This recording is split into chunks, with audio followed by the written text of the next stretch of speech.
Welcome everybody to week 4, day 14 of MCT AMER North 2026 playoffs. Yesterday, teams battled through intense single elimination matches to keep their playoff hopes alive. But today we officially move into phase 2 of the playoffs. Now entering the double elimination stage, the two teams that survived yesterday's elimination round must immediately face a brand new challenge as they go up against fresh opponents. We got some exciting matchups ready for today. Influence Rage takes on Stamina, who are coming into today after a strong 3-1 victory yesterday to keep their playoff run alive. And later on, we have Vendetta, who will face Leviathan, and Leviathan entering the series with a dominant 3-0 sweep in their opening playoff match. Welcome once again to MCT AMER North 2026. I'm your host Layla, and joining me today at the desk we have Kronos, ready to break down all of the key moment strategies and adjustments that we will be seeing throughout today's matches, and making his return to the desk, Trex. He is back once again to bring his insight and experience as we continue deeper into the playoffs.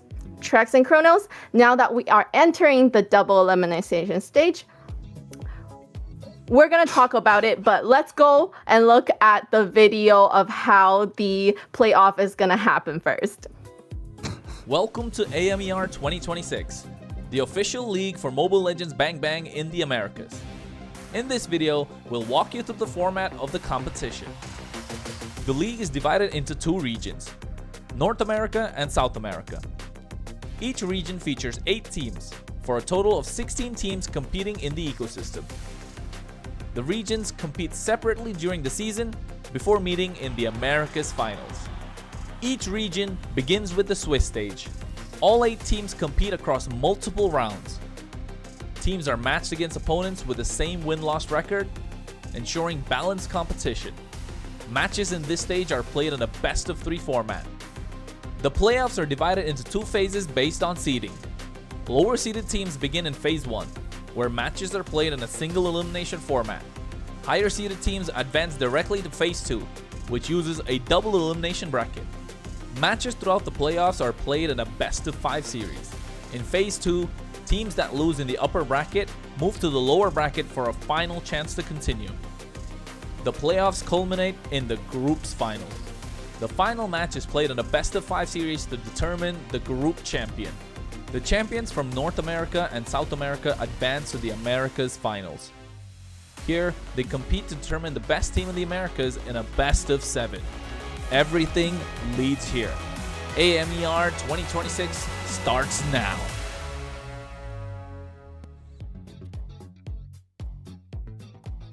And that is the roadmap to the championship. Thank you. Applause. Kronos, now that we are entering the double elimination stage, how important is it for these teams to win the match today? They don't want to be in the lower bracket. You don't want to play more matches. No one likes working extra hard, right? Although hard work is important, nobody likes working extra hard. Just do the right amount and you get yourself to the grand final. So if you are any team right now, you want to get as many wins as possible on the bounce in the upper bracket and get a direct shot into the grand finals. Of course, Alpha 7 and Night Horde are lucky to be the pre-seeded teams because they got seed 1 and seed 2.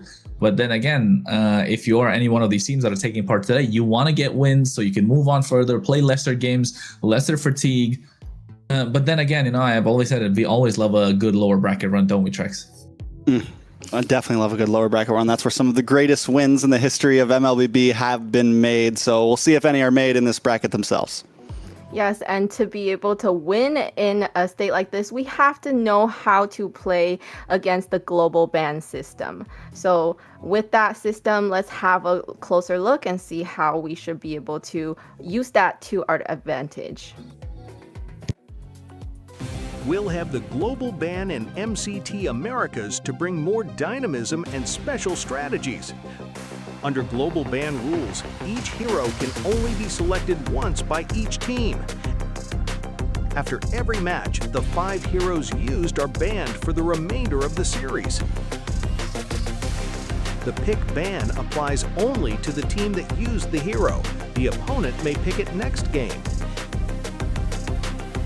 In best-of-7 matches, the global ban resets for both teams if it reaches the final game.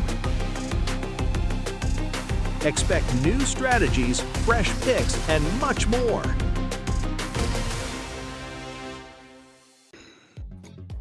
And that's how the global ban will continue shaping the playoffs here at MCT AMER North 2026. Trex, which team today do you think has been the strongest at navigating the global ban during the drafts? That's a tough one. I didn't think you were going to ask that hard of a question. Honestly, hot take here.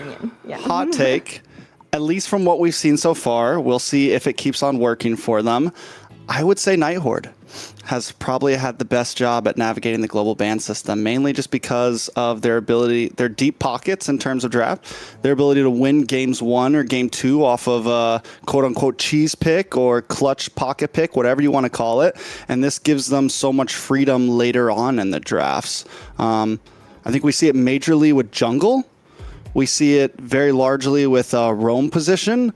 Some of these spots, if you can kind of play a bit more heroes that are maybe off the meta, it gives you a huge advantage, especially in something like a best of 5 where coming into game 4, so many things are unavailable. I have a thing that I want to say now. So we know the Nighthorde is very famous for doing something like that, but you weren't here yesterday, but I know you were watching Leviathan. Them also coming in with some picks that are unexpected. That's definitely not part of the meta. Do you think Leviathan could be the second, a dark horse that does the unorthodox kind of thing? I want to say that I think from the beginning, Leviathan was never exactly a dark horse. More like, they fell from grace for a while there. We know who these people are. These aren't, I think it was more of a disappointment in the way they kind of played in Swiss stage. They had a great game yesterday. If they can pull something off, my hopes aren't high. I don't like to get hurt. I don't like to invest my heart into a team too much. So we'll see how they do. They played well yesterday. If they can keep it up, then yeah, maybe we can start counting them in as back to where we expected them to be in the beginning. Mm-hmm. What about you, Kronos? What do you think between Leviathan and the Nighthorde? Let's go. I'm on the Whoop train right now. I'm on the Whoop train. I want that's a Kanye line, right? I want what did he do? Yeah. But no, I'm on the Woompy train right now. A fantastic performance yesterday. It doesn't matter which team he's in. I mean, he's young blood that's come in, new injected blood into the North American scene. 17 years old, born in 2009. Yeah, I think the only way is up from here. So just give him the best opportunities, give him the best moments that he can think of, and the right environment, especially when we have North America being rejuvenated with something like the MCT and a lot more to follow. I think this is the right time for a new generation of players to take over, because we can't be living in the past. Nostalgia is great, but then it's time to move on sometimes. And I think Woompy is one of those players that comes into the next generation, and I want to see more from him. Although Leviathan as a whole promise was absolutely great too, and the rest just played their regular games, maybe amplified it a little bit more. But yes, Woompy is star player so far. Maybe we're overhyping him just because they kind of beat a lower seeded team. I mean, today's day a real one Fanny, test, right? Today's first game of official professional play. Debut game Fanny. You gotta overhype him a little bit. You gotta overhype him just a little bit. Like that takes some. Yeah. Definitely, Kronos brought into a great point. What a great time to come onto the North American scene. Great time to also have a word from our sponsors. So as the playoff battle continues here at MCT AMER North America 2026, we also want to take the moment to thank the partners that has been helping to make this tournament possible, like today's sponsor, Runestone.gg, esports infrastructure built for people sharing the future of competitive gaming. From real-time data to live fan tools, Runestone helps make esports more interactive and more insightful and more engaging for everyone involved. So make sure you go check out runestone.gg and up your game. Love me some Runestone. Yeah. Of course, who doesn't? So upping their game. I feel like Leviathan definitely did with that roster change. I know at first we were very concerned with a roster change coming into a playoff, especially a single elimination playoff match. But they seem to make it work. And yes, Chrono saying, you know, great time to really show up onto the North American scene, especially with him being so young. We're sure to see more of him as the years come in the future tournaments in MLBB. So that's very exciting to see. Yeah. Speaking of also Stamina though, right? Stamina has really pulled it together, I would say, for that single elimination match. We've seen them perform not so well, getting swept, right? Twice in a row.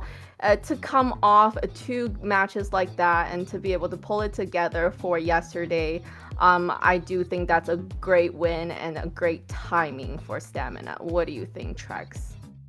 I think the first thing to point out, something we talked about a lot, was they lost a game and came back and swept. It's their first time winning a game after losing a game. So not only have we seen them grow as a team, but we've seen them just kind of evolve overall. And like you just said, taking 2 sweeps, then losing game 1 in playoffs, and being able to collect themselves, because that was kind of a weakness that I think I saw in Stamina a lot. They weren't really a team that could play from behind, but yesterday they were able to do that.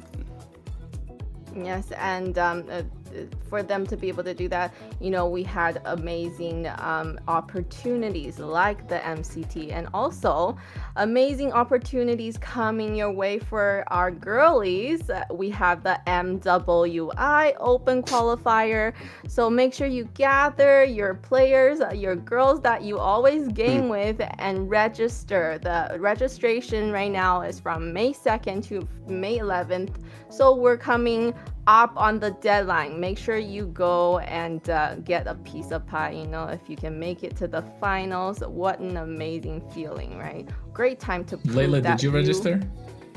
Did you register, Layla?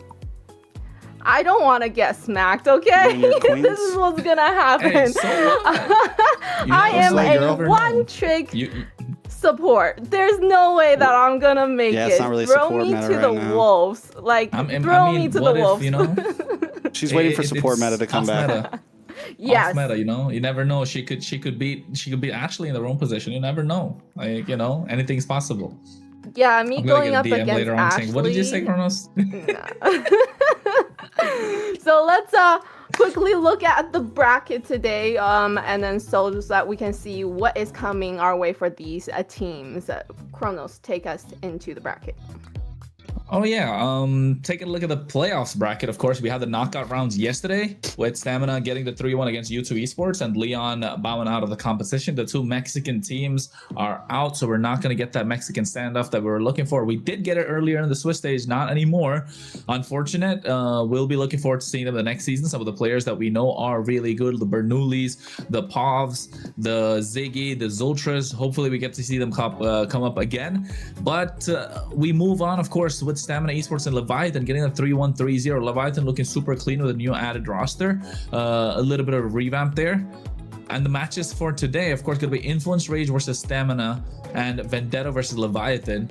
And the losers drop down the lower bracket, and the winners move on to face Alpha 7 and Nighthorde. And the losers from that will go up against the losers of today. So it's another chance, of course, you have at getting to the getting to the finals. But then again, do you really want to be there? Do you really want to get to the point where you're having to fight for your life every single match, every single game? I think that's something that nobody wants to be in. So if I were Influence Rage or Stamina or Vendetta or Leviathan, I'd be looking to get the games in our hands today. Yes, today is going to be exciting for these 4 teams, and let's look at today's matches. So we have first a series, we have Influence Rage versus Stamina. This is going to be the second time that they're going to be going up against each other in a best of 5. And then later on today, we have the second series of Vendetta going up against Leviathan in a best of 5 as well. Chronos, actually Trex. For the first series, I think earlier we did talk about this is a time for Influence Rage to kind of show Stamina what they can do because of what has happened in the first series. Why don't you tell us about it? For Influence Rage and Stamina? Yeah. It's tough. I think, like we said, Stamina Esports still have a lot to prove. Influence Rage already kind of proved themselves. I think both teams have had their moments of weakness, and Stamina Esports, it lasted a bit longer. Whereas Influence Rage, they take a loss of Stamina in Swiss stage, and that was kind of a big, for a lot of us, we started questioning Influence Rage at that point, right? We're like, ooh, what's going on with them? They took a loss to U2 the day before. They seemed very off. And at that point, it was kind of, is this really a team that has the potential for playoffs? And then they take out Vendetta. They take out Leon. They just look like a whole different beast at that point. So we're only seeing the first moments of greatness for me from Stamina now here in playoffs. And I don't know if it's going to be enough for Influence Rage, honestly. I would still put Influence Rage as the favorites. Yeah. Let's have a look at today's lineup for these two teams, though, because we know that we had some roster changes. We had some differences in terms of roster, but Influence Rage Origins, their roster has not changed. We have Delica, we have Maracucho, we have Nox, we have Replic, and we have Astral. Chronos. Yeah, well, and Influence Rage as well. They've been super solid in every single position. They have evolved as a team. I think that's the best thing to say. They've evolved as a team. They've evolved as players. Right now, they're at their mid stage, and I think they're only going to get better as we get on in the tournament. So today, I think we're expecting great things out of them. But before that, they did have some bold statements saying they could be the best team. Let's take a look at the video and what they got to say about it now.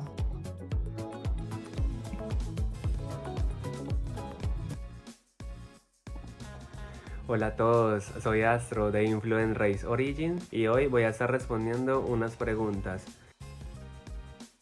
Soy Astro. Hace aproximadamente 8 años fue Freya. Definitivamente caja. Puede ser Light de Aurora Gaming Filipinas. Replic, ya que con él me divierto mucho y admiro mucho su trayectoria en todo el juego. Natalia, la ulti de Marcel. El parpadeo. King de Franco, la legendaria. Me parece Kalea. Kalea me parece que está súper sobrevalorado. Definitivamente Natalia. Sería Sisi, no creo que tiene mecánicas como tan complejas. A mi parecer Marcel, la pasiva de Marcel está súper rota. Definitivamente Replic. Mi jungla Maracucho. Maracucho se tiltea súper rápido. Puede ser Light o puede ser Keyboy, a mi parecer, de Onyx. Por ninguno, me siento súper bien con mi equipo y siento que podemos llevar esto adelante. Show. A mí me gusta mucho hacer late game. Definitivamente Shotcaller.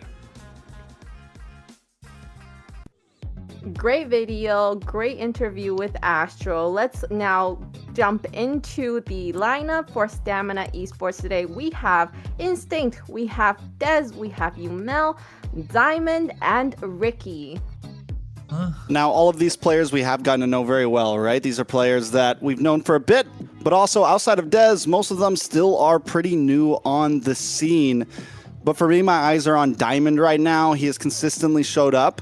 Dez as well. Yesterday, able to finally kind of be online for his team. But once again, when going up against stronger and stronger teams, it's not going to be a one-man show. Everyone here needs to perform. Instinct, Yomel, and Ricky also need to be able to, at any point in this series, be the star.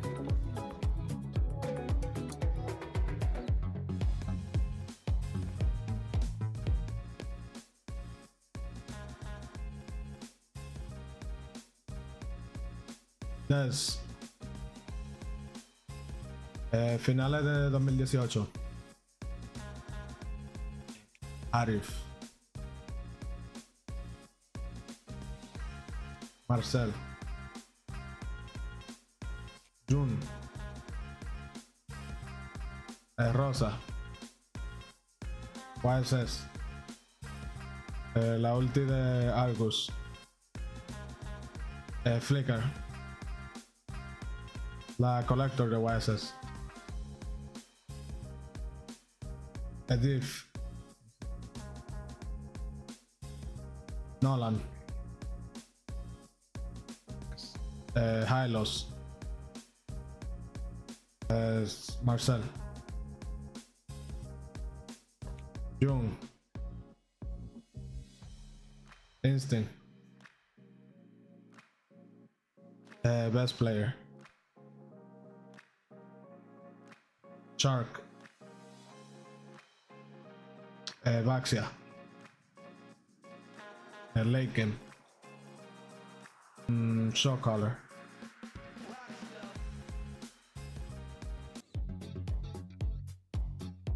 And coming back from that video, we kind of got to know a little bit about some of the players on these two teams. Very interesting that Des said that he does admire Yomel the most, which has kind of made me think about yesterday, the interview happening. So with the team, they're saying their communication was a little bit better. They let Yomel take more of the shot calling. Which role do you guys think it deserves that role to be the shot caller of the team? I'm gonna ask Kronos, and then you can give me your opinion, Trex. I think it's got to be between the mid laner and the roamer, right? For me, especially in the early game. And then around lore time, maybe definitely comes down to the jungler also. But come late game, it's your gold laner that kind of calls the shots. If he wants to go in, you go in. If he doesn't want to go in, you don't go in for these fights. So I think definitely it varies. But yes, overall, I believe mid laner has to be the main shot caller just to make sure everything goes well and he gets the final say, either the mid or the roam. So between the two. Yeah, I would agree. I think Rome is definitely whoever's getting vision, whoever's setting up these fights. Obviously, on every team, there's going to be a voice of reason, right? There's going to be your experienced player, someone who has done this, and someone that sometimes has to take on that captain role. In late game, there's going to be someone that I think shot calls in a sense for what we should all be doing right now, and that could be anyone. Maybe it's Dez, maybe it's whoever steps in that position. And then there's obviously the micro decisions of, we're taking this fight, let's go, or hey, I have a set, let's go. And normally, yes, there needs to be one person who does and all of that, but hopefully everyone is vocal. But I would agree, I think Rome is normally the best spot for that, I would say. Yeah, I couldn't agree with you more, because as a Rome, I Are you a definitely great do shot the caller, shot Layla? callers. Well, yeah? A support it's shot kind caller. of Hey passive. guys, I have my ults. We can go poppy poppy boom. Go get him, boys! Go get him! Go get Not him! like that. It's more like I get caught by 4 enemy teams. They use all their skills on me, and then everybody else on my team is like, okay, this is the time to go in. They have yeah. nothing. Your shot Yeah, calling's like, sure, help! Layla. Help! So, you know, I'm screaming at my team saying, hey, come help me. I'm being chased. Can't you see? And then Fair they enough. go, okay, we wait for her to die. We wait for them to use everything they got, and then we go in. So. Yeah, I bet her team's like taking Lord on the top side of the jungle, and then she's at like purple buff for the lizard. Like, hey guys, where are you?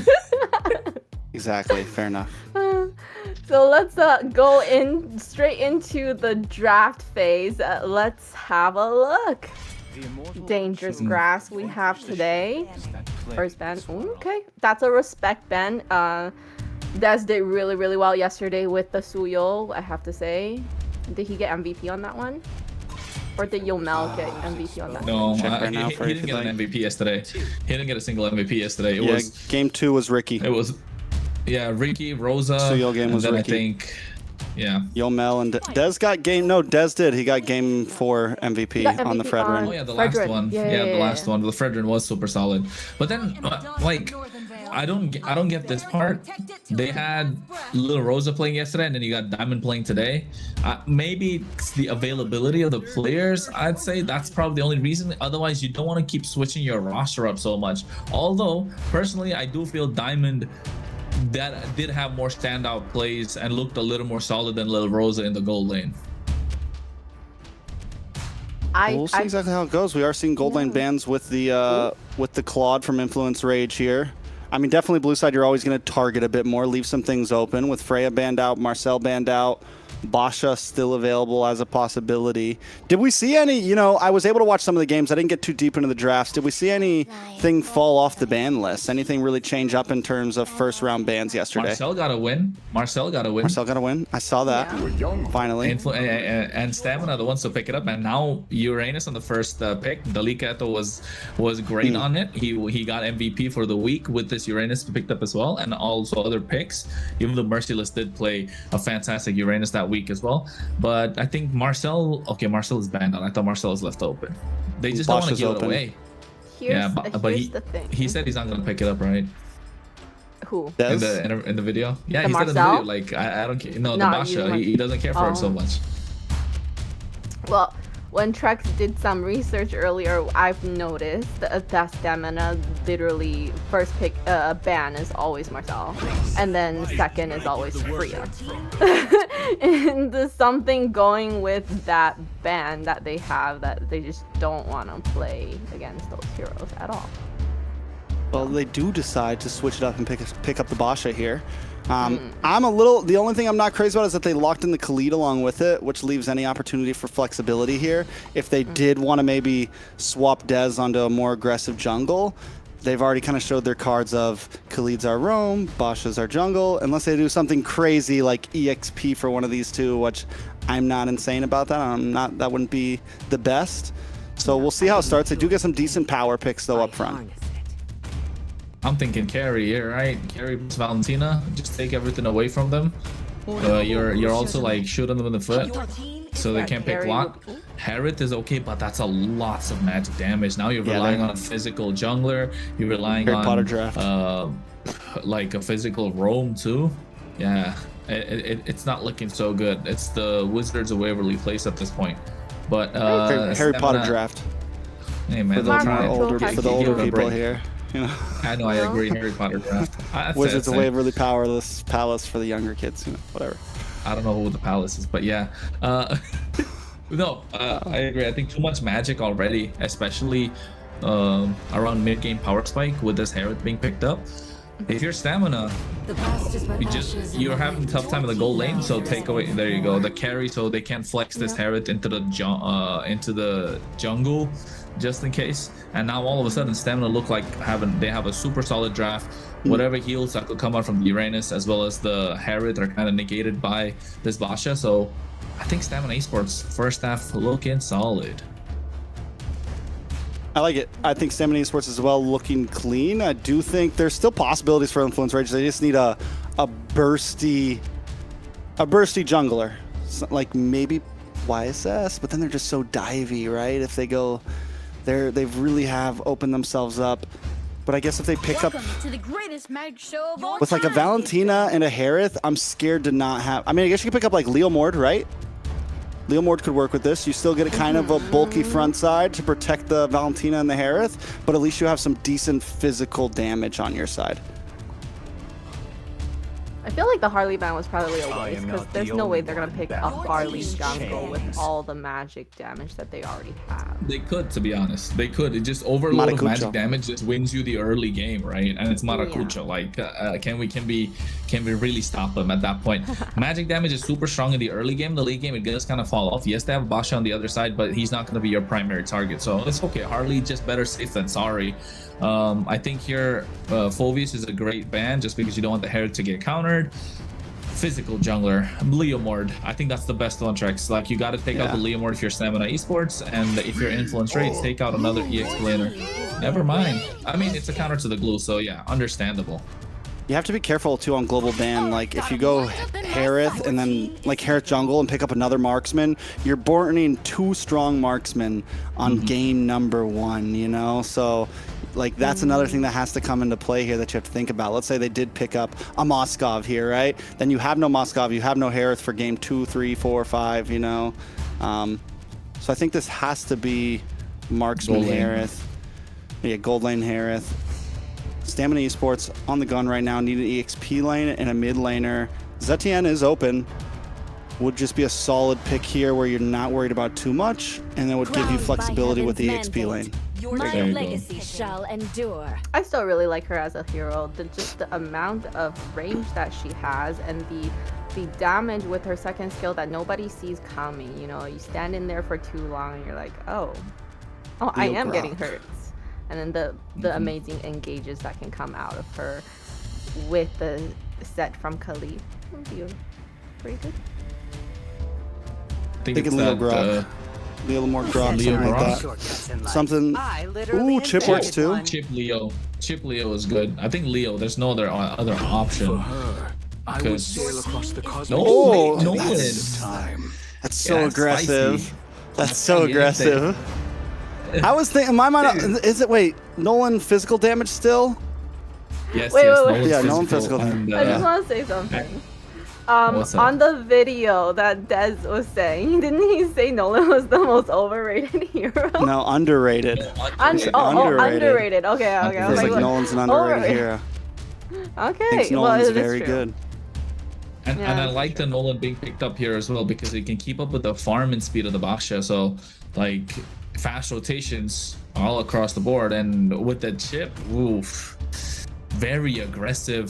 The carry should be running the flicker, so is the Zetian. The Lapu was kind of the only choice in this case. You don't want to give the Black Dragon to the Valentina or the Sora's ultimate as well. So yeah, I think that chip and that Nolan make it or break it. To be honest, I feel Influence Rage might have this just by a slight bit of a hair.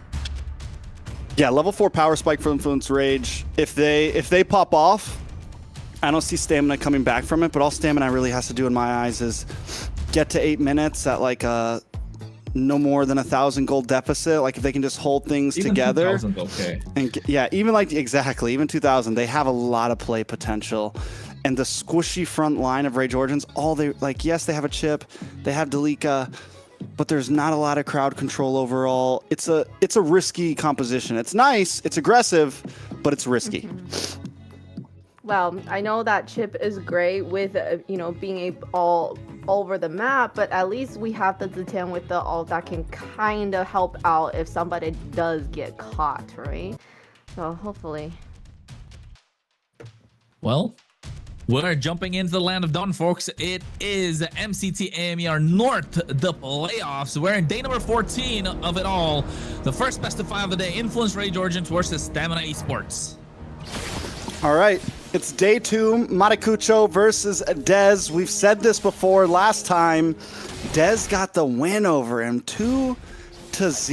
Made it look easy, but Influence Rage is a whole different team now. We're already seeing the aggression, actually, this time from Stamina Esports. Ricky Lowe. Too aggressive from both these teams, taking a lot of damage even. And burning 2 flickers, 3 right now. Risky Ricky.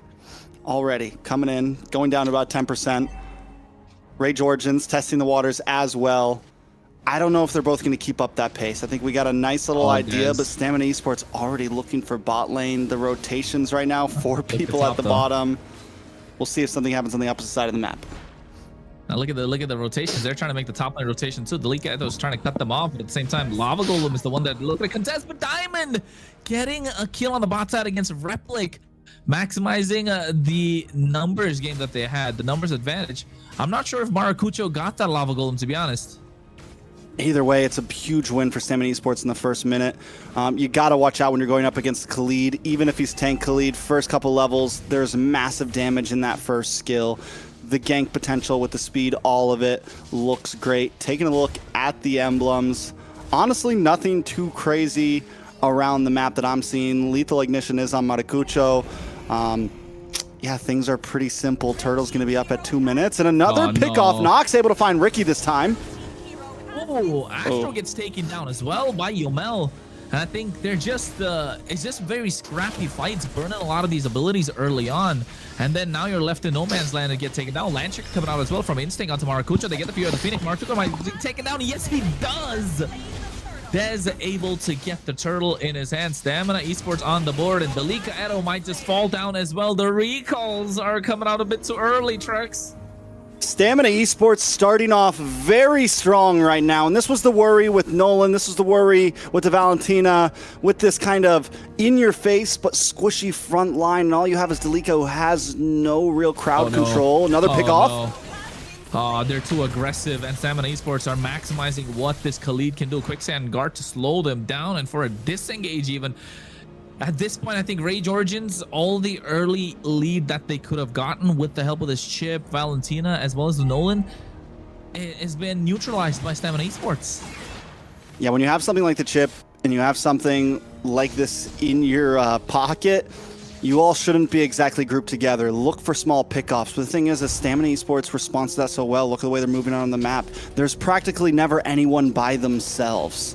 There's always someone close by. Ricky's either with Diamond or Yomel's with Diamond, and Dez is farming, but something along those lines, everyone kind of has a partner at some point. The string is attached, and it never really gives the opportunity for Astro to look for a little shortcut. Oh, down on the boss side though, speak of the devil.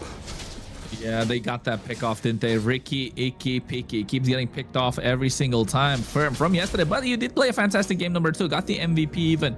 But at this point, I think the question begs, how long can Influence Rage keep this up? They need to apply the pressure as much as possible, push back Stamina Esports, because we were talking about Stamina Esports playing from behind a 2.5k goal lead. They've got a 1.5k right now in their pocket, and the more they get, the more dangerous they look.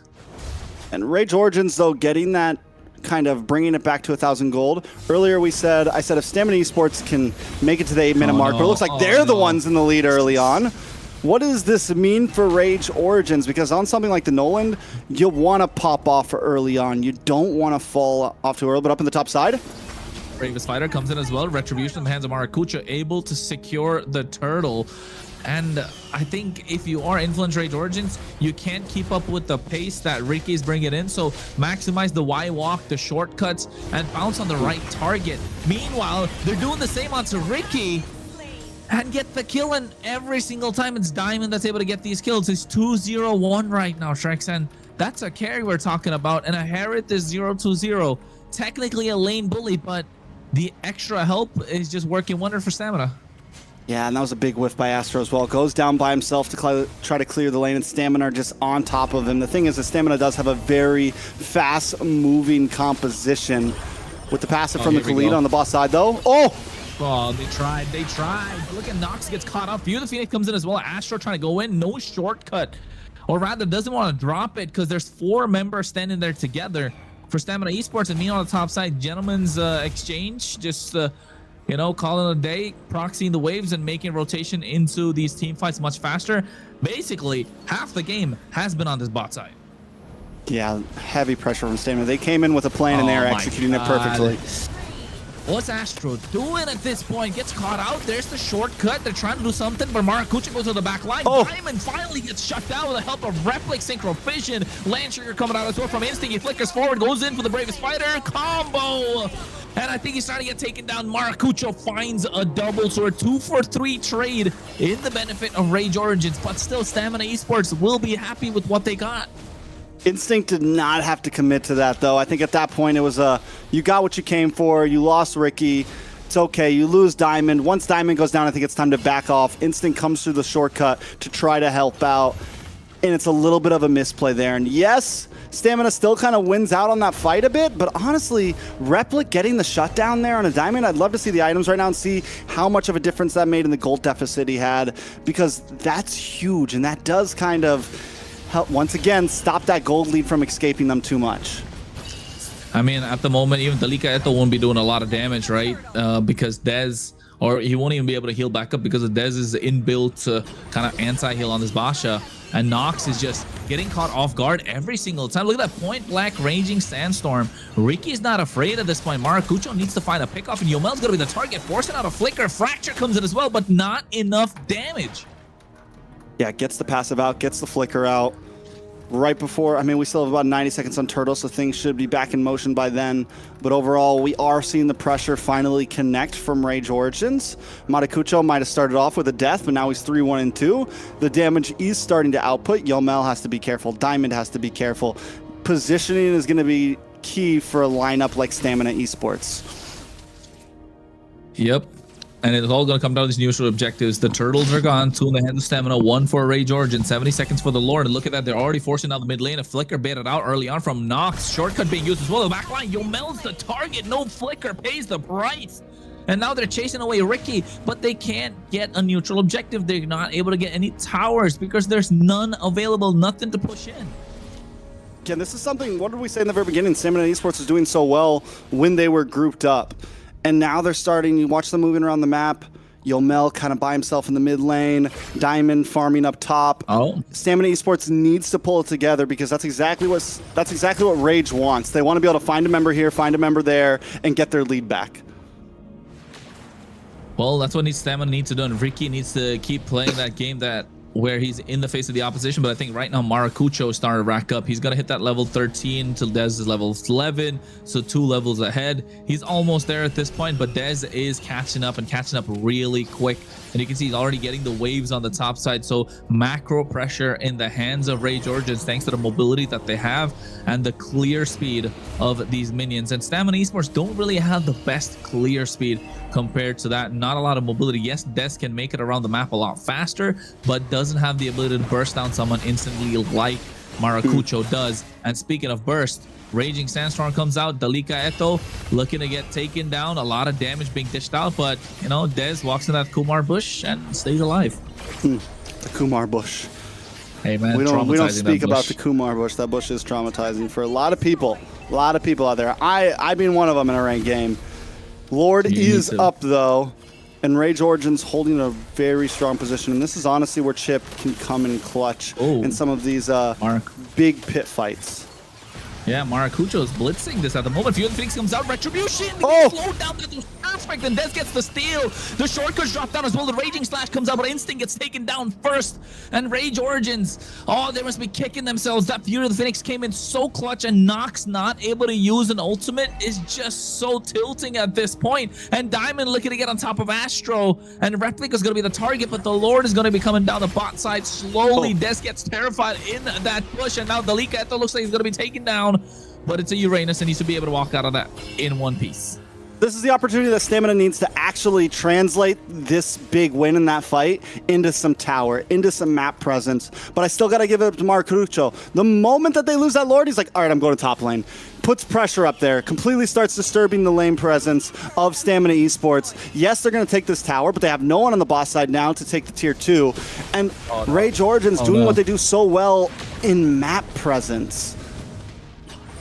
They're so good at their macro, right? This is one of the reasons we like this team a lot. Their macro, their draft, and they just know their power spike and their win conditions, and they play to it. Yes, there are times when they get overwhelmed by the force of the opposition, but in this case, it's not there. Stamina Esports have slowed the pace down of the game. They've slowed the tempo, and now all of a sudden, Rage Origins are catching up. What was a 2K goal lead at one point is almost less than 1,000. And Stamina Esports are finding ways to make things happen while playing Protect the President with Diamond. And if they can keep doing that, there is some opportunity for Stamina, for sure. I don't think this is completely in their realm yet. The composition that they have, like we said, it's very, it's front to back, it's box. We have our damage dealers. Ooh. The Purify comes out as well from Delicato. He's taking a lot of damage. Replic with his on force drop down. Astro goes into the back line, drops the shortcut, but takes a lot of damage from Diamond, able to get that kill. Dez right now in the face of Replic. Ricky finds a kill. And Maracucho has no interest to get into this fight because he knows that's a losing battle and gets a push on the bot side. Holy defense is popped. But Stamina Esports looking to replicate that on the top side. Yeah, but see, because the reality is, though, there's no point to win that fight. Maracucho doesn't need to. He's winning the game right now through towers. And as long as the gold doesn't get too far ahead, it's still a decent play for Rage Origins. The problem is with this, though, if this gold lead does get to about 2,000, 3,000, because Stamina Esports just keeps on winning these small fights, Maracucho is going to have to pull up in the Lord Pit, because last time we saw Dez just walk up and say, "This is mine." Like there was no real hard congestion. And the thing is that shouldn't have happened. Maracucho, you have a fracture. You have so many possibilities, but you said it, the Fury of the Phoenix gets the big stun. So Rage Origins, they can win in map presence, but if they don't win on those Lords, is it going to matter that much? Yeah, Layla. Hey, welcome back. Hey. Hello. Taking a little bit of a break for these two. Just talking about Maracucho, he's done very, very well. You know, if he can't win these fights right now, what a great way to just push, right? I think a lot of even like in my games, people don't understand. Like they go for the kills or they go for the fights, but just push, and then I've seen a lot of jungles that are so smart, you know, random jungles that comes through and they're like, I'm just gonna split push and you guys go deal with the fights, and I'm like, I'm dying, and then they're like, but we're winning.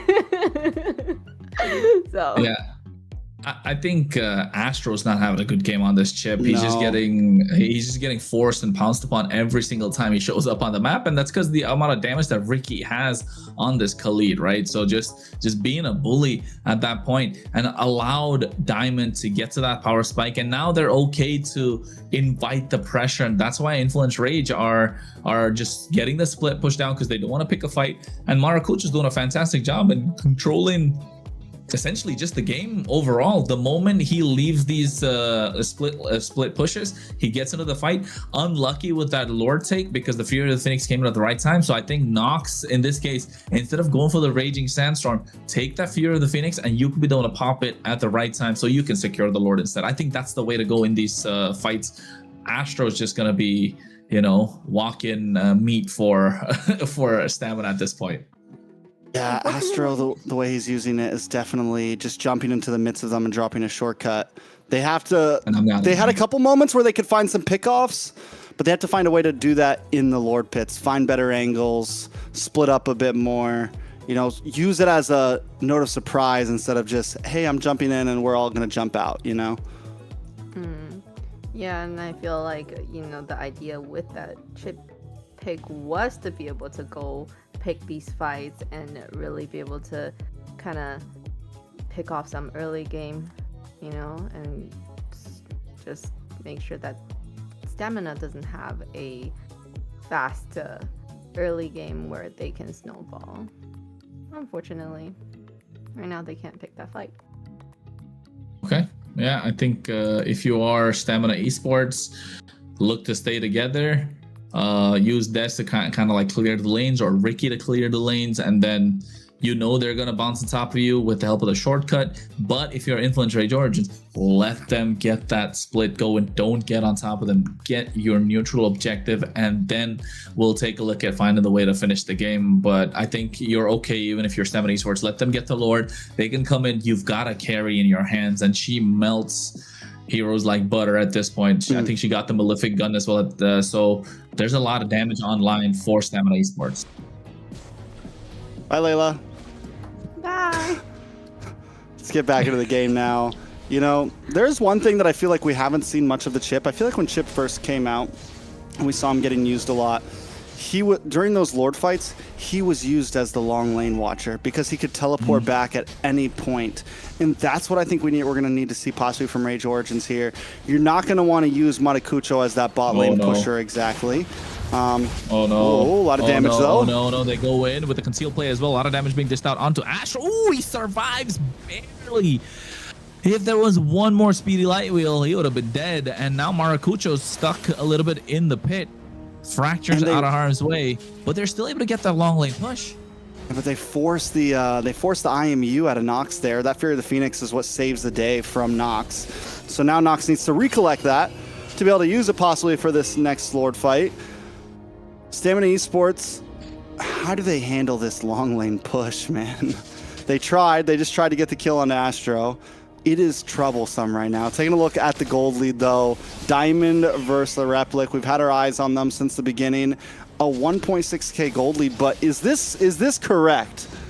3,000 gold leads in the hand of Maracucho? Hunter Strike, BOD, Malefic Gun, Blade. I mean, the guy right now is definitely a monster in terms of the damage, but how does he even get to the back line? Well, I think he's playing it right. Just get the split going, because Ricky has to respond, and there's someone else along with him is going to be a problem. And you can see already they're going into the wide walk. What a flicker coming in from Diamond, catching him off guard. So now 2 flickers being burned. Maracucho still survives, still able to get a push on the bot side. They have the better minions. And now in the mid fight, this is where Stamina needs to pull up. They get the light land shaker and find a kill onto Replic with the help of the Tortoise's Puissance. And Delicato's trying to buy enough time, but unfortunate that they lost their goal laner. Shortcut comes up, but what a fracture picking Diamond. He was already softened up for the blow from the earlier flicker burn. And now Delicato just has to do what he's do best. That's how you do a shortcut. The thing dropped like a nuke. Everyone popped out. A fracture came. Just huge damage from everybody. Immediately pops out of that. Able to take out Diamond. So gold laner for gold laner, and things are now back to a standstill. Ricky did a good job at re-pushing that lane back in, down on the boss side, and maybe that is the play. He needs to be the one that goes down there, controls the long lane, and make sure his team's okay. I mean, that's the only possible way, because he's the one with the kind of like the highest mobility and a better wave clear too. But you can see again Maracucho just responding, proxying the waves being a problem. Delicato's not allowing them to take the Lord. Ricky doesn't have a flicker. He's going to be taken out. The quicksand guard just to buy a little bit more time. Immortality is going to get popped soon enough as well. Yes, it is. Ooh. Meanwhile, in the mid lane, the Fury of the Phoenix coming out just to buy some time. Shortcut dropped out at the same time. They go in. Nox is the first one to fall. Astro, Immortality's popped. But the Celestial Armament buying some time. Maracucho goes in. Fracture comes out, but Instinct finds a double. And Delicato can't really stand for long as the Lord's already down 10,000 HP. And it seems like Stamina Esports will get their hands on this, but they get a massive shutdown. As Dez walks into the purple, and I don't think he wanted to be there. Yomel flickers on Maracucho. He's on fire. He gets a double. Wait a second, where did Maracucho even come from to get that kill on a Dez? How did I miss that? I'm so confused. Dez goes down. Lord does fall in the hands of Stamina Esports, though, which is huge. Ricky goes down. Replic able to pick up some kills. And Instinct as well, trying with the bravest fighter. Look at Diamond, he's trying to buy some time. He gets into the face of Replic and finds the kill, and Maracucho's gonna be the target, but he's godlike. 7-1-3. 7 kills on the bounce and finds Diamond again. The heat of this match has been turned up. Maracucho with 59,000 damage dealt over this game right now, just topping the charts. But the real surprise in here for me is Instinct as well on Stamina Esports has just been dishing it. Even in that last fight, just able to do so much damage with the bravest fighter, able to come in and clean house, and that's going to have to be a target that Rage Origins has to watch out for. It's something the complete opposite of what Delicato is right now, who's just kind of a harasser. Instinct is a killer right now. And that's with nothing but a War Axe. I mean, he is able to sustain a lot of damage, so that's the main factor. And with the bravest fighter going at the right time and finding Replic after he pops the Purify because of Ricky, it's working out well. Stamina Esports are able to layer the skills, but the trump card, Maracucho on this Nolan, which Des said himself is an underrated hero, he's just working out so well at this point. They're able to get the split. They're able to find the pickoffs into the back line, and just waiting to find the flick. He's able to burn a couple of flickers while trying to get the split going as well. So if it wasn't for the Fury of the Phoenix early on, Trex, I think we would have seen Rage Origins already picking up the game. Yeah, so we'll see exactly where it goes from here. Gold's still at a standstill between both teams. Honestly, it doesn't feel like anyone exactly has this in the bag. Stamina Esports took about 12 minutes, but they are finally kind of controlling lanes a little bit using Ricky. Rage Origins still doing a better job, though. They take another tier 2 in the top side. One advantage for Stamina Esports, they haven't lost that tier 3 in the mid. And if they can hold that up, it will help a lot. It's one of the things slowing Rage Origins down majorly from moving around the map and getting from top to bottom overall. Yeah, and I think... doing? Oh no, Ricky gets caught by Nox. Nox not able to get out of there. Gets the Fear of the Phoenix this time. Dez missing the shield unit, but look at Maracucho looking to find the right target, waiting and biding time. And look at Astro. Like eventually he's there. He's just hanging around. Dangerous grass, baby. He let them, and he lets the. Oh, he's on dangerous grass right now. There's a little bush up there, isn't there? Oh no. Oh no. Are we gonna see it? It's only. Diamond, I think Diamond spotted him, but they know they go in. Shortcut could come down at the right same time. Replic collapses on top of him, able to get the kill. Ricky taking out super low, but he gets taken out with the chrono dash. And now they're looking to get Dez as well. Instinct comes in, but a little late to the party. Yomel's taken out super low, and this is the moment that they were looking for. They are going to get the Lord. It's 18 plus minutes. It was an Evolve Lord as well, able to get that tier 1 in the mid lane, and all of a sudden, Stamina's hopes are crumbling down. Why would they walk up to that bush? And I feel like Diamond knew he was there. They're like, oh yeah, let's go find Astro real quick and just walk up to it. Astro, what's he doing? Oh no, what's he doing? Drop the shortcut down. Immortality's popped as well to get the Lord, and now Maracucho comes in, but taking a little too much damage. Replic did. Instinct goes in. Fighter. I think they bit off more than they could chew at this point. A big fumble from Rage Origins, and it's coming down to Astro. Got a little too aggressive. It's a tough spot. It's a very, very, very tough spot. Rage Origins, though, still with a nice advantage, I think, coming into this. Even without Replic, they have some opportunity. It's an enhanced Lord. Maracucho is outputting. Watch this. Diamond will get found out. Maracucho is hunting right now. If he can find Diamond, it could be the huge turn here in this match. They do get the inhibitor on the top side. The Lord is still coming on the bot side. They haven't cleared it a lot. I think it's still looking a little healthy, a lot healthier than Stamina Esports would like. Influence Rage Origins. Astro made a mistake, and I think he's waiting for Replic to come back in to drop that shortcut at any single point. It's going to be Diamond's going to be the target. There you go. Shortcut comes down. Fear of the Phoenix is there. Diamond flickers on harm's way. Replic comes with a fight soon enough. Zaman Force can be dropped on at any point. Fear of the Phoenix to try and stop him, but look at Maracucho on the base. You know, at the same time, they get the inhibitor on the bot side. Instinct trying to zone them away, and Ricky and the rest of Stamina Esports are now in shambles as their base crystal is exposed, and Jolly, it's both the sides. Even in moments like that small fight there, Maracucho coming in from the top side, he knows he's probably not going to destroy the base, but he'll pull 2 away and guarantee that that Lord is able to crush in more on the bottom side. Even like the macro of their micro is clean. Like the way they approach that fight from 2 different angles to split Stamina up and make sure they gain as much ground in that base as possible. Rage Origins just, I mean, every time they come into a fight, they're always finding a different way to approach it, or like a smart way to do this. And you know what? Like, so far, this has been the pace that Influence Rage Origins like to play at, right? Yes, in the past week before we get into the playoffs, they got really good games back to back, but then those were fast-paced games. That was a different Influence Rage Origins that we saw. They can play aggressive, but most of the time they like to play this pace. They like to take it slow, very methodical, very calculated, very macro heavy kind of a composition, and I think they're doing wonders right now. And no Purefan has Dalika Eto, so he's still able to absorb a lot of damage though, but a lot of resources baited out. No Raging Sandstorm, there's no Tortoises Poissons. He can't really run away that fast. Meanwhile, Maracucho's hacking away at the Lord, and Diamond's nowhere to be in the fight. They drop down a shortcut just to zone the rest of the members away. And Rage Origins gonna get another Lord on the board unless Yomel gets a perfectly timed stun with that Fear of the Phoenix. Ricky comes into the party, looking to go in. There's Fear. Oh! And Yomel finds it. Ricky now caught in the pit. He flickers on a harm's way. His own Stamina needs to abort. This is the second time Yomel's coming clutch with that Fear of the Phoenix. Maracucho, my guy.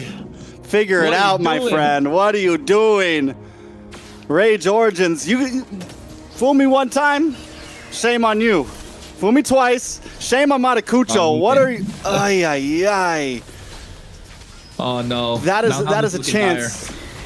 This is looking dire. Instinct goes in. Bravest Spider as well. A lot of damage being dished down. Replica has the immortality. Raging Sandstorm comes out. Diamond goes into the fight as well. At the same time, Nox taking down. Wins the crown. Survivor. Replica's the first one to fall. Immortality. Item swaps are coming in. But Diamond has the damage. He finds the double. Looking to find the third. Looking to face Crystal for Stamina Esports as well. They're trying to go in for the back door at the same time. Shortcuts drop. The Astro doesn't even want to go back, but I think they need to. Ricky, Diamond, and Instinct are enough to finish the game. Fear the Phoenix comes out just to spot every single member. Fracture to catch Instinct off guard. The inhibitors down from the mid lane. They don't have the clear. Raging Sandstorm coming in at the same time. A lot of pressure is at the Crystal, and Stamina Esports find a way after a crappy messy fight.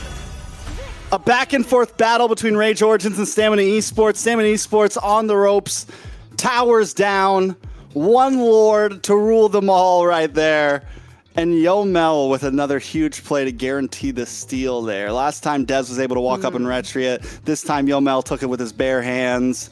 And that guarantees the game. It doesn't matter what happens throughout a game. It's always the last Lord that counts, right? Yep, it was a very close game for these two teams, and unfortunately, on that a major mistake like that will cost you the game. I was kind of impressed by Nox buy and sell there. Nox was supposed to definitely die, survive that, you know, and so that was great. And then Yomel with the clutch steal for the Lord. You know, Ricky was able to be there, open up the map, give the vision that Yomel really needed to be able to ult and steal that Lord. Amazing. I don't know. I don't know what to say, man. I feel bad for Influence Rage Origins at this point, right? They must be kicking themselves. Hopefully, they're able to shake it off and come back in the next game. But overall, there were good parts for Stamina Esports, yes, in the early game, in the mid game, but mid to late game, they were kind of like headless chickens running around, and Maracucho was running circles around them the entire time.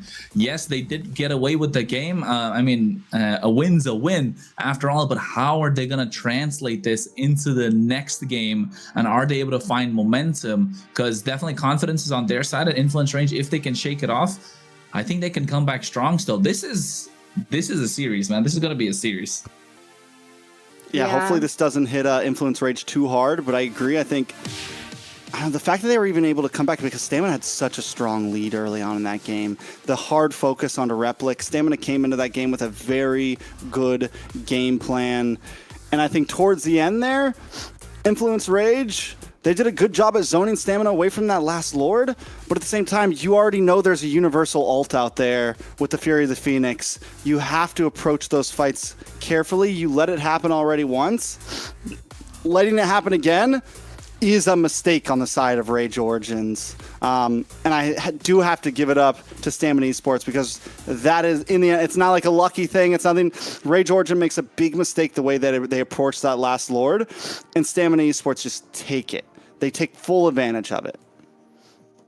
I feel like definitely with the last Lord fight, if they can just hold out the Ricky, you know, just not having that kind of vision to be to really able to time that. Maracucho, though, yes, he made that mistake with that last Lord, but he has really done exceptionally well throughout this whole game. He's really been really stable. He hasn't done major mistakes until that last moment. So, you know, props to him to be able to hold it together when they aren't really starting off well, or, you know, so, yeah. I mean,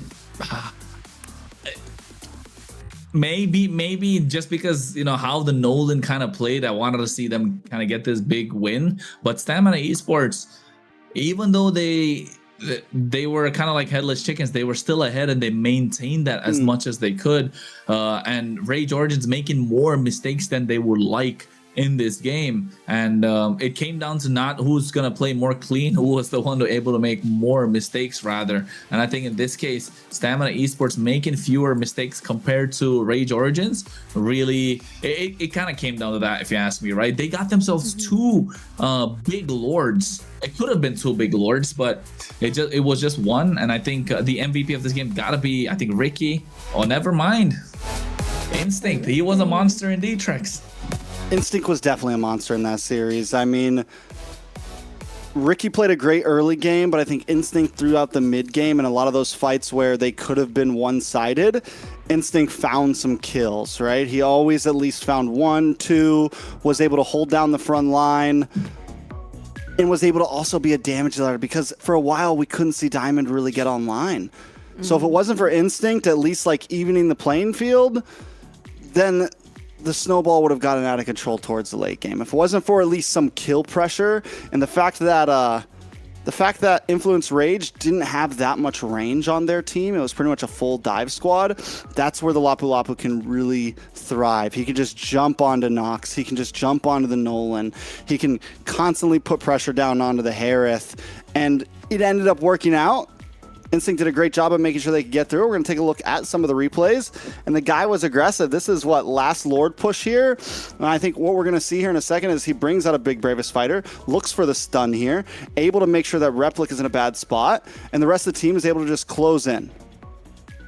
Yeah, and I think not just that, right? Astro, I mean, he really dropped the ball, if you ask me, on this chip. And he was so aggressive to the point where he was even in the base crystal inside the inhibitors when instead of trying to get out, he dropped a shortcut, which ended up being Replic's death sentence at that point. He shouldn't have gone it. And then it was Instinct who kind of picked up the kill. And that, although it was very small and kind of like, yes, it was noticeable, but it didn't feel as big at that moment, but it definitely was. That kind of shifted the tides. You don't have Replic for the next 40 seconds, and that 40 seconds was enough for Stamina to cover ground, even though they had only one more inhibitor left standing. Yeah, yeah, very, very iffy pick with the chip. But the good thing is, with Rage Origins, they had 2 picks that was not so meta, so that leaves them, you know, with a little bit more flexibility and choices for the second draft that's coming up, right? So you gotta think about that as well. But with the chip, a chip pick is definitely not the best one. They don't have enough CC, as you guys were talking about, for that. So is this the downfall of Rage Origins and the rise of Stamina Esports, or do we think that Rage Origins kind of dust this off, maybe come back, tie things up in game 2?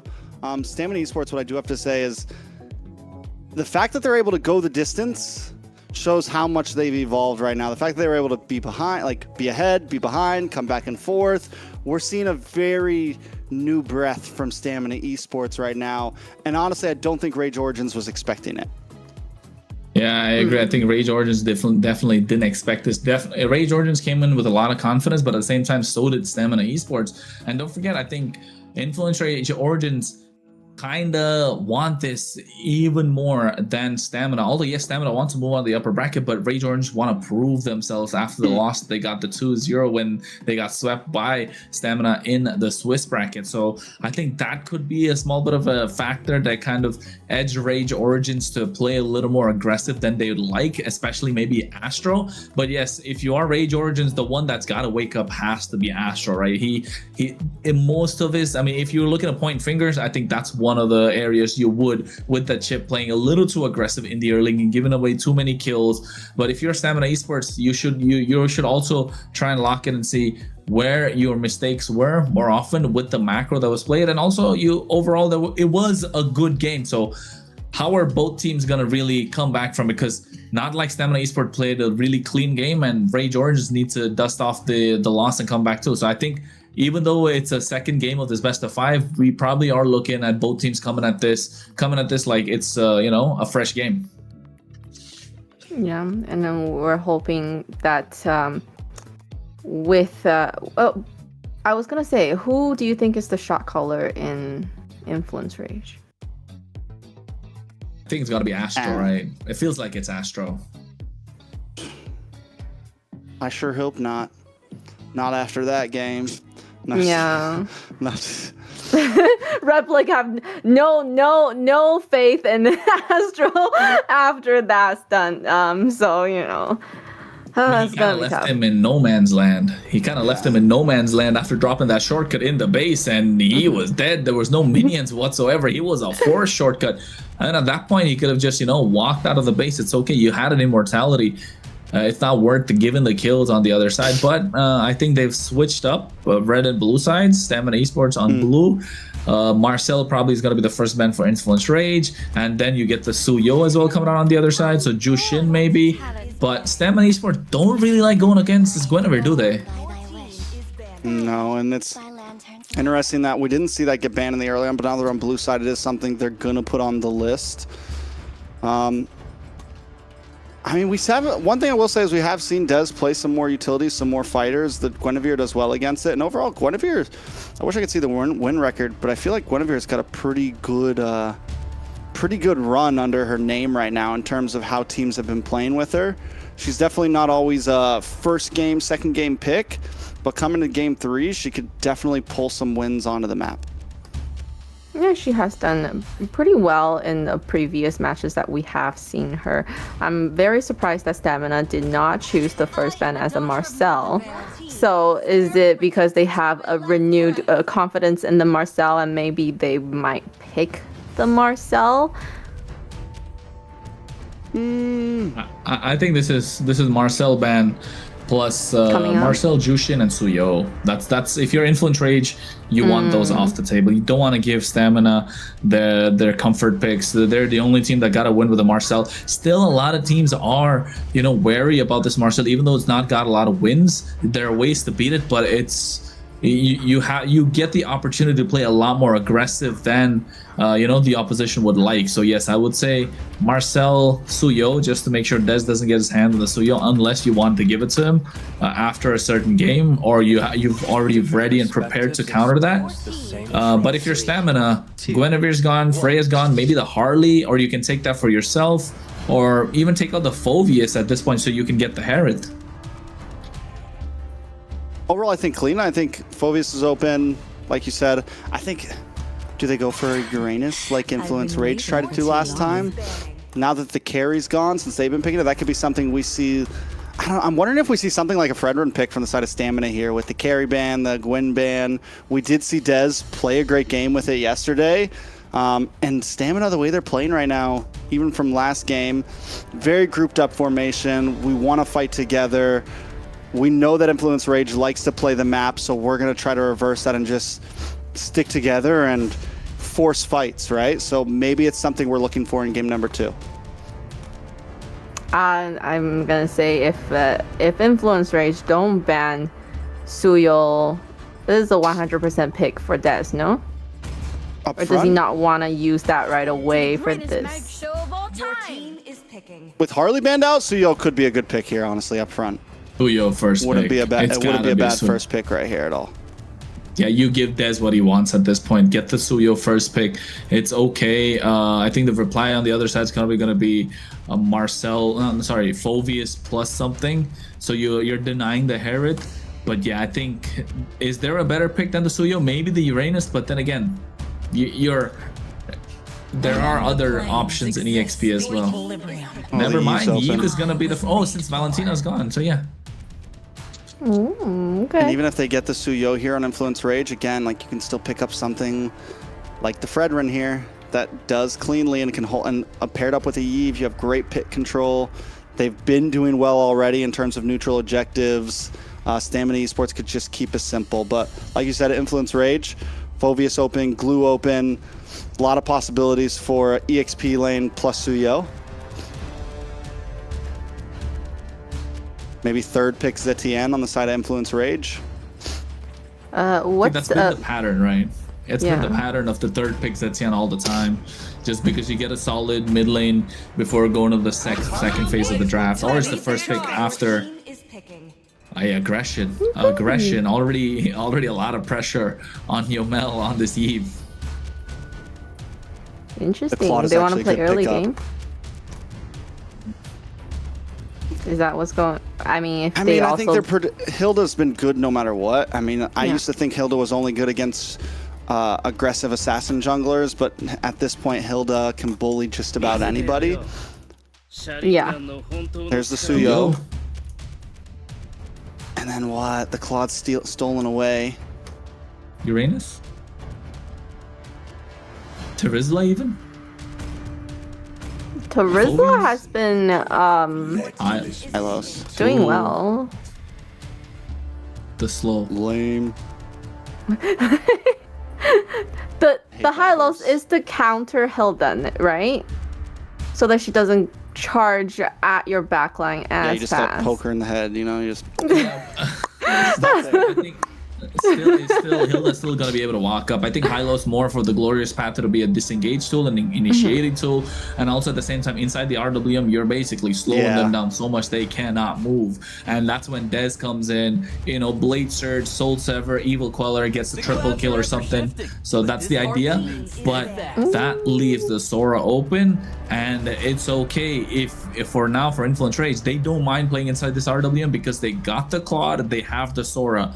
So yes, I think still 50-50, but I think Stamina Esports have a slightly better draft because they've got the Suyo, right? One of the high priority jungles in this current meta, along with the Harley. Influence Rage has just been drafting so aggressive, I feel like. Sora, Claude, Hilda, towards Stamina Esports surprisingly has been coming up with more like game plan compositions, you know, like you said, like the RWM works great with the Hylos. So many things that can pair well in this composition. It's a much more we fight as a team. Everyone needs to be present. Towards Influence Rage, it's like Sora's gonna jump in, Claude's gonna jump in, Hilda's gonna run around. You know, it's two very different play styles crashing here right now. I think mentality has changed for both of these teams, right? With Influence Rage, with their new management, they're getting lots of pep talks. It's like, you know, we can do it. You know, they're probably taking more chances and things like that. And then with Stamina, with the Yomel doing the shot calling, they felt more like a group together, and so I feel like they are more stable as a team when they're playing. Magic is my life. Your team is banning. What do we need Leomord. for Leomord ban? It has From to be. I Stamina? think Influence Rage are building around to get a Leomord, but also a Zetian could be another good solid choice in the mid lane. The Joy's gone off the table because they don't want to balance. They don't want them to get the balance of the physical and the magic split.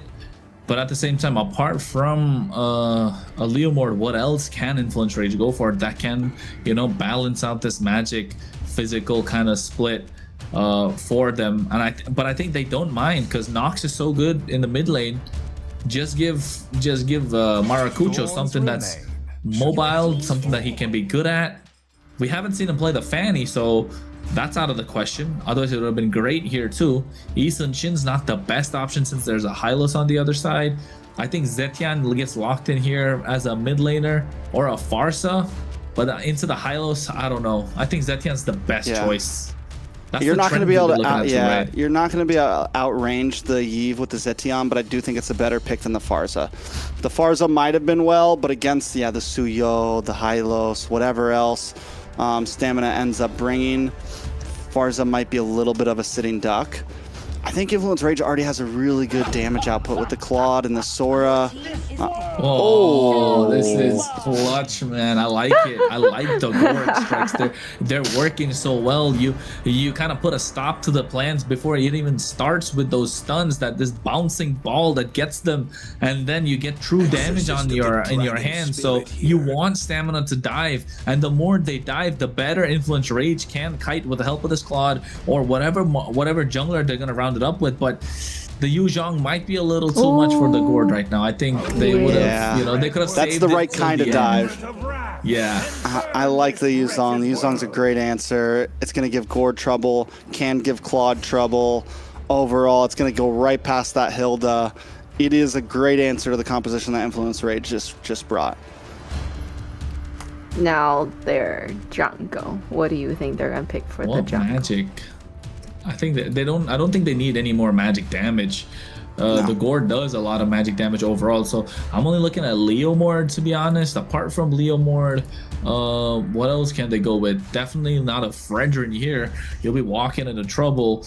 You're not gonna pick the Hayabusas. Nolan's already gone. Suyo's taken off the table. Eason Shin, I wouldn't. I was gonna I say- think Leo more. No, I don't like Eason Shin YSS. here. Yeah, but it's Not good. Matakucho style, you know. It's the and that this is what I mean. Influence Rage has just been drafting so aggressively, and I don't know if it's gonna end up, you know, being a double-edged sword on them because once again they're a heavy dive comp. They're a heavy. We're gonna get in your face and everyone's gonna just attack. It's risky. It's risky for surprisingly, Stamina Esports just has such well-rounded drafts right now. They're simple, they're to the point, you know exactly what you're getting, but drafts like this are what have won games for a very long time. So, what do we feel like the win condition for these drafts are? Are they 50-50? Which one do you like more right now? I think Stamina 70-30. Okay. What about you, Trex? I think it's a very similar thing to last series right now. Stamina Esports just needs to play a solid game. Rage Origins has a lot more boxes to check. Now, Rage Origins almost won that game last time with a Nolan. They were able to pop off. If Matakucho, we've seen, let's not completely doubt the YSS because every time we do, YSS pops off. If the items come in, if Matakucho goes on like a 3-0-3 run, you know, and just starts going in, there is nothing that's going to stop that damage.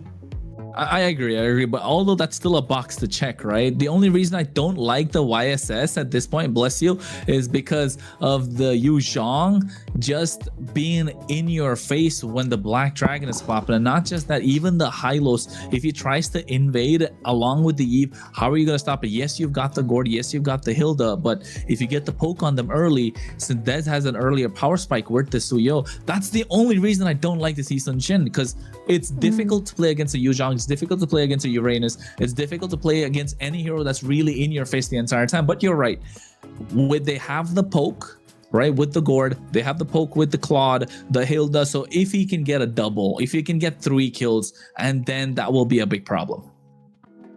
So Yeah, going into the beginning of the game, it's very crucial for Rage Origins to be able to kind of invade and see if they can disrupt Dead's jungling, and that could possibly turn it around for them, right?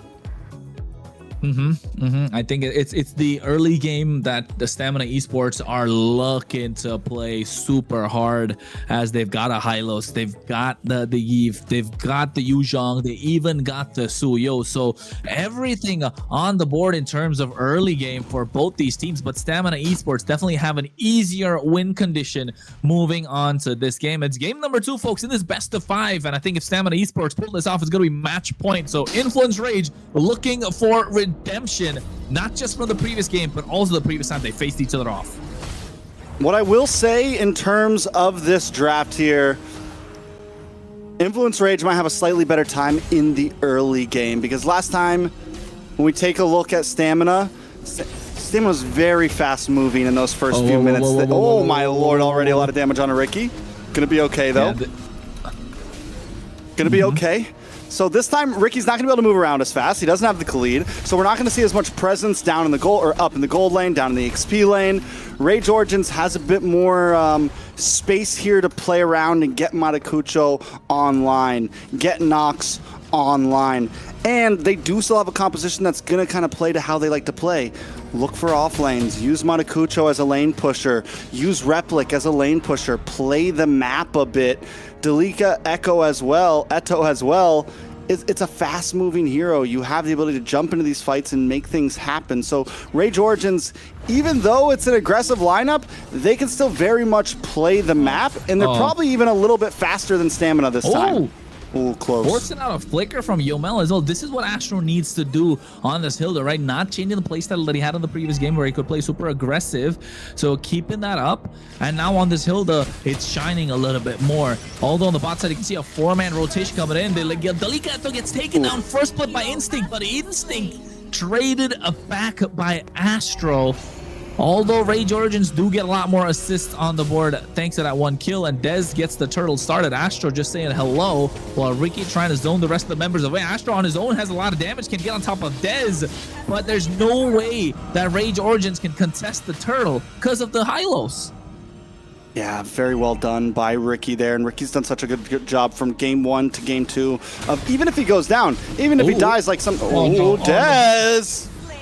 Dez just gets caught and chain CC'd to death with the help of the Mountain Shocker. Even this is what I was talking about, the gourd, right? I like it because it's so good because the stun, he caught Ricky again and the Blazing Door taking off super low. If it wasn't for the Revitalizer, Ricky would have been dead meat, and now SOD missing out as well at the same time. Rage Origins are checking these boxes a lot faster than Stamina Esports would like, Trex. Ricky's been limit testing and he's getting better and better at surviving. Last time, he goes a little too deep, he might die, but now he's finding those moments where, okay, I'm at 10%, I can hang on, I can get away, and now he's on a hero, the Hylos, who does great at just that. You hit the Revitalize, you are hard to take down, you're annoying. Yes, it's an easy hero, yes, it's a brain-dead hero, but it's still a thorn in so many teams' side, and that's why it plays well. Up in the top side, though. Mystic Gush, a lot of damage. Shifting Skies coming in as well, and look at the kill. It gets another hand of Maracucho. 1-0-2. So they're starting to pick up the pace, and now you can see he's level 6. Usually at this point, you want the Suyo to be ahead, and even getting an invade is going to be a problem for Dez. Meanwhile, on the top side, Diamond's going to be the target. No Mountain Shocker, so I don't think they'll be able to get it. Nice SOD connecting his on to Astro, taking a lot of damage. Reckley comes in, BMI Blazing Door, looking to catch him off guard. But Diamond able to survive with the help of the Purify, escaping those stuns coming in from Nox on this gourd, while Stamina trying to do the same on the bot side. Diamond's able to survive, but Rage Origins as well. Don't push the envelope too hard there.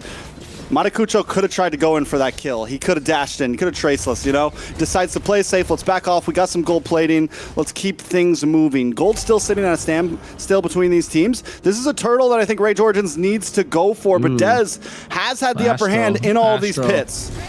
The Astro's gone, right? A little overextending a little too much, and now Ricky gets caught with a projectile, stunned up, and I think this is the problem. Again, the Black Dragon, along with a Hylos, Maracucho can't really do anything. He can't walk up to these neutral objectives. They need to get a little bit more control of the map. Unfortunately, Astro going a little too deep again means that they won't be able to get it.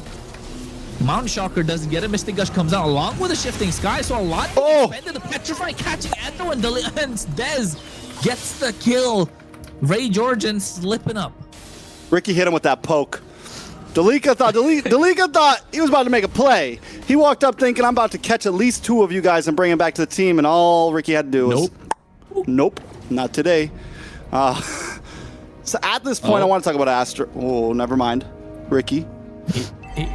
He's too aggressive. Astro's a little too aggressive than Influence Rage would like. Blazing Door comes out trying to clear the way. If they're still not able to do so, Stamina Esports picks up that tier on the top side, but look at Maracucho. Stealing the orange, very well done. This is what Maracucho always does. Maracucho does a great job at playing the map. If my team's losing somewhere, I'm gonna find something elsewhere. Down on the bot side, they're looking for Instinct. Instinct does go down off camera, so well done. Rage Origins still finding play on the map.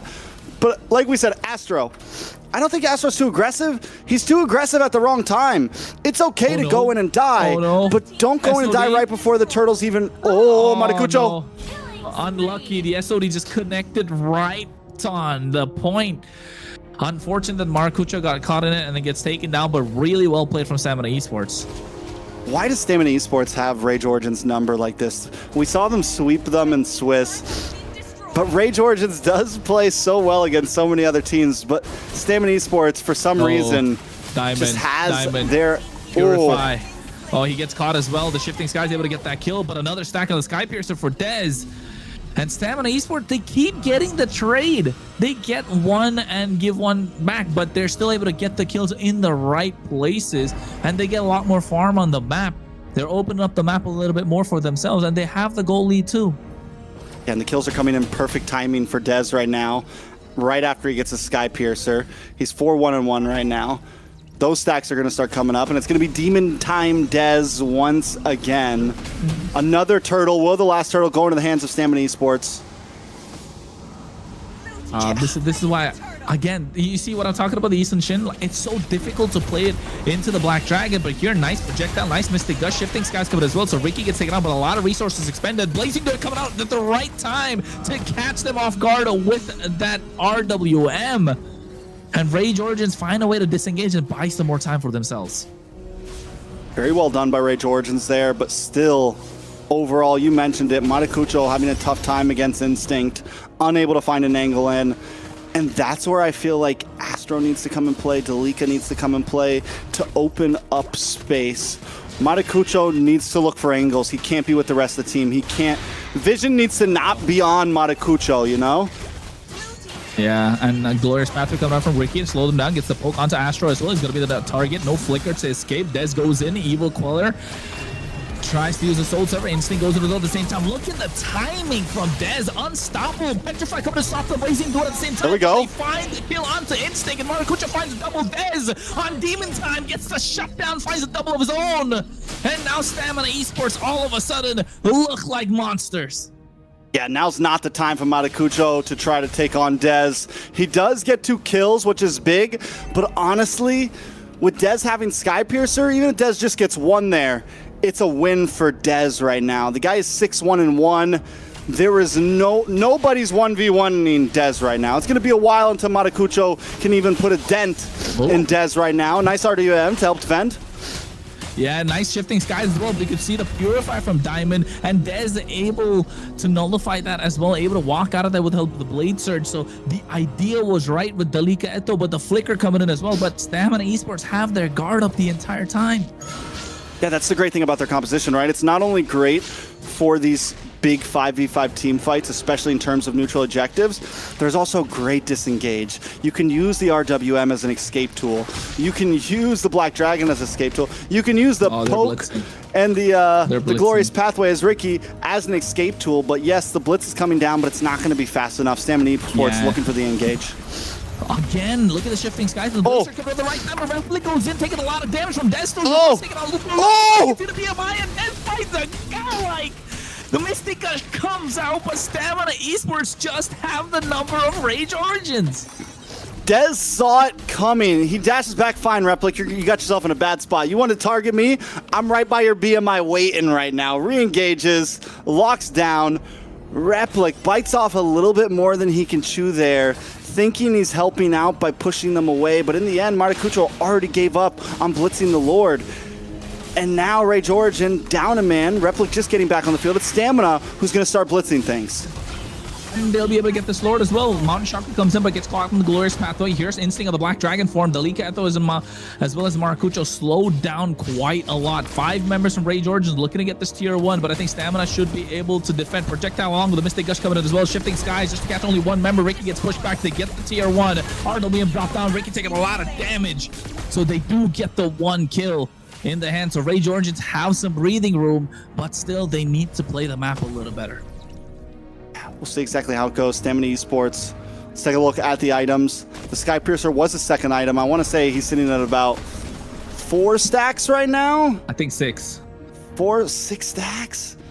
He went for that build, man. That sock, the Fury Hammer, and the Skypiercer. No, he got Hunter Strike before Skypiercer. Skypiercer was 2nd item. Well, it looks like it's. Doesn't that the order? It goes. No, he got the Fury Hammer and then get the Skypiercer and then finish the Hunter Strike. Skypiercer locked in as 2nd item and then finish Hunter Strike. So then he's at about. Oh my God, what's happening to Dez? Speaking of the devil, walks into a face full of Magic Gush. Yeah, I think this is too much. Like, this is where you say, like, again, biting off more than they can chew at this point. Dez, he thought he could get an outplay right now. All of a sudden, the lead that was there for Stamina Esports was about 1.3k gold lead is gone. It's completely gone. And the kill in the hands of Nox means that this Gord is going to be much more of a problem, and Instinct has a lot more to juggle. Is he going to go after Maracucho or is he going to go after Nox? I mean, I don't know. Look at Matakucho right now, pushing down the boss side. Mid lane's coming in. Beauty. 1 misplay and the whole game changes. Oh! Coming up the right side, so he Nox taking a lot of Maracucho able to find the kill. And just with that small mistake that Stamina Esports made earlier, Rage Origins are quick to capitalize. On the top side. More minions closing in. And this is what we mean when we say one of the ways that Rage Origins dominate matches even when they're losing is they control map. We saw it earlier, waiting for that small play, able to find Dez. We were looking at a 2,000 gold lead in the hands of Stamina Esports. Oh, Lord. Everything going the way they want things to go. And all it took is one pickoff, one play, and now Rage Origins has the game back in their hands. But this is something we still saw last game. Rage Origins was able to take things, but Stamina Esports has grown grit over these past few weeks. They've grown the ability to wait for moments as well. And all it takes is one Lord to win a game. So at this point, it's still feeling very, very 50-50 on both sides. Yeah, at this point it is 50-50, but then again, if it came down to those Lord fights, I would give it to Stamina Esports because of the way they can zone out Maracucho, right? If it's a full 5v5, so Rage Origins need to position themselves much better, find the right angles, but they're blitzing their Lord, and Diamond's nowhere in the fight. He's looking to get that SOD on point. He has been landing that, to be fair. Mountain Shark comes in as well at the same time, and now you can see they get the Lord in their favor. Delika with a nice shifting skies. The projectile comes in. Rick taking a lot of damage, should be taken down instantly, but the Petrify, the 2-man, 3-man knockup, but Maracucho able to get that in traceless on point as Repli gets taken down. A good trade for Rage Origins as they get the Lord. Huge play from Dez there, able to find Replic. All Maracucho can get for himself is Ricky, and as we know, Ricky's willing to die for the team. He's willing to die for the boys, especially in a trade like that, taking out the gold laner. Lord gonna be marching down though, Stamina on the defense. If somebody goes down here, it's huge. No, Diamond went down, and it's the right person to go as well. I think it's not looking good for Rage Origins at this point. Or rather, Stamina Esports. All right, so tower's gonna drop. Everybody good. Does Rage Origins. A nice delayed Lord means they can try to get even more out of this. An inhibitor down on the bottom side. Rage Origins doesn't have a wave on the mid. They're going to have to pace this fight. And look at Maracucho still. The bottom lane has been his all game. He's going to move up to the mid and try to take this tier 2. Yeah, and Dez right now not able to clear off the Lord. 12,000 HP on that. Delika gets the Radiant Armor, so he's going to take a lot more damage. Look at the Mountain Shark along with the Mystic Gush coming in. Ricky going for a whirlwind, but at the same time, the backline is slowly connecting. The Black Dragon goes in. Petrify catching 2 members. And Replic with a BMI Blazing Duet going in as well. Purify not available, so he's not going to be able to use that. And now Delika gets caught by Diamond. And Stamina Esports finding a way to defend, but that was a tough defense stats amount. Yeah, and even there, Diamond's damage just isn't quite there yet. You see how long it took him just to take out Delika?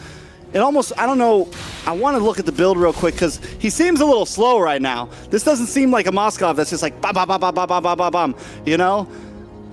We need Diamond to start getting to that point where he can actually take a fight into his hands because Dez is doing his best. Dez is doing his best. But Dez can't just hang out for the long run. Here we go, though. Pick off. Nox taking a lot of damage. What a shutdown in the hands of Instinct. SOD could have got that too. But I think they would have been slightly happy if that kill went to Diamond or Dez, right? I mean, at this point, a kill's a kill. Sadly, it's 28 seconds on the clock. We're not too far late game. All 5 members will still be up for Lord, but it does give Stamina a little bit of presence on the map to be able to try to look for control. Ricky, man, he's going for a ride. He's on a roller coaster. Every time he goes in, Shifting Skies comes in, but look at the Petrify, but Replic in the back line, Blazing Duet. Yomel has to get out of harm's way as well. The help of the Flicker. RWM dropped down, taking a lot of damage. Maracucho baiting on the winds of nature from Diamond. Oh, this is so tough. This is back and forth. 5 seconds to the Lord. They got the Flicker, the Revitalize, the Petrify from Stamina Esports, all for just one Flicker from Replic. And everyone is using everything in their kit for these small skirmishes. There's no ults. Finally, SOD does come back into the hands of Stamina. He just uses it.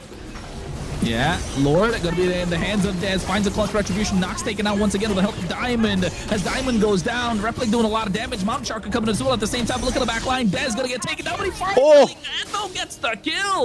And Maracucho able to get a killing spree. Ricky's doing the best that he can to hang around, but takes a little too much damage. Immortality Dez has an immortality. Point, but look at Replic getting on top of Yomel with the Blazing Duet coming in. Ricky's immortality goes first, but Dez able to find the outplay. Looking to get Maracucho as well. Finds the double, gets the shutdown, and now looking to get Replic at the same time. Dez is on demon time already. He's looking to find the third. Just give it to him already. Replic bouncing around with the BMI, and he finds it. He's unstoppable.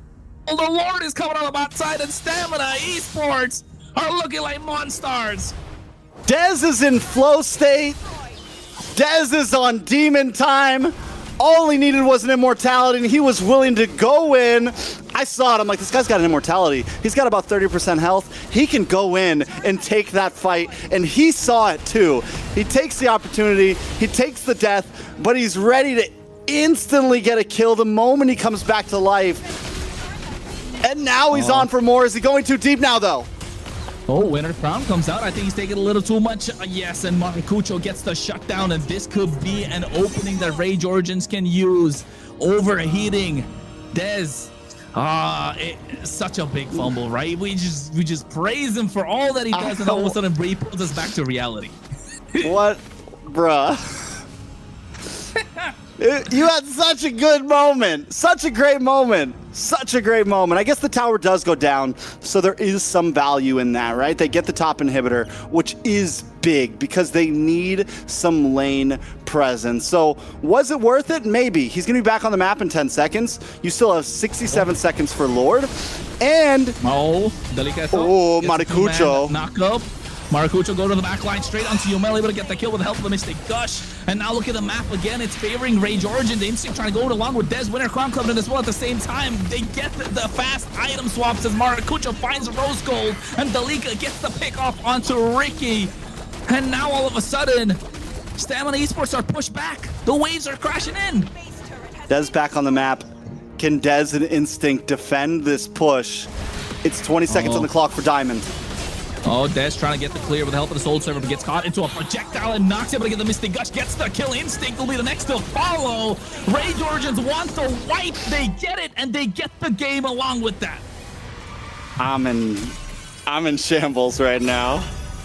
Imagine having possibly one of the greatest plays we've seen so far in playoffs. Maybe one of the greatest plays we've seen so far this season. Just to instantly... There's so much play. back and forth that 1 minute you think... Freaking airball, huh? Holy That's- freaking airball. Freaking airball. Wow, what can I say? I feel like, you know, once Maracucho lost that Lord again, I was like, okay, that's the end, right? And then, you know, another mistake from Dez, and and that flicker ult by Nox. Oh, that was crazy. I was shocked. I was like, well, you're gonna definitely go in for that kill with a flicker, and you know, it worked out. It worked out amazingly. In this game, it just looked like only Dez was playing for Stamina. I mean, I know you got no words because I was like, I got nothing. He was, like you mentioned, he's on flow state, demon time. We'll call it whatever you want. He you can't was do that there. to me. Dez was him for what, about like 30 seconds, and then 15. one of them fumbles the bag. Oh my God! I was hyping you up, Dez. I was your wingman right there. Like, how do you do that to me? But then again, like, even Maracucho, right? Like, let's not take away anything from Maracucho. 10, 3, and 9. Just like Dez was 12, 4, and 3. Dez got the kills, but Maracucho was everywhere around the map. Yeah, I think the jungles on both of these teams has done exceptionally well, and I feel like, you know, is this what's gonna happen in the next matches that we see from them as well? You know, everything funnels into the jungle because we haven't really seen the marksmen really pop off yet. Yeah, I mean, it's a tough spot. Even with Dez going down there, I don't want to just like throw this all on him, right? The rest of the team shouldn't have got caught off there. I think after that big play getting Lord, everyone was supposed to just back off. Dez goes too deep. And then once Dez is gone, Stamina Esports, the rest of the team also has to know, hey, we can't get caught here. And Influence Rage knows without Dez, we're going to take full advantage. And they just close the distance. They find 2 more members. It's a rough start. But once again, it comes down to Influence Rage finding those small moments across the map. You make a mistake, and they are a good enough team to instantly capitalize on it. All it took was 3 seconds. And it was the same thing. I mean, both these teams right now. Game 1, Influence Rage had a lead. Stamina Influence, it takes one play to take a game into their hands and win in game one. So Influence Rage gets their own revenge, right? It's like, fine, we're going to look for that one moment. They find it. They win. The game goes in their hands in about 20 seconds. Now, how do Stamina bounce back? Right, that's the question. Because if you're Stamina Esports, if doubts started to creep in, it's gonna be now. Because Influence Rage, they say, hey, we lost game number 1. They got a little lucky. Now look at how we played game number 2. They thought they had this game in the bag, but we were controlling the entire game. We were controlling the entire game. And Stamina Esports, though, is doubt starting to creep in? Is it going to be like, we got lucky with game number 1, we're not able to get it over in game number 2, and Dez starting to take a lot of pressure? Is Dez starting to go silent in these, in the comms? In his head, is he like, if I die one time, we might lose the game? Is the pressure starting to rack up? Is the chip on his shoulder getting bigger and bigger? Because, he's a great jungler and all that, but he doesn't have that big W, that big, the big medal to kind of show for it. So at this point, is the pressure starting to mount up on top of Stamina Esports, and especially Dez? And not just Dez, Diamond is kind of nowhere to be seen. The SODs did connect. He was there in these crucial fights, but like you said, Trix, the damage just wasn't there compared to Replic. Those blazing duets were more crucial compared to what Diamond could do. He was just caught in between 3-4 members, and Nox on this Mystic Gush gourd just coming in so clean. Those projectiles are there again. Ricky gets picked off too many times. What is Stamina Esports thinking at this point? Because if I was them, if I was Dez, you could start feeling the pressure, like, I gotta carry this game, I gotta carry this game, I gotta carry this game. And that's a mentality that really will lead to the downfall of your team. To an extent, yeah. I think Dez does need to stay in like there needs to be, you got to have that dog in you, right? You just have to know when to not always go full out ferocious, And there was a moment there, this moment here, where he was online, and this could have been GG's for Stamina. I still think it's 50-50. I think both teams are going to be able to find moments. I think we might be in for a long night tonight, to say the least, is what I'm saying. Is Stamina Esports completely takes the dub on game 1 off of one moment. Rage Origins does the same. Maracucho, though, with the MVP, he's looking to be top. He's muy caliente. He's looking to be the best around right now, and he's hunting for it. The part being, he's consistent. That's what makes him so good, right? Compared to Dez or compared to any other jungler at this point. I mean, we haven't seen a lot out of best players, so even Shiro at this point, I think he's been more consistent than Shiro in the jungle. So yes, for Influence Rage Origins, Maracucho is a key player, and the problem for other teams is you don't have a way to kind of stop him because his hero pool is so deep. I think one thing I still need to see from Maracucho, though, his retro game. I was just gonna say, retro game a little weak right now, but honestly, he's been consistent in also losing the retry. That's what I'm saying. Like, he's a consistent jungle, very good, but it's right? Could be a space thing, it could be an angle, whatever it is. Maybe it's your team not creating space for you, I get it, but something has to be done for Rage Horde. If they can just tighten down on their Lord pick game in terms of neutral objectives, Stamina Esports might not stand a chance here. The moment we start to see Rage Origins really taking neutral objectives, I think that's when we know it's a wrap for Stamina Esports. Stamina Esports, on the other hand, Dez, if he can keep on playing the way he's playing, there is still a big chance that Stamina Esports can do this. So the who has more pressure, right? The Maracucho, with that one moment that he really needs to be able to, win, or Dez needs to play the whole team really, really well. Like, who has more pressure? Yeah, I think Rage Origins has been winning games without winning objectives, right? Like, they're winning through map, they're winning through other things, they're map control. That's why it's like, if they can get their neutral objective game down, then it's a wrap.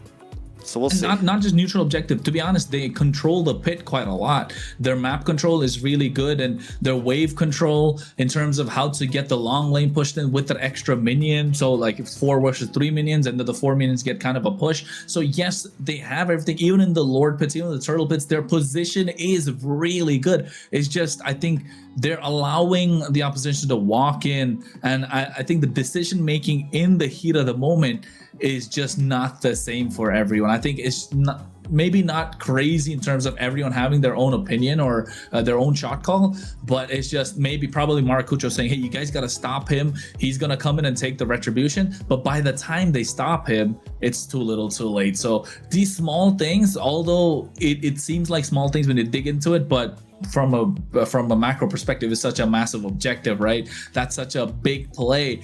And you're right, if they fix that, I think Influence Rage Origins is a beast of a team. And you know what, Trex? I don't know how far Influence Rage Origin are going to go into the season. I might be calling it a little too early, right? But imagine this team in the next season. Like, more time under their belt, more games. They're going to stick around. If they stick around for a little time more together, they're going to be definitely a problem for every team to deal with. Yeah, I mean, you brought it up for the comms seem a little off for the neutral objective, and I think Astro has been he needs to tighten up a bit, or there's definitely communication distance. I think it was first or second turtle, maybe third. Astro kind of, he did the right thing. You go in, you try to push Dez away, but his timing was off. He died for it, but if he would have done it when Maracucho was actually ready to engage onto the turtle, it would have been a very different story. It would have been worth taking that death, but he goes in too early. Maracucho was just finishing his purple, and that's what I mean when what I mean when I say We got hacked. It's okay, continue. Yeah, we're just a little off. It's the Canvas hackers. I know, right? Where are you guys at? We got to report you. Again, with the Freya and Marcel ban, two very first bans that the Stamina always going in with. Who's gonna take the Harley? That's my question, because Harley hasn't played yet, and you know, I feel like this is probably time to bring out the Harley for any of these teams. Ooh, actually, you're right. You're right. Influence Rage have the option. Are they, if they ban out the Harley, then they get the, they don't get anything in their favor. But if they ban out maybe the carry, maybe the Phoveus right now, even the Harith, it could work out wonders for them, because then it comes down to stamina. Are they going to ban the Jushin or the Harley? So you are giving something away unless they leave both open. There you go, Hilda. They want the Harley. Influence Rage want the Harley. Influence Rage can't pick the Harley. Oh, Harley. I'm thinking Harith. HH. It throws me off. I'm sorry, guys. Yeah, I was saying. Get some Tylenol, bro. My bad. My bad. Nah, I'm a little Harley, the allergies, man. Allergies. About to say Harley's first pick. Stamina Esports, Uranus plus something, right? It's got to be Uranus plus something, because Uranus is a good counter to the Harley from the EXP, applies a lot of pressure. Maybe they don't have the Khalid, they don't have the Hilda. You know what, Lilia, I was gonna say. This is a solid pick. Lilia, Uranus. Yeah. Earlier when they were picking mages and we were thinking which mage, I was thinking Lilia, but definitely don't want to waste that mage until the Harley comes out. So it's good that nobody picked it until that. Yeah. Phoveus not bad like here. I saw your face, Kronos. I mean, yeah. I don't think it's that bad. It's not bad per se, but I think I would have preferred the Uranus just because of how much he can like tank against the Harley, right? How much he kind of off-puts the Harley the entire time. But Phoveus is not bad. It prevents a lot more of these bigger EXPs that want to stay in these fights longer. Although if I'm Influence Rage, probably look at, you might be thinking of Terzla, but then Lilia is there to slow the Terzla down. Khalid is okay. So Astro again getting some aggressive roam picks. Lapu is probably the only option they can go with against the Phoveus at this point. But still, I think with those two picks from Stamina, they look solid. Yeah, I think Stamina Esports, they just need something to round it out. Now, do they pick their jungle now? That's the question. Once again, Fredrin might not be a horrible choice here. They go for the Claude instead, locking a gold laner. This is actually a decent spot for Stamina because there's already no Claude, there's already no Harith for the side Influence Rage. Carry could have been an option, but you ban that out here. And then what? You ban out the Moskov? And you don't leave a whole lot left for the side Influence Rage. I've been waiting for too long. Yeah, they don't even have the Eastern Shin. Don't forget, they can't play the Eastern Shin in the gold lane because it's really good into the Claude as well. So at the moment, the Claude looks super good for Stamina, and it's a good pick for Diamond. It's definitely a comfort pick for any marksman right now in the current meta. Any marksman player, if you don't know how to play the Claude, you shouldn't be in the pro scene, in my opinion. But yeah, for Influence Rage Origins, I think take out junglers. What could be more problematic? The Fredrin's a good shout because it amplifies what the Lilia can do, amplifies what the Phoveus can bring in this case. Along with the Fredrin, maybe Bosch has already been picked up. Lancelot, I mean, yeah, it counters the Harley with the when he uses the deadly magic, so in a way. Sniper ready. Give me I do like the Fredrin pick. And they banned the Leslie Leslie. I mean, like I was Sovereign gonna say they bases. could pick Leslie for the Claw, but I feel like Leslie would be having a really hard time with the Lilia.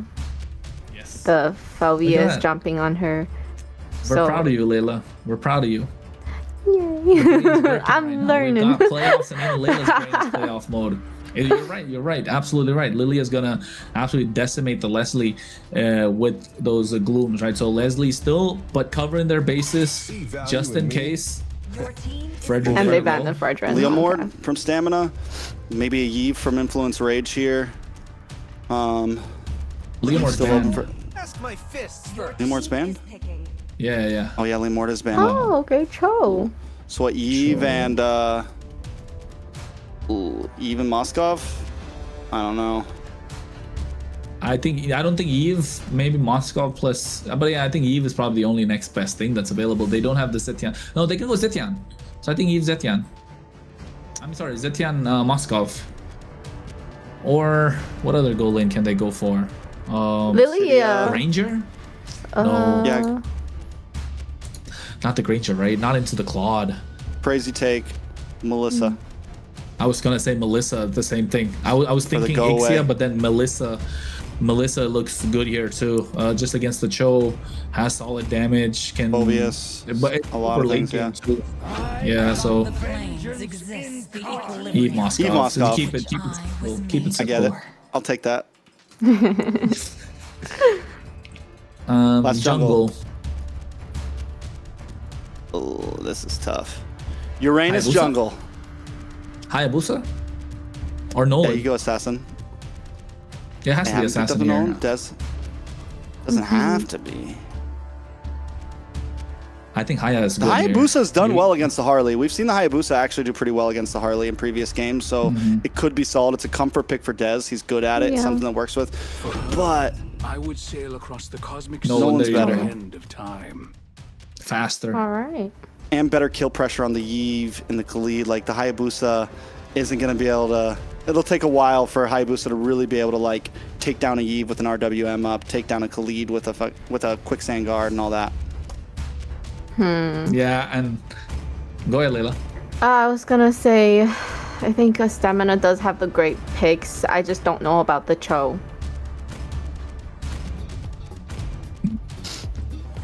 What? Please let me know. Educate me with the Cho pick, please, somebody.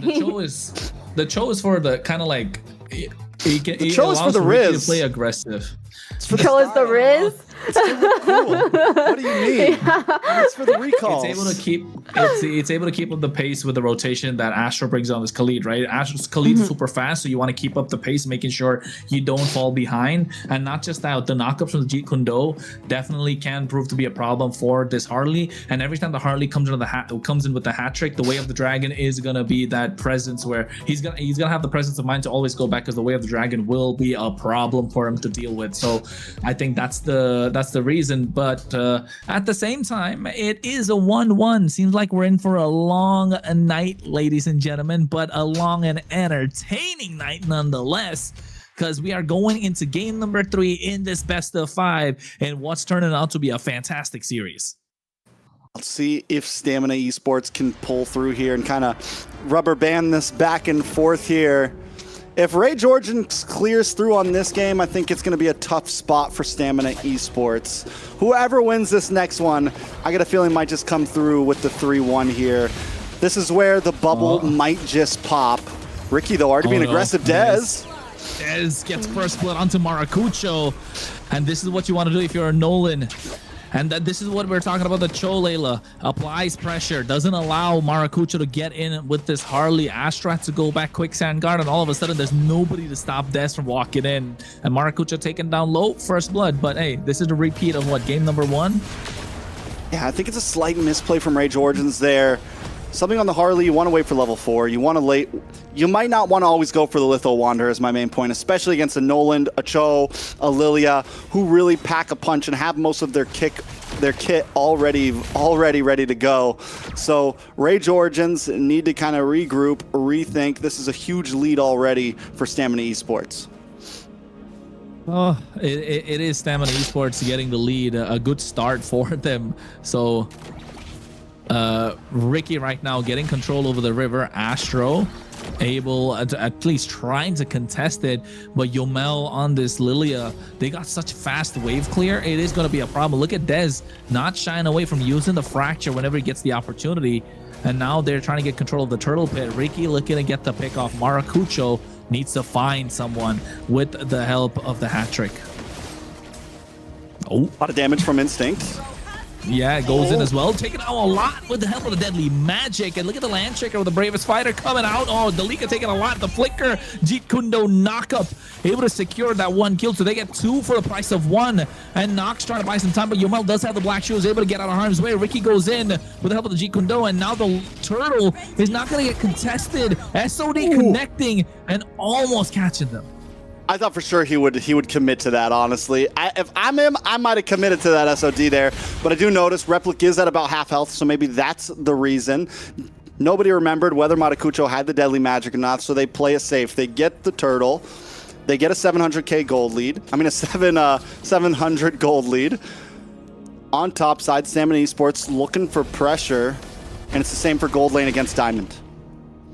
Yeah, and Maracucho able to find a good pick.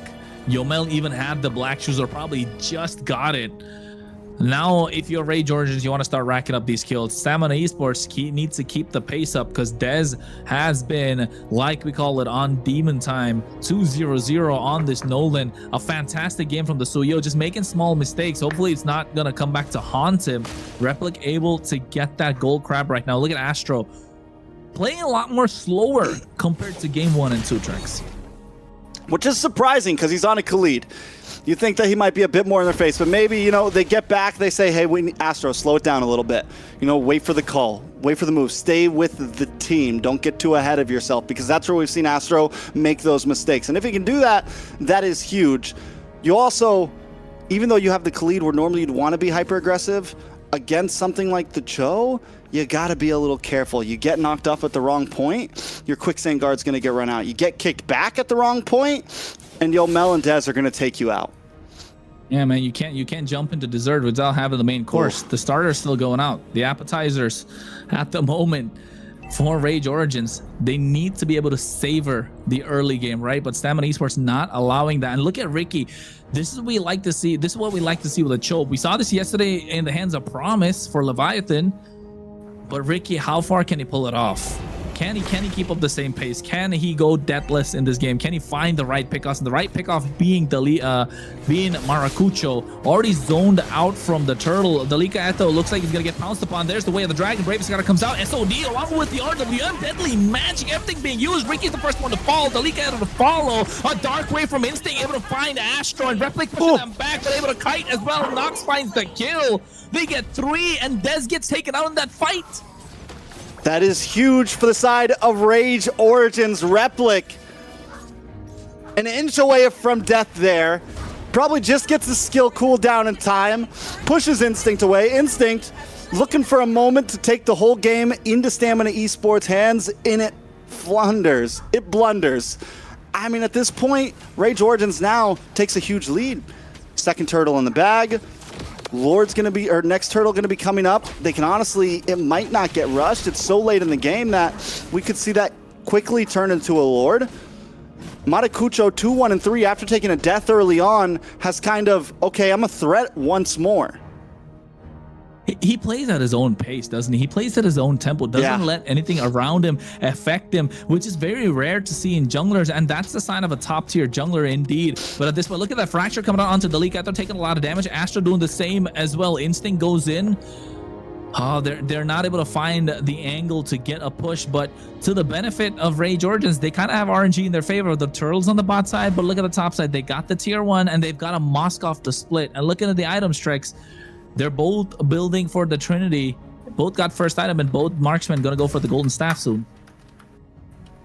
Both teams taking a very different approach as well here, right?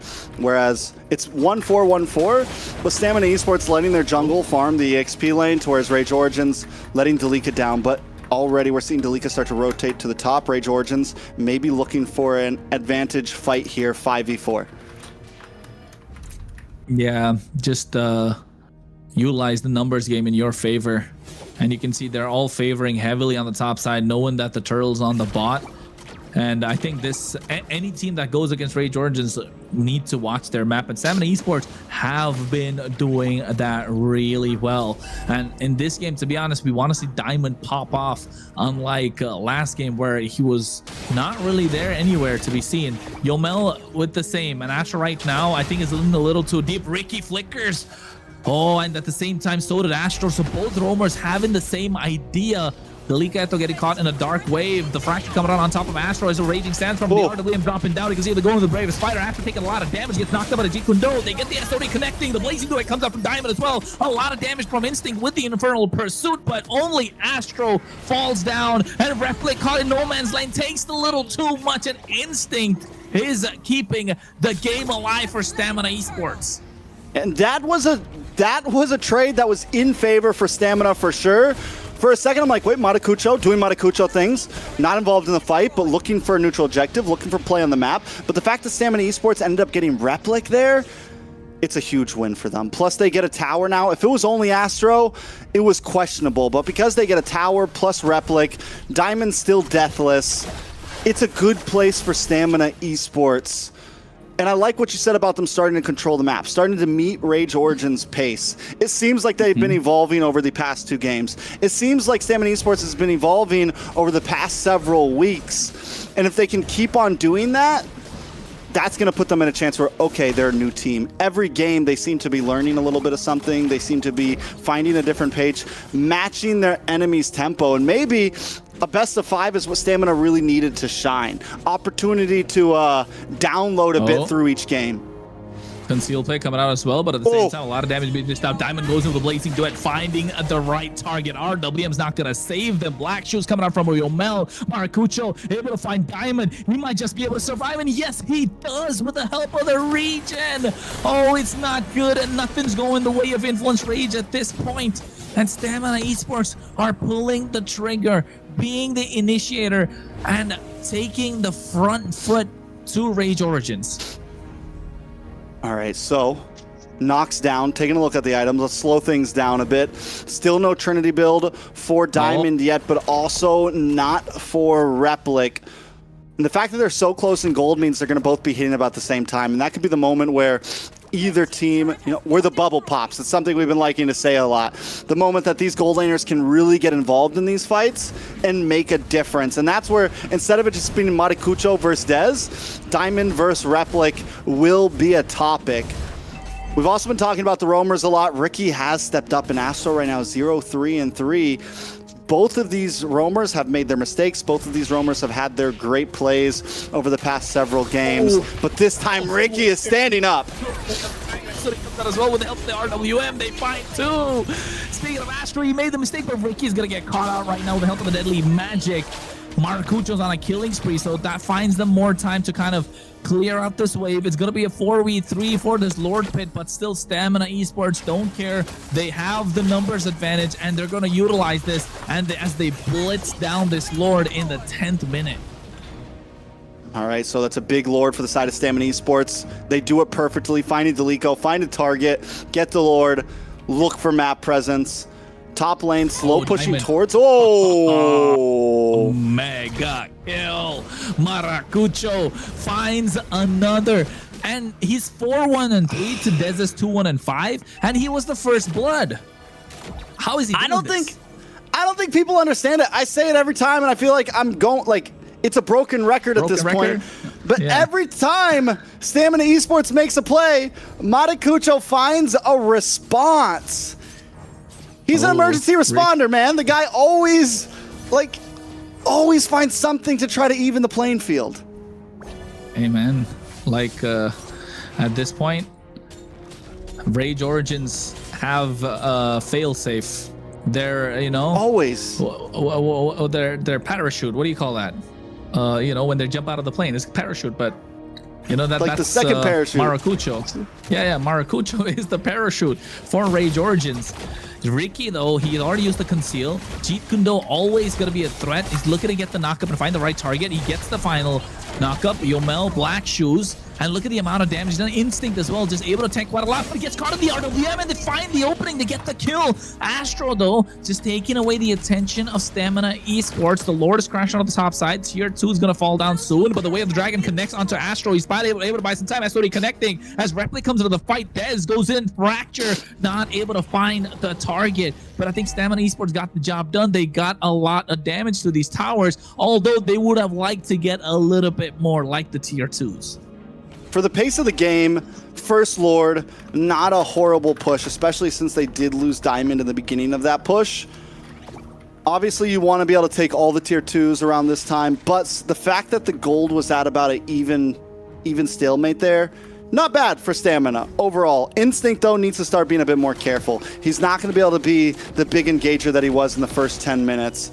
The fact that Replic now has Trinity build in, the fact that Nox is doing more damage, you go too deep and you're going to get instantly shredded down. You're not as bulky as you were before. So Instinct, hopefully that reality check just happened and he knows, okay, I need to think about how I'm pacing myself in these engages.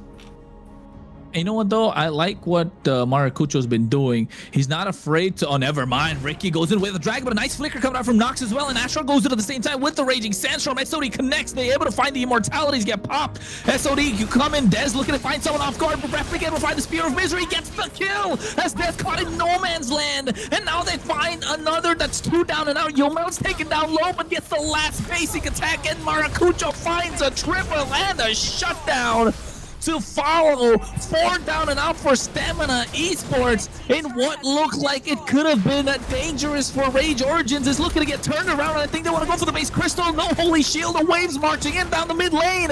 They're going in and they're looking to cause an upset. They get the end. Blazing Door it comes out, but it's not going to be enough. Rage Origins off of one fight get the game. Once again, Stamina Esports pull Anakin Skywalker. They go up against the high ground, man. They go up against the high ground. The RWM drops, and Dez thinks he can just jump in there. The whole team, they take these fights that sometimes they just shouldn't. You don't have the high ground. You can't just jump into that. Instinct did it in the earlier fight. We said it. They have to be more careful about the way they engage. They no longer can go up against Replic. There's a lot of damage now on the side of Influence Rage. And they do it once again. Even after they get caught, they could have disengaged. They could have looked for a re-engage after once the fight kind of slowed down. But they risk it all on one big moment.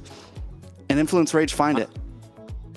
Yeah, and I Kind feel of like taking a look at that replay from that play, right? Des gets caught at the edge of the RWM, goes in with the dash. Look, Yeah. he wanted to get on top of Nox, but Dalika Eto was there with the bravest fighter, and he dropped down that land shaker to able to slow down Des, catch a stun, and Des gets stunned when he walks in, and then gets pushed back by the Spear of Misery. So that play, Des got a little. You're fighting against the high ground. Yeah, he got He's looking like Anakin. Man. Yeah, and at this chopped point, in half.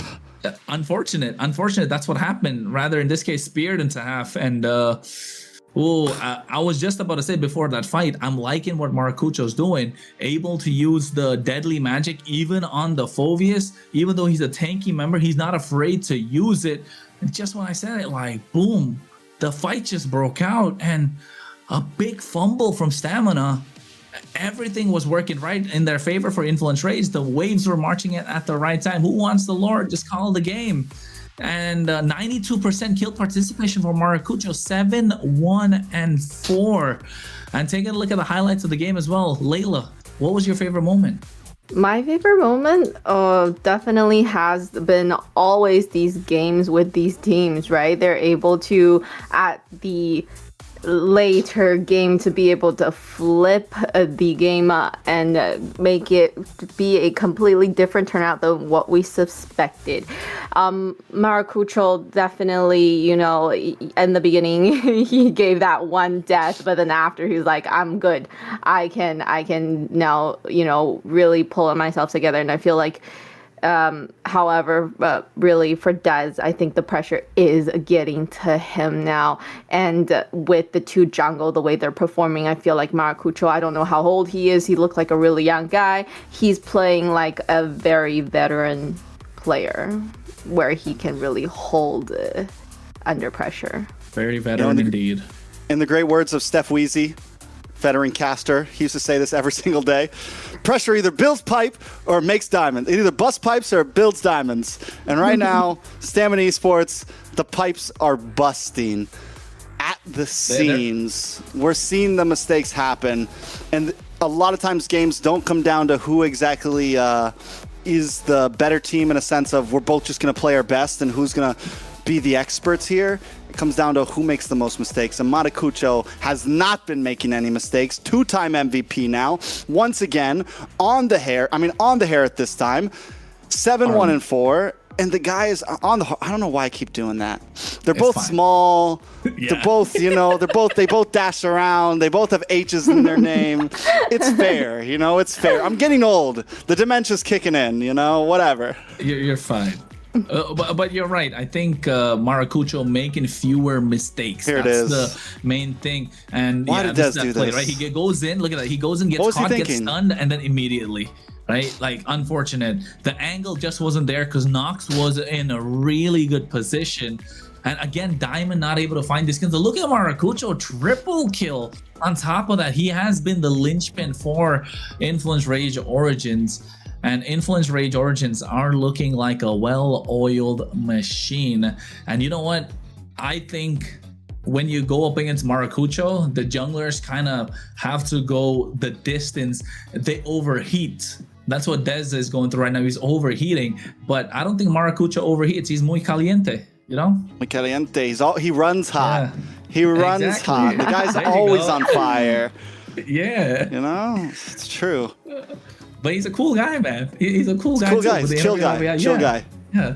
Real He's a chill guy. I like that he was going after Diamond. Unfortunately, Diamond did not have a fun game to deal with that. You know, yes, the Lilia counters Harley. He's like, okay, that's fine. I just pick on Diamond then.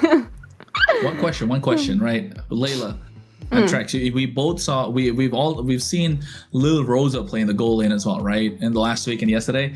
Now, would he have been the difference maker, right? Woulda, coulda, shoulda, but I don't like to talk about it, but with the constant swaps that Stamina have made, Ricky, Bless, now Bless is not there anymore. Song comes in, but Song's not allowed to play yet. But at the same time, you've got Lil Rosa that gets subbed in. There's Diamond that's there. With all these changes that's taking place constantly, just yesterday we thought Lil Rosa looked super solid for the entire team. Now all of a sudden, Diamond comes in and they're not looking so solid like they used to a couple of weeks ago because they got their time with Lil Rosa, although Diamond was popping off back then. So now are all these changes getting to their heads, or like is this kind of breaking the stability of the team? It's definitely a possibility. And I think stability is something that Rage Origins has had from the beginning, right? Rage Origins has had stability around the map, even in those last interviews with coaching. They've gotten more and more stable as we moved on, Layla. Yes. Yeah, talking about stability, yes, definitely. The Rage Origins looking very stable with the gameplay that they do, the team fights that they have.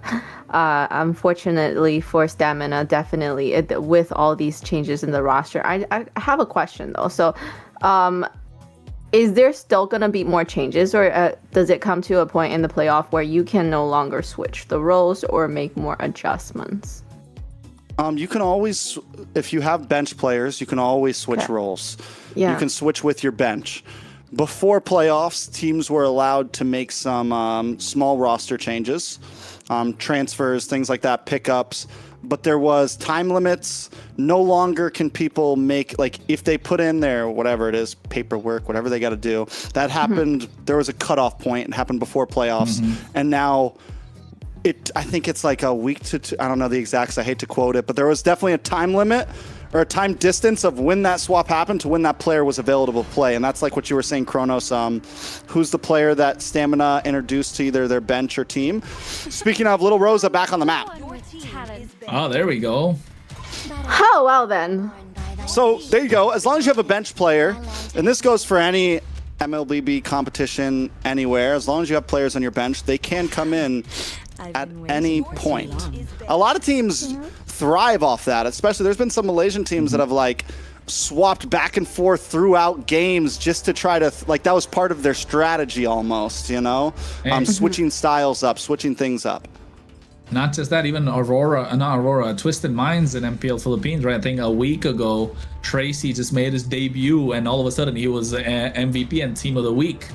So yeah, that switch coming in mid-series too. So I think it's definitely possible, but then again, it begs the question: is it too little, too late? Can he be the big difference maker? Influence Rage Origins already at match point right now, so essentially you're not playing a BO3. You're playing every game as a BO1. And you need to get 2 games off the bounce. And Influence Rage, with the tempo that they had, I don't know if that's gonna be enough. And now, not just that, it's global ban. So Lil Rosa walks in and not allowed to play the Claude, the Carry, the Moskov, and whatever else Influence Rage are gonna ban out, and that's gonna really, throw a wrench in his plan. So can he step up to the plate? And if he does, he's gonna be a massive game changer. And Stamina will be asking questions, or even the fans, like, why wasn't Lil Rosa in the team from the start, right? Yes. Yeah, because we thought maybe it was a scheduling conflict, and clearly it's not now. So having him come in a little too late, I feel like... Hey man, he was at a concert. He got caught in traffic. He had a hot date. Give him something, Exactly. Little Rosa. Pull it up. He got the chain and everything. He was hanging out with his future ex-wife. Oh, hopefully, it was worth it, because now he's really got to pull it together and hopefully make it an even 2-2 for Stamina here. Or that's it. They're going to the lower bracket, right? What about me? You know who has to pull it Wait, together, I missed that. What? Nothing. I don't think. For some reason, Kronos loves my jokes. That's why me and him are always on test. Someone has to laugh at the things I say. It's fun, bro. It's fun. Get the hospitality lingo and all that trash talk behind whatever goes on. But you know what? Who has to step up though at the moment? I think it's Astro. Right, Influence Rage have been doing well, but Astro has been and you give Marcel away to the only team that's won with Marcel. And it was Little Rosa with the team that won Marcel. So, Give him the Kronos. Granger, maybe Granger. A lot of the definitely a lot of the goal lanes has been picked. So I feel like that it's, his choices are really limited. But a Granger with a Marcel would be amazing. It would be fun to watch. Stamina Esports 100% win rate with the Marcel. What else? You know what else is no, they're not 100%. They've lost before with the Marcel. Yeah, that was like day one, didn't that? With something, I don't know. Yeah, probably. Oh, okay. I was about to say, Lancelot, Maracucho. He runs hot. He runs hot, baby. Maracucho. Muy caliente. This guy, I feel like he's the only one who's really been playing the Harith, right? I mean, who's been playing the Lancelot? I was like, are you gonna try to say Harley? You just want the hair. It's the hair. I was about to say, like, there are a lot of people that's watching in MPL Philippines and also the MPL ID channel. So make sure you guys like, subscribe, and also go and check out the MLBB Esports page while you're at it. And the rest of you too, wherever you're watching, make sure you like, man. TikTok, Twitch, Kick, whatever it is. So make sure you like, because this series is definitely a banger. And they get the Granger and the Kimmy. I'm not sure how to feel about the Granger and the Kimmy into the Lancelot. The Kimmy, yes. The Granger, I mean, I see he can kite, right? That's probably And why. it's meant to pair up with the Marcel. That's the major reason. Like, it's not about exactly how we're going to do against the enemy. They're focusing more on what are good skills to pair up with the Golden Hour that will, you know, range skills that stack up, and then once the Golden Hour ends, boom. You know, those types of opportunities. So I get it, but you're right. They're not going to do great against the Lancelot. They're squishy. Squishy. No flickers either, really. Just dashes. Your team is banned. Oh, wow. We've seen this. We've seen this. Oh, They're the only team to do it. They're the only team to do it. no. This is going to be exciting to watch, not going to lie. Oh, I'm too excited. The neighbors are going to complain again. But then Odette. But here, right now, there's still 2 more options left. And I think they picked up the Odette in the first phase because Stamina Esports probably know the way to counter it. And for those who want the lore and everything, you know, Lancelot, Odette together, side by side too. Cute. Yeah, sure. Cute. Oh, no, Lancelot, you never know. My bad, my bad. I don't follow the lore, man. Charisla. That's what I have you here for, Kronos. No, but now they can kind of like get a knockup, right? They have the roam. The Sora has to get banned out. I think that's a good way to stop the what do you call it? The Swan Song. Does that count as a knockup? It does, right? The Shifting Skies. I feel like so. Yes. Yeah, should 'Cause be. you Well, can- whenever can you pull- pull, yeah. he knocks him up, yeah. Yeah. So. Yeah, what about? Oh, Gwynny's banned, so you can't go for Gwynny. Team is banning. how Fremen does is this still work now? open for stamina. Doesn't matter. Okay, yeah, I think the 1 dash. I mean, at least it can hold itself. Can you taunt Odette out of her Swan Song? No, only Or knockups. only suppression? Only knockups Only and hard knockup suppression? knockup and suppression. Knockup But the and suppression. problem is, why Like would you want to Franco go Kaja. in there, especially No if hooks it's like in a golden hour? You wouldn't want to go in there with that. You would have to wait. I'm just thinking about something that can at least hold its own and not get bursted down. Oh, it's tough. I think Sora's got to get banned if you're Influence Rage. You're thinking of what else could be a problem. I think Sora is probably one of the best ones, just because of how you can use the Shifting Could be a Skies. good answer. right? I know they already have their roam. Fredrin banned. Telling you guys, Fredrin's just a solid jungler. He's not the best, he's not the worst, but he can always hold his own and help you secure. And especially with the way Dez has been securing objectives, like he's a go-getter when it comes to the retry game. Maracuja needs to, you know, take a couple of lessons from Dez regarding those retries. Probably a page out of their playbook, but that's why they weren't afraid of letting go of the Marcel. What's gonna be the one that kind of amplifies what the Odette can do? A roam Kaleas could be a good option, but is it the best one? Is what I'm thinking. Like, yeah, there you go. Kaleas banned out. Influence Rage. What can they go for here? No aggressive, no more aggressive Gold roamers. laner? That golden roam, right? Golden roam. Could they go for something like the Kaja here? Something with hard crowd Gatot Kacha. control? Gatot Gatot Kacha would be crazy here for Influence Rage. The amount of AoE that they would have, like they don't have to pile it on each other just separately. Like that covers so much. That's the entire like half The of map, river. the whole map. No. Like, It's crazy. They could even go for the Grok, to be honest. Here, if you're Influence Rage, Yeah. they have a lot of options. They definitely have a lot of options. Your team Beatrix, They go- oof. Okay. I think we've seen Replic on the Beatrix possibly before. We've seen a few Beatrixes pop up here and there. Hasn't done bad, honestly. We've seen some really good games with it. We've seen a few losses. But in the hands of Replic, I think it can do well. Influence Rage just really need to round out their draft now. Having something like the Lancelot, the Odette. Yes, the Odette works great against the Marcel, but you're missing some front line right now. You are a little squishy. You're easy to dive on. They definitely need...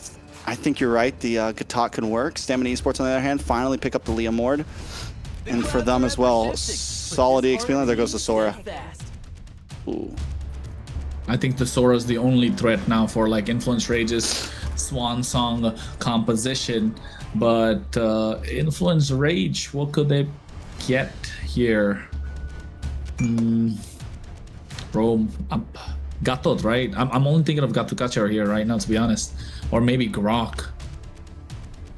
Watch I them think pull I out don't something know. crazy. I'm just waiting for, I don't know, Florin. Something I think something it's gonna crazy. keep Marcel away in the beginning. I think the Gatot works well. You can taunt, you can kind of create space for Matakucho in the early game to not get too bullied. And then if the big golden hour does come, you can use the AOG not only as an engage, but as a disengage, like to create space for your team. Basha against the Kimmy. They're Basha going Rome for against it. the Kimmy. They're going for the broke. The Okay. Basha Rome, I didn't even think about Basha Rome, but it was used whenever Kimmy was online. Basha was a great answer to the Kimmy. It closes the distance quickly. You can also use it as good ways to kind of absorb damage. So They're Solid. kind of going for broke here. They've got Basha in the wrong position, and it might just work. Layla, last thoughts before we go in. What could be match point and what could be final game? Definitely, Stamina has, I still feel like not enough a front line. But the Basha going into the Marcel's all is not favorable at all. So, yeah. I was gonna say Johnson. Johnson driving Odette around. stop it. Get crazy. Hey man, but the Odette definitely is crazy. So folks, brace yourselves because we're getting into a match point for Influence Rage Origins, and Maracucho is looking like he wants to be him in this game with the Odette against the Marcel. We've seen them pull this off before. Can they do it again? We'll see. One thing I really want to point out, we've been talking about how Matakucho hasn't been winning the retry battles, but the reality is Rage Origin hasn't had to win a single game off of a Lord. They've won every game off of a team fight. The past 2 games, it all came down to one big team fight where they can clear house and then just run down the middle. They haven't had to win inside of a Lord pit through a big push. So Rage Origins, they know where they play well. They know what they do well. Stamina Esports needs to respond correctly. The other big hot topic in this game has to be the Marcel. Stamina Esports being the only team to be able to win with it. Was it Ricky yesterday playing on the Marcel as well? Yep. It was Ricky who got the MVP, I think, for that game too. So, no, it wasn't Ricky who got the MVP. It was Dez who got the MVP for that game. But yes, it was Ricky on this Marcel. He played a really good. And I think another thing to point out as well, this Lancelot being coming in, goes in, Thorn Rose able to get the kill. Maybe Yomel flickers out of harm's way. Oh, close. Even gets the extra lucky shield from the Platinum Snap. The passive of this Marcel helping him survive there. Yeah, this might be a game, though, when we talk about Matakucho, where maybe he doesn't want to play the map as much. When you're going up against the Granger, you're going up against the Kimmy, we want to see the Lancelot get involved and be an aggressor here. Use the space that Nox creates for you to attack. On the side of Stamina Esports, on the other hand, it's kind of the same thing. Front to back, hold together. Let Instinct make plays happen. Dez try to get a nice early game lead, and Lil Rosa and Yomel just need to buy some time. Maracucho. Fumble, he missed out on the punctures. Went in with the Phantom Execution, tried to get the Lord, got taken down. Now Dalika Eto in the midst of 4 members, even flickers out of harm's way. I'm not sure if this is wise. Nox is not level 4, so it's not a fight they should pick. But Ricky gets picked off in the process. They still want to go in, and Dalika is tanking a lot of damage, still able to survive. And Yomel gets taken out super low. Dalika just doing so much damage. The Phobius is uncanny at this point, and what looked dire for Rage Origins just instantly turned around. Dez goes in for a re-engage with the help of the Steed. Astro gets picked off, And oh, look at Nox with the swan song trying to catch Yomel. Flickers in. I don't know if this is a wise idea. Again, and Dez able to find the angle and gets a double. Rage Origins, I think, getting a little too comfortable, a little too aggressive. Yeah, big misplay by Nox there. Delika is able to at least pick up some kills there, and for a moment it wasn't too bad of a deficit. They lost Turtle, they lose some members, but at least Delika finds, you know, something in all of that. But then Nox going in, just that throws so much in the hands of Stamina Esports. We're 3-1, only 3 minutes in, and it's a 1.3k gold lead. This is exactly what Stamina Esports wants at this point. 2 kills into the hands of Dez already on a Leo Mord. That's that's Dez playstyle. That's Dez prime right there. That's exactly how he wants this game to go. Ooh, but a nice steal But from you Mata. know what?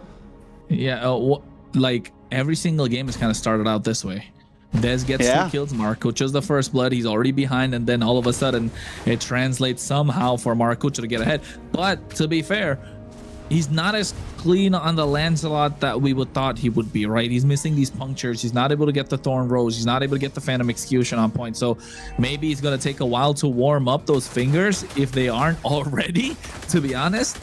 So maybe this could be saving grace for Stamina Esports. They already got 1.5k goal lead.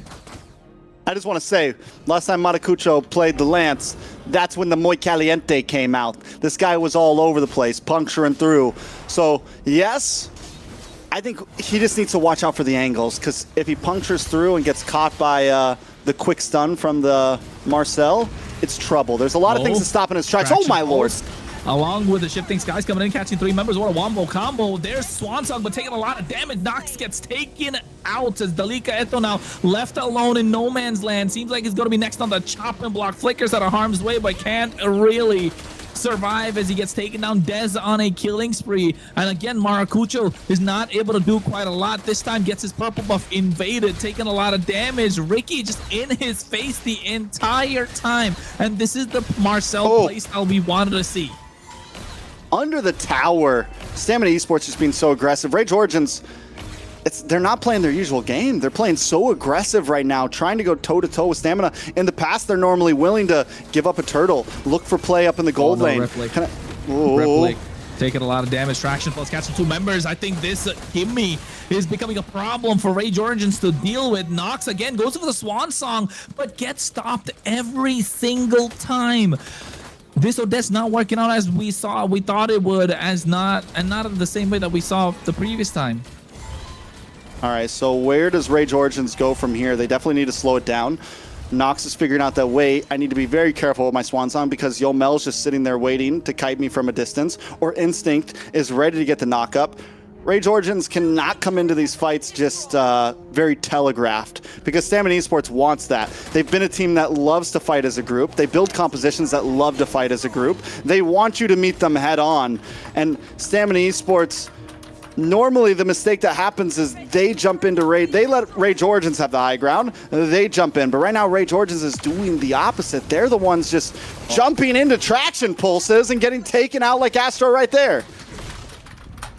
1 kill in the hands of Lil Rosa, 2 for Yomel, 4 for Dez. It's starting to look grim for Influence Rage. Usually at this point, they're still able to hold down to the tier 1s, but it's starting to slip. Look at the bot side as well. Dez able to get the 1v1 against Maracucho, and this is why the Lancelot not so great in the current metagame, right? Delika Eto's trying to buy a lot of time. Swansong comes out, but just not enough poke to get the finish and blow through it. Delika Eto flickers out of harm's way, and Lil Rosa flickering forward, playing aggressive, trying to pick up that kill. Stamina Esports, man, they're looking clean right now. All right, so it's a 3.4k gold lead for Stamina. Another turtle going over them. Dez 5-0-1 is insanity. At this point, honestly, with a composition like Stamina Esports, you have everything you want. You've got a Granger who wants to scale. You've got a Leo Mord who wants to scale. You've got Yomel on a Kimmy that normally is late game, and it's already popping off. And these traction pulses are just landing one after another. I'm already wondering where is the answer for Rage Origin here, and we're only 7.5 minutes in. This game should already have the bow on it for Stamina Esports. Yeah, and I think you can see they're trying to finish the blow as well. Oh no, Maracucho, Thorn Rose, but I think he's gonna get picked off. Ricky trying the best that he can, but a Phantom Execution coming a little too late. Bennett's raid, but the Golden Hour catching all three members. Nox trying to go in, but he doesn't have the angle. He flickers forward, gets the Swan Song as well, tries dash back. 1 kill down, and that's gonna be Ricky Des taking on super low. Dalika Eto able to get back, and Replic finds the kill, so they trade 2 back, and it's a massive shutdown in the hands of the goal laner nonetheless. So Rage Origins are looking to cut the deficit down, but it's just too much being given away. Dalika Eto gets a nice Dark Wave, catching 2 members. They're not able to stop the clear. They're not able to stop the minion. Astro comes in from behind, trying to catch Little Rosa. Look at the penetrate popping up as well. Replic getting a lot of damage down. Maracucho finds Little Rosa. And this is the opportunity that they were looking for. Nice tracking shot coming in, catching 3 members, but Dalika Eto wants to keep going in. And Rage Origins need to get a disengage because Yomel is there dishing out the damage, and it might be too much for them to deal with. Holy Lord. Rage Origins just took that 3K gold deficit, cut it in about a little over 3K, and have cut it in about half. It's a 1.6K gold lead. Matakucho now looking for space up on the top side, but Dez still taking buffs. Stamina Esports not letting this slow them down too much. They just need to make sure that they don't lose the map, because we take a look at the map, and once again, off lanes are closed in for Stamina Esports. This is the Rage Origins MO right now, constantly pressuring the off lanes time and time again. Stamina Esports last game did a good job of keeping up against it. This time, once again, they're falling behind. At least the mid tier 3 for Rage Origins is down, and coming before this Lord can help to be an advantage. Let's see if Rage Origins finally step up their neutral objective game on this first Lord. I mean, even the goal lead, right? It's about less than 3,000. This is where Rage Origins want to keep Attraction Pulse missing, Dark Wave missing, Dalika Eto looking to get caught. Ooh, the Shifting Skies. Not able to catch him. I think he got caught in place with the help of the tracking shot. They get a golden hour onto 2 members, but nobody to follow. So Ricky, I think that was a false engage. Everyone want to get the mission aboard. Now look at Maracucho goes through the backline as well, looking to get a Thorn Rose, but the Phantom Execution come out at any point. Bennett's Rage dishing out a lot of damage, and now all of a sudden Rage Origins looking strong. They're grouped up together, but the position of Dez and Lil Rosa, the synergy is starting to show. Dark Wave from Dalika Eto and Stamina get their Lord started. Once again, Rage Origins lose position on this. They're going to try to create space. Stamina Esports taking it slow, letting the Lord reset. I don't know. Do they try to rush this? I think for one, Stamina Esports is playing this kind of smart. Dalika Where do we Eto, go right? from here? Dalika Eto. Dalika Eto has, yeah, I think he's been the cornerstone for Rage Origins in this game. He's been the one to buy a lot of time with those Dark Waves, with those Infernal Pursuits. So if it comes out at the right time, it could be disaster. So Replic getting the Horned Lizard instead of Yomel at this point. I don't know if he has the Malefic Gun. That could be a game changer. We'll see exactly how this goes down. Matakucho going to steal the purple here. Dez not even worried about his buffs at this point. It's all committed onto this Lord here. Keep our eyes on Matakucho. He's going to look for a backdoor here. Oh no, at least onto the team. Trying. Thorn Rose comes out as well. He's trying to make it on Hunt's way. Punctures on top of Yomel. No Phantom Execution used up, or he doesn't have it. Bennett's Rage coming out, and Thorn Rose just trying to buy some time. He gets taken down, but you can see Instinct goes for the Shifting Skies at the same time. Astro with the Revitalize trying to survive. Ricky zoning them away, so they get the pick off. It's the jungler. They want to get a push into the mid wave so they can secure the Lord. Tortoise's Poisson's used up as well, and Stamina Esports should be able to secure this one. Very unusual for Matakucho. I see what he's trying to do, but vision is given the moment he goes through those 2 towers, and Stamina Esports turn back. They're not worried about Rage Origins on their backside. They're able to get that kill on Matakucho. I think he thought he could do a little bit more there. Thought maybe he was going to be able to puncture through, get away, but time has already shown that against this composition, there's too many stiff arms to stop you in your track when hitting those punctures. He wasn't able to get away, and losing that gives up the Lord. So a big mess up on the side of Rage Origins, especially Matakucho.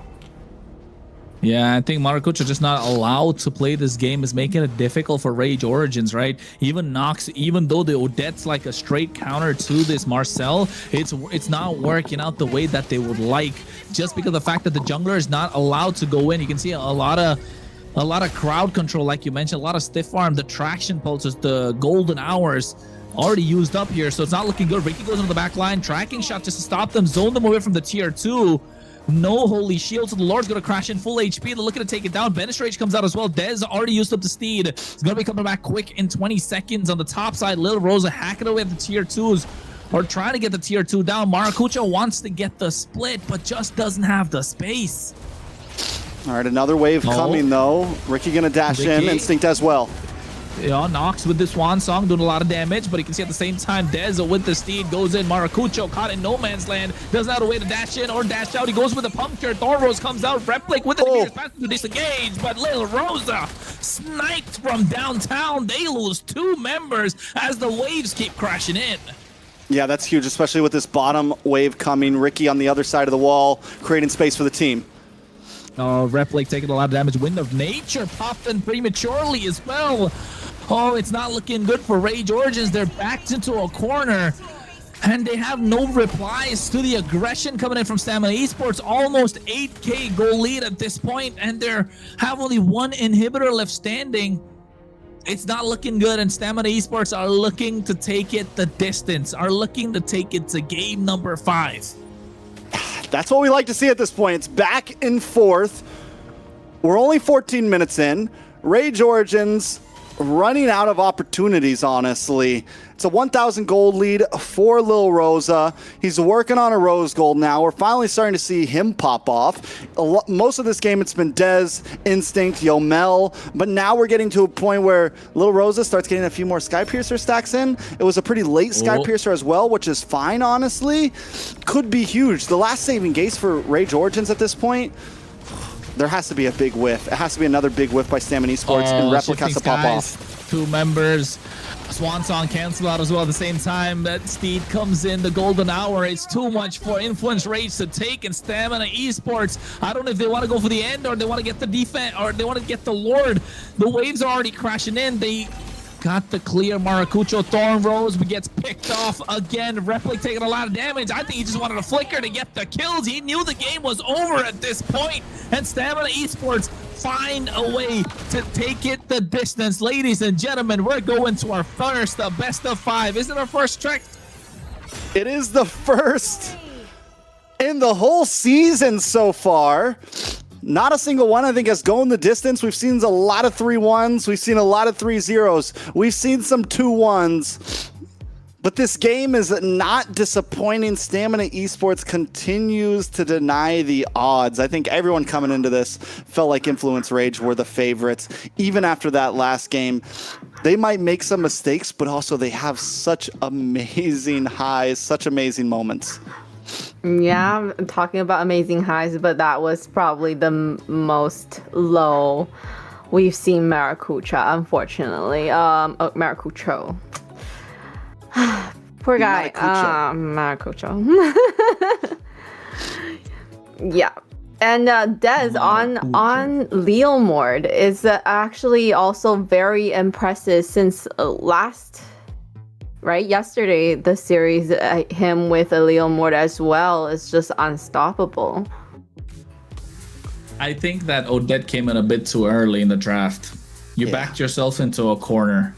If the Odette came in like last pick, it was okay. Even if they banned it out, I think have a different game plan, because you went Lancelot and then instantly the Odette. So now you're like, your mage is kind of immobile and you want to dive in at the same time. So they countered both in one go by picking up this Sora. So that's why I was saying, like, you gotta ban out the Sora. It's gonna be difficult otherwise. So I think for the first time ever in MCT, or for the first time in a very long time, Influence Rage not getting a good draft in their hands.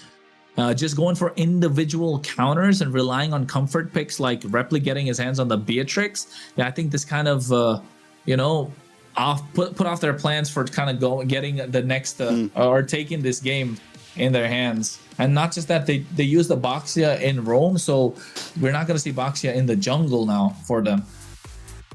Yeah, and then it is a big whiff, and you said it. They're putting in. It was a big risk it play there. They wanted it all. They want to try to close it out using so many power picks right there. It's definitely a lot. And now going into game 5, we're talking about, you're getting down to some slim pickings as far as draft, but we'll get into that a little bit later. I think the Odette pick, it's like there's a big chance it would have get banned in second phase. We weren't crazy about the Granger and Kimmy pick into the Lancelot, but also the Odette pick. Yes, it's a counter in a sense to Ricky on the Marcel, but it's an easy target for the Kimmy and the Granger. You've got nice range. You've got poke. They all have a small dash to kite back away from the Swan Song, and Nox just never really had a shining moment in that game. And Nox has been a player that has been able to step up into that role sometimes for Ray George, and so Matakucho is unable to play. Nox is unable to play. It doesn't matter how well Delika is able to create space. It doesn't matter how well Astro finally seems to do on this Basha when your two major damage dealers can't do anything in the early to mid game. And then the MVP for this goes to Yomel with the Kimmy.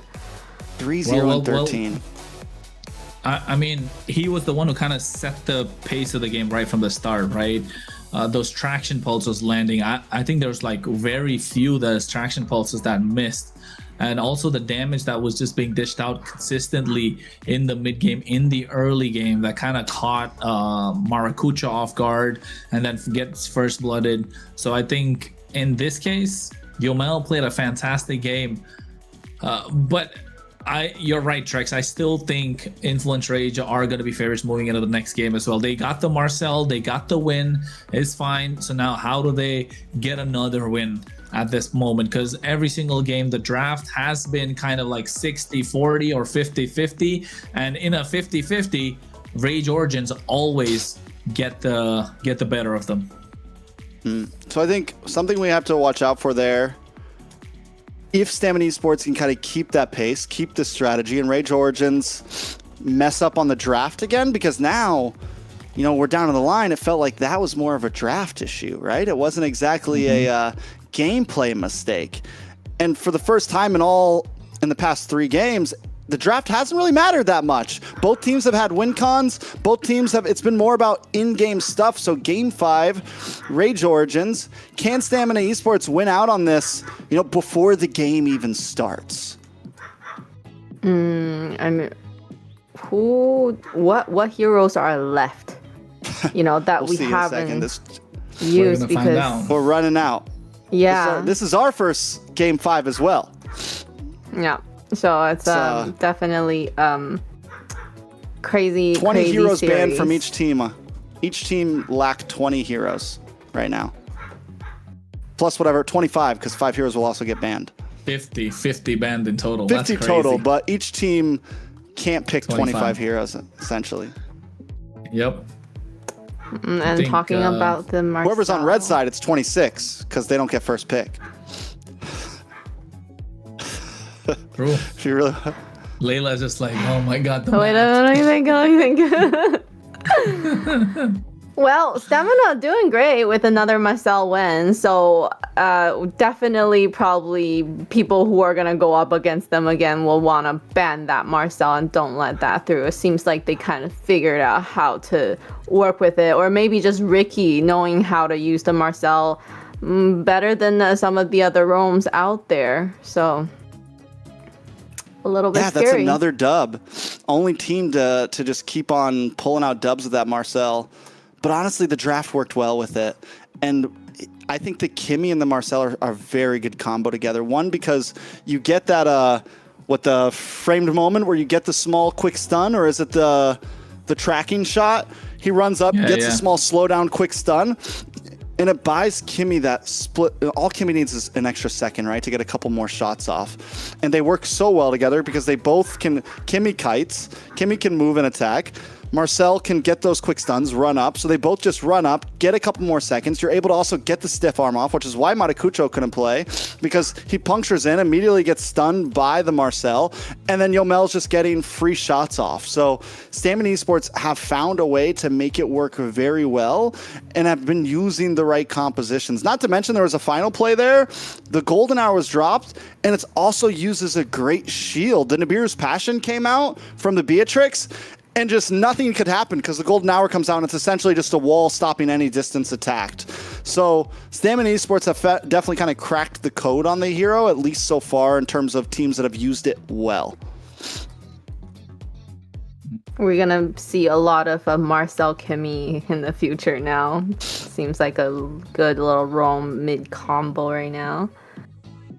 I think that's the idea. You want to play the Marcel, right? You want to play a lot of these AoE heroes, the projectile heroes, like the Kimi, the Granger, the Chang'e, like Private mentioned yesterday. I mean, these are the combos you want to play with the Marcel if you want to maximize what the Golden Hour can do in terms of damage. But Shrex couldn't have mentioned any better because the Marcel is a hero that wants to play as aggressive as possible, and having someone like the Kimi to go in and dish out the damage, like being so mobile, just allows it so much more. Not just the mobility, but also having good wave clear at the same time, because Marcel's not going to be the one to help clear the waves. Like, he's going to be the one that zones everyone out. So Kimi able to kind of in the early game, if you guys notice, able to hold that one minion back right in the mid lane and making sure that Nox wasn't able to get the clear earlier, so had to go forward to get anything, so denying a lot of minions coming through as well. So well played from Stamina in the early game and knowing and understanding what this Marcel can do. But now look at the bans. Jeez, yeah. 20 bans already. What happens when we get to, like, where are they going to put the rest of the heroes in a best of 7? I feel like we're already kind of out of space under here. We're going to get smaller. Like, where are we going to put the other? They're going to get, oh, we're going to get smaller? We're going to just get pushed up. I would say they should get smaller, personally. I enjoy my amount of space I have here. Yeah. I think we're going to get smaller. Let's see. Let's hope not. Every well, time definitely more heroes come in, we just start shrinking. Yeah. Well, you can't really make these bands smaller than what it is already. It's very small. Like, sometimes I have to probably squint. Gonna get smaller. That's then you just, won't like, even they start going see. into Layla's ground over here. They start like going over to the mid side or something. You know, I don't know. We'll see. Yeah, that works. Bands out. coming out though. Freya still unable to be picked. Jushin not getting put in the game. Harith and Harley. Harith, Harley, been expanding rivers. There's no Hilda open. Or no, there's still a Hilda open to Stamina. Fredrin open to both sides. I think Fredrin's going to be contested here. Hilda's got to be banned from Influence Rage, right? Yeah. Honestly, Fredrin could just be a solid first pick for Influence Rage here. Like, what does Stamina even have to deal with that? No Basha, no Suyo, no... Fredrin is the prime picking right now, I feel like. I think Influence Rage just needs to get first pick Fredrin here if you are them. But I mean, Dez does have the joy. From Stamina? Then you give the Marcel over to Influence. No, I don't think you want to give the Marcel. Ooh, they're giving the Marcel. I care. They're giving the Marcel to Influence. They don't even have to pick it. But will Influence...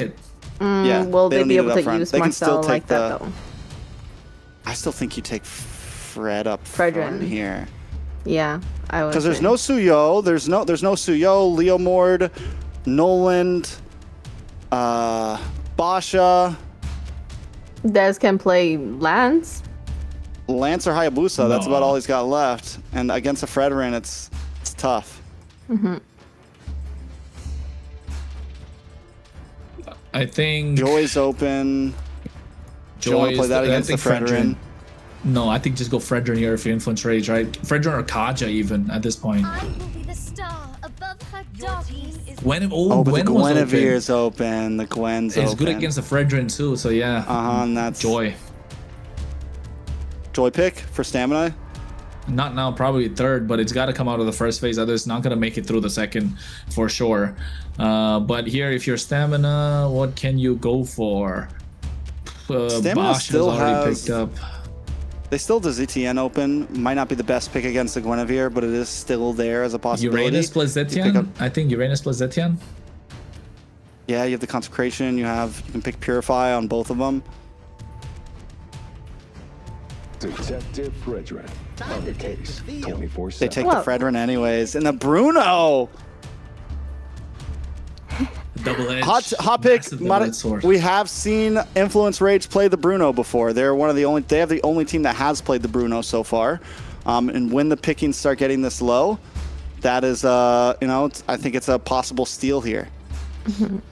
I think we did see Stamina play it yesterday. Yeah, Little Rosa? They got the Stamina win as well in the last game. Okay. Yeah, Stamina did. It was in the hands of Little Rosa too. So I think It's again a pick that he's played before yesterday, so he doesn't really care about the ones that are gone. But it's good with the Fredrin because you get the space, you got the peeling for yourself. I think Terizla is probably going to be the next choice for Stamina in the EXP lane. Influence Rage, they don't have the Sora, they don't have the Phoveus, no Valentina, so there, Terizla, Marcel, ooh. I don't like it already. I'm sorry. Hot point. The winning game for Stamina yesterday. Yeah, you guys are right. But there was another hero also played in the game. It was Fredrin. Fredrin and Bruno were both picked up by Stamina on their match point game last time. They get the glue here. We haven't seen a glue get to be played yet till the end. Overall, once again, Stamina just goes for a simple box lineup. Make sure your gold dealer, your gold laner, and your mage can do damage. And now you have Dez in the front on this Fredrin, which he got MVP with yesterday. Everyone considers Dez strictly a assassin guy. He can play the Fredrin. This is not something out of the ordinary. Well, there's no Layla, chill to like stop the glue this time.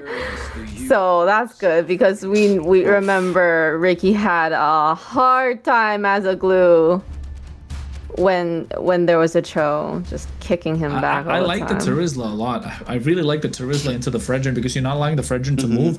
I was gonna say Granger has to be the first ban from Stamina because otherwise, no chance Dez is gonna be allowed to play the game whatsoever. So they get the Granger off the table. They don't mind.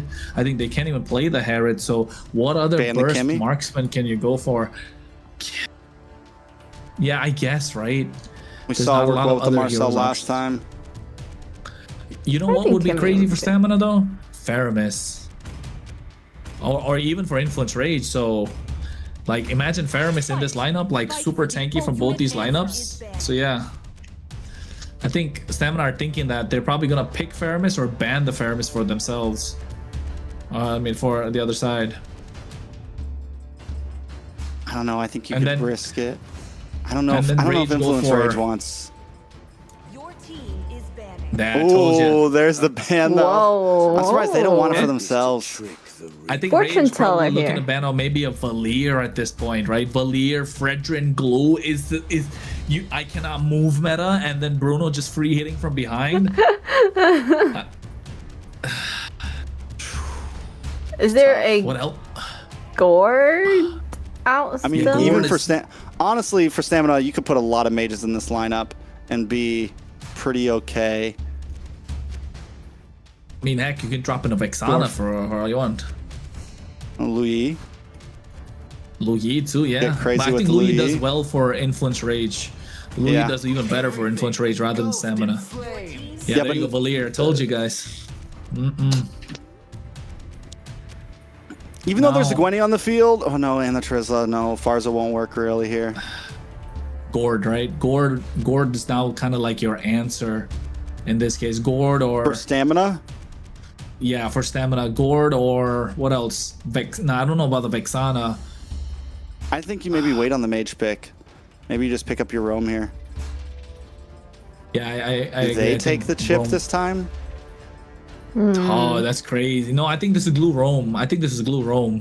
Blue roam. And then you go like Lapu EXP. Oh, they they can already still picked take Lapu, they already picked the Yuzhong. Uranus, can't they? Oh, CC. CC. Oh, that's good. For some that's damage? really good too.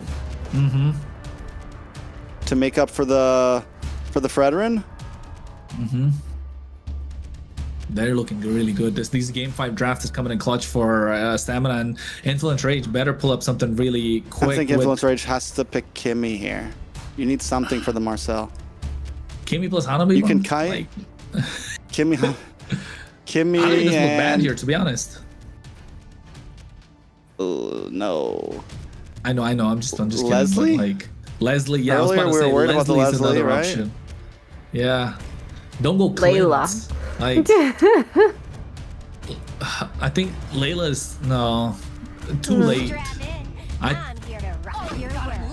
Melissa, Finally get to Melissa. Well, Oh, I don't know how to feel about this. Not Melissa. bad against the glue. The CC is going to destroy it because CC doesn't need to get close to you. CC will be able to attack you even with the go away out. Glue won't be able to jump on you, I guess. But yeah, it's a little. The only I would thing have you're really preferred worried about is Leslie. the. Well, you think so? I mean, you preferred do Leslie here. outrange. At least you, maybe you. How do you do in lane against the Bruno? You can maybe. Good, I mean, you if win lane. Influence Rage plays aggressive to the gold lane here, I think that's a big win con. Maybe look for an early pick onto Lil Rosa here. Play aggressive onto the know what? Bruno. My own. Get No Replic Varia. online. Farsa. Ooh. I was saying any mate like. Melissa's gone. 'Cause the thing Melissa's is, gone. Guinevere and Terizla aren't going to want to waste their ult on Farza in a big Lord fight. They want to try to disrupt Fredrin, right? So Yomel's going to really have pretty free range here. Ay. Well, there you have it. Thoughts? Match point, baby. Match point, game 5. We have these guys, they're locked in. Stamina look like they have a really good setup here. Lots of pressure, I feel like, on Maracultural to really be able to land some of these skills. I don't know, Trex. I still don't like this Melissa. I would have preferred the Leslie here, honestly. Okay, I hear you. The Leslie.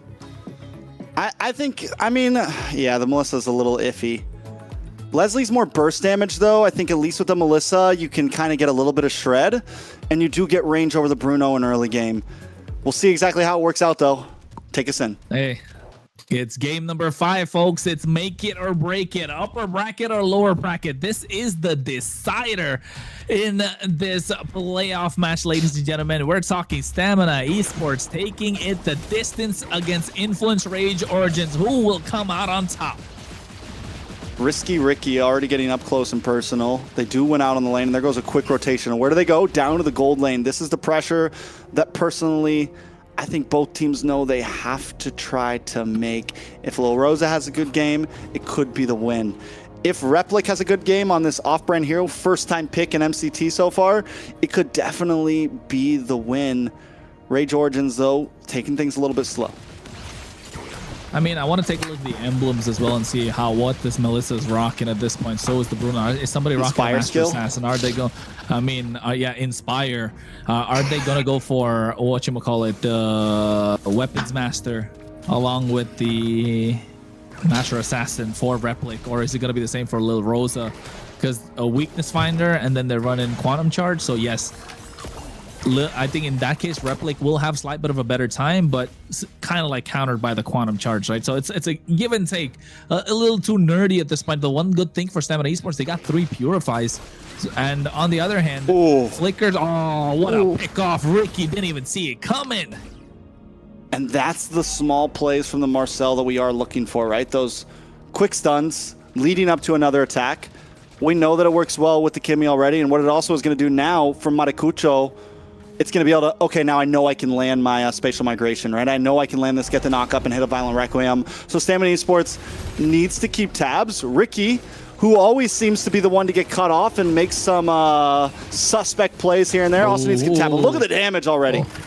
Yeah, Feather Escher coming in. Ricky going with the flickers. Like aggressive. Maracucha goes in, not able to get the retribution on point. Dez able to get the better of him as he has. Delicate goes in with a big penalty. So look at the damage being dished out at the same time. The taunt coming out from Dez is too much for them to take. Maracucha first one to fall. A Razor Drive drops down. Delicate next on the chopping block gets taken out. Stamina Esports 2 kills and the turtle. Probably some gold plating to follow too.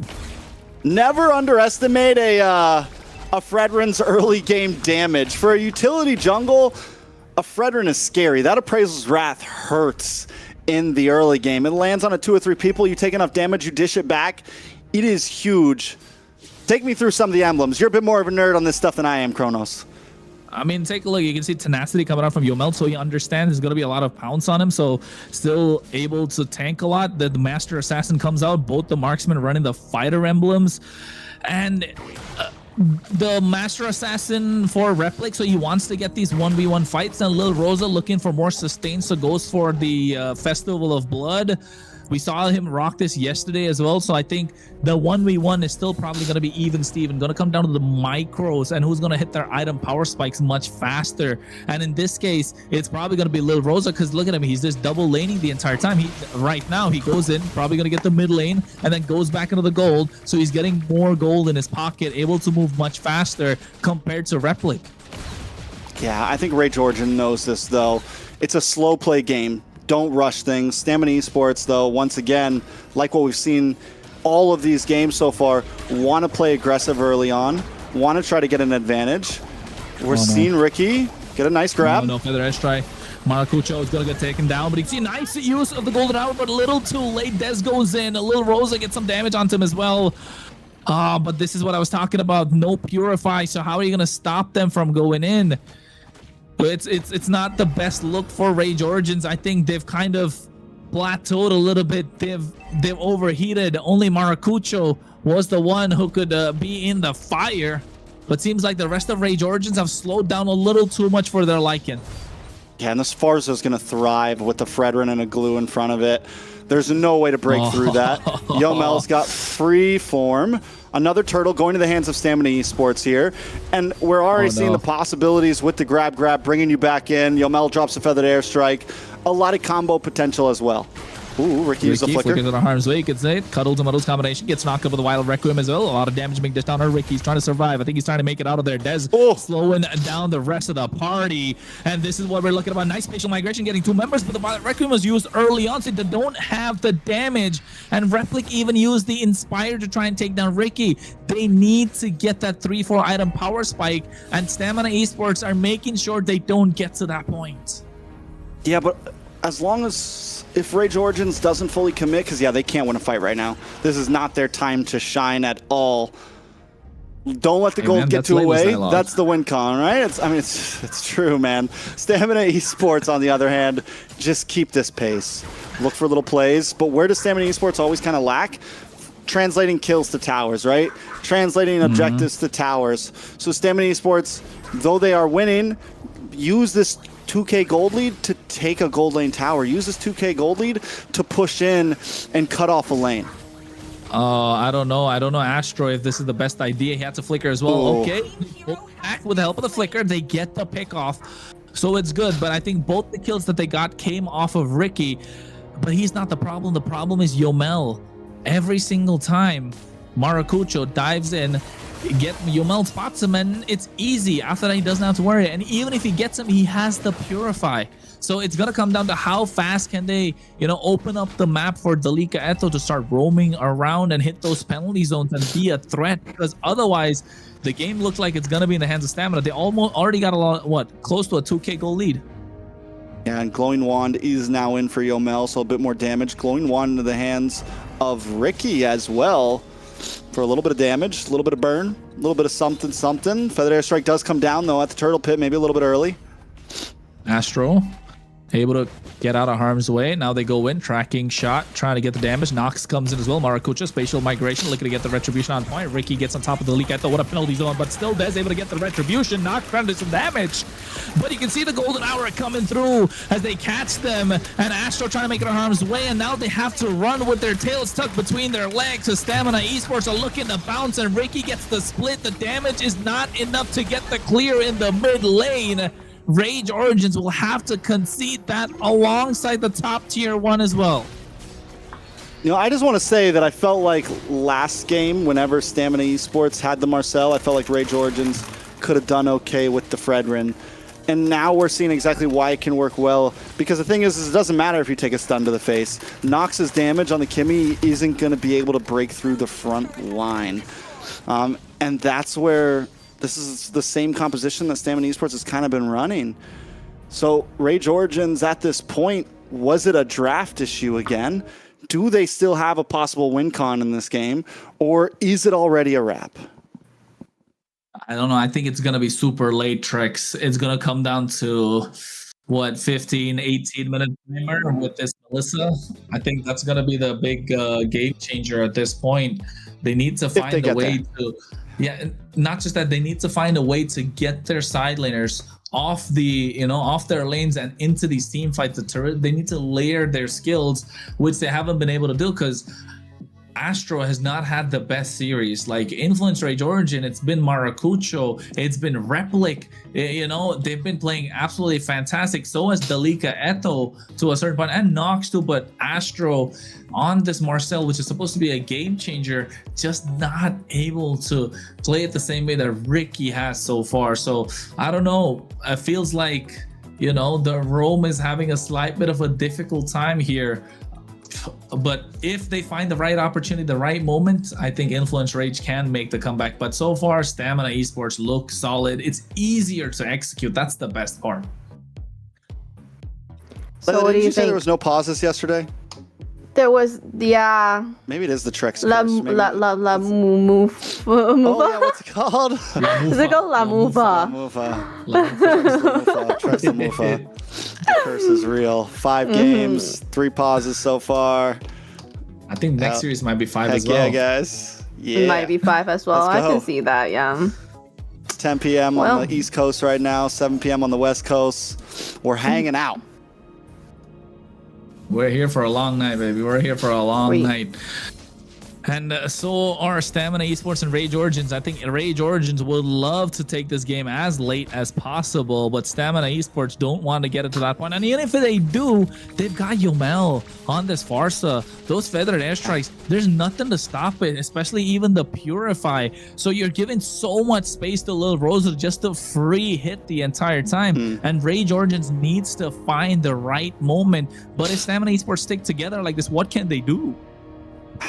Not much, because we haven't even got on the topic of Little Rosa yet.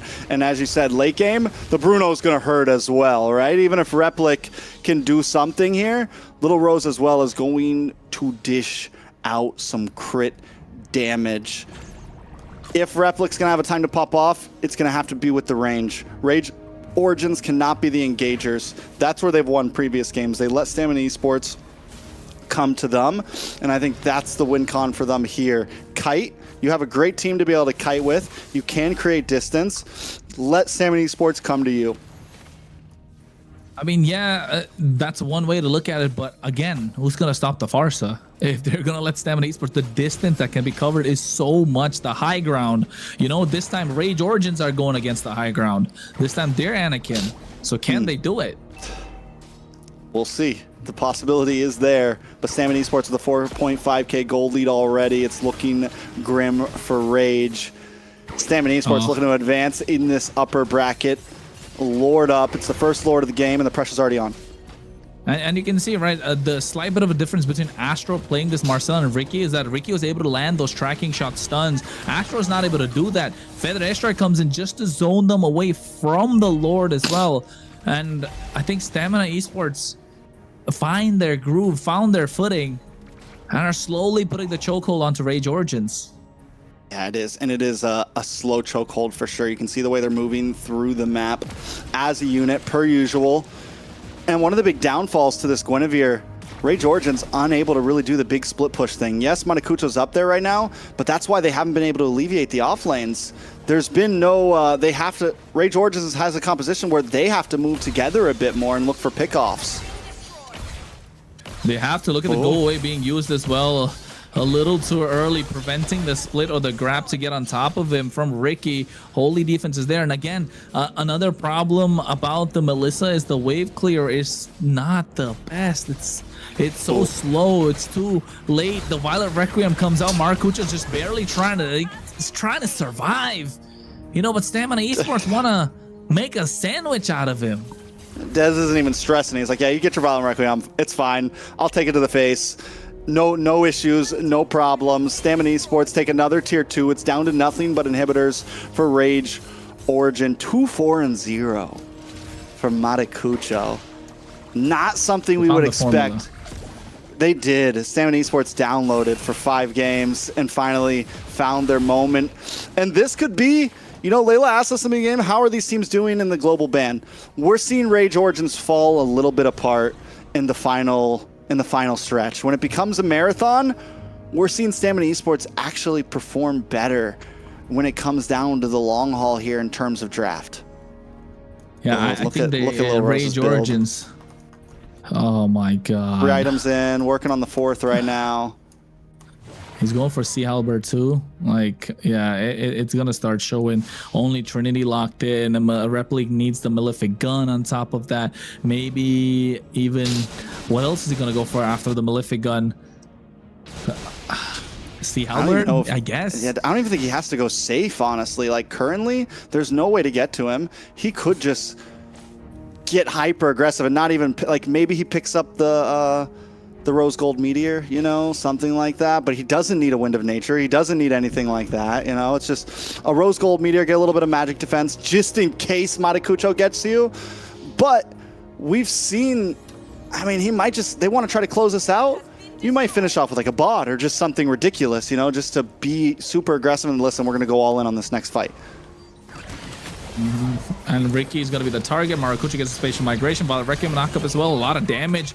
Look at Reflex. He had to use the Inspire. So now they've used up all their resources, and Dez is trying to march in. Instinct comes in as well. Yomel is in position. They're looking to nuke them down, but Influence Rage Origins find a way to back off. And now the Lord is up for contest. And I think Stamina Esports still have control of the map. Yeah. Problem is, Little Rose is on top side along with Dez. This Race Origins should try to burst this down. That's what they're going to go for.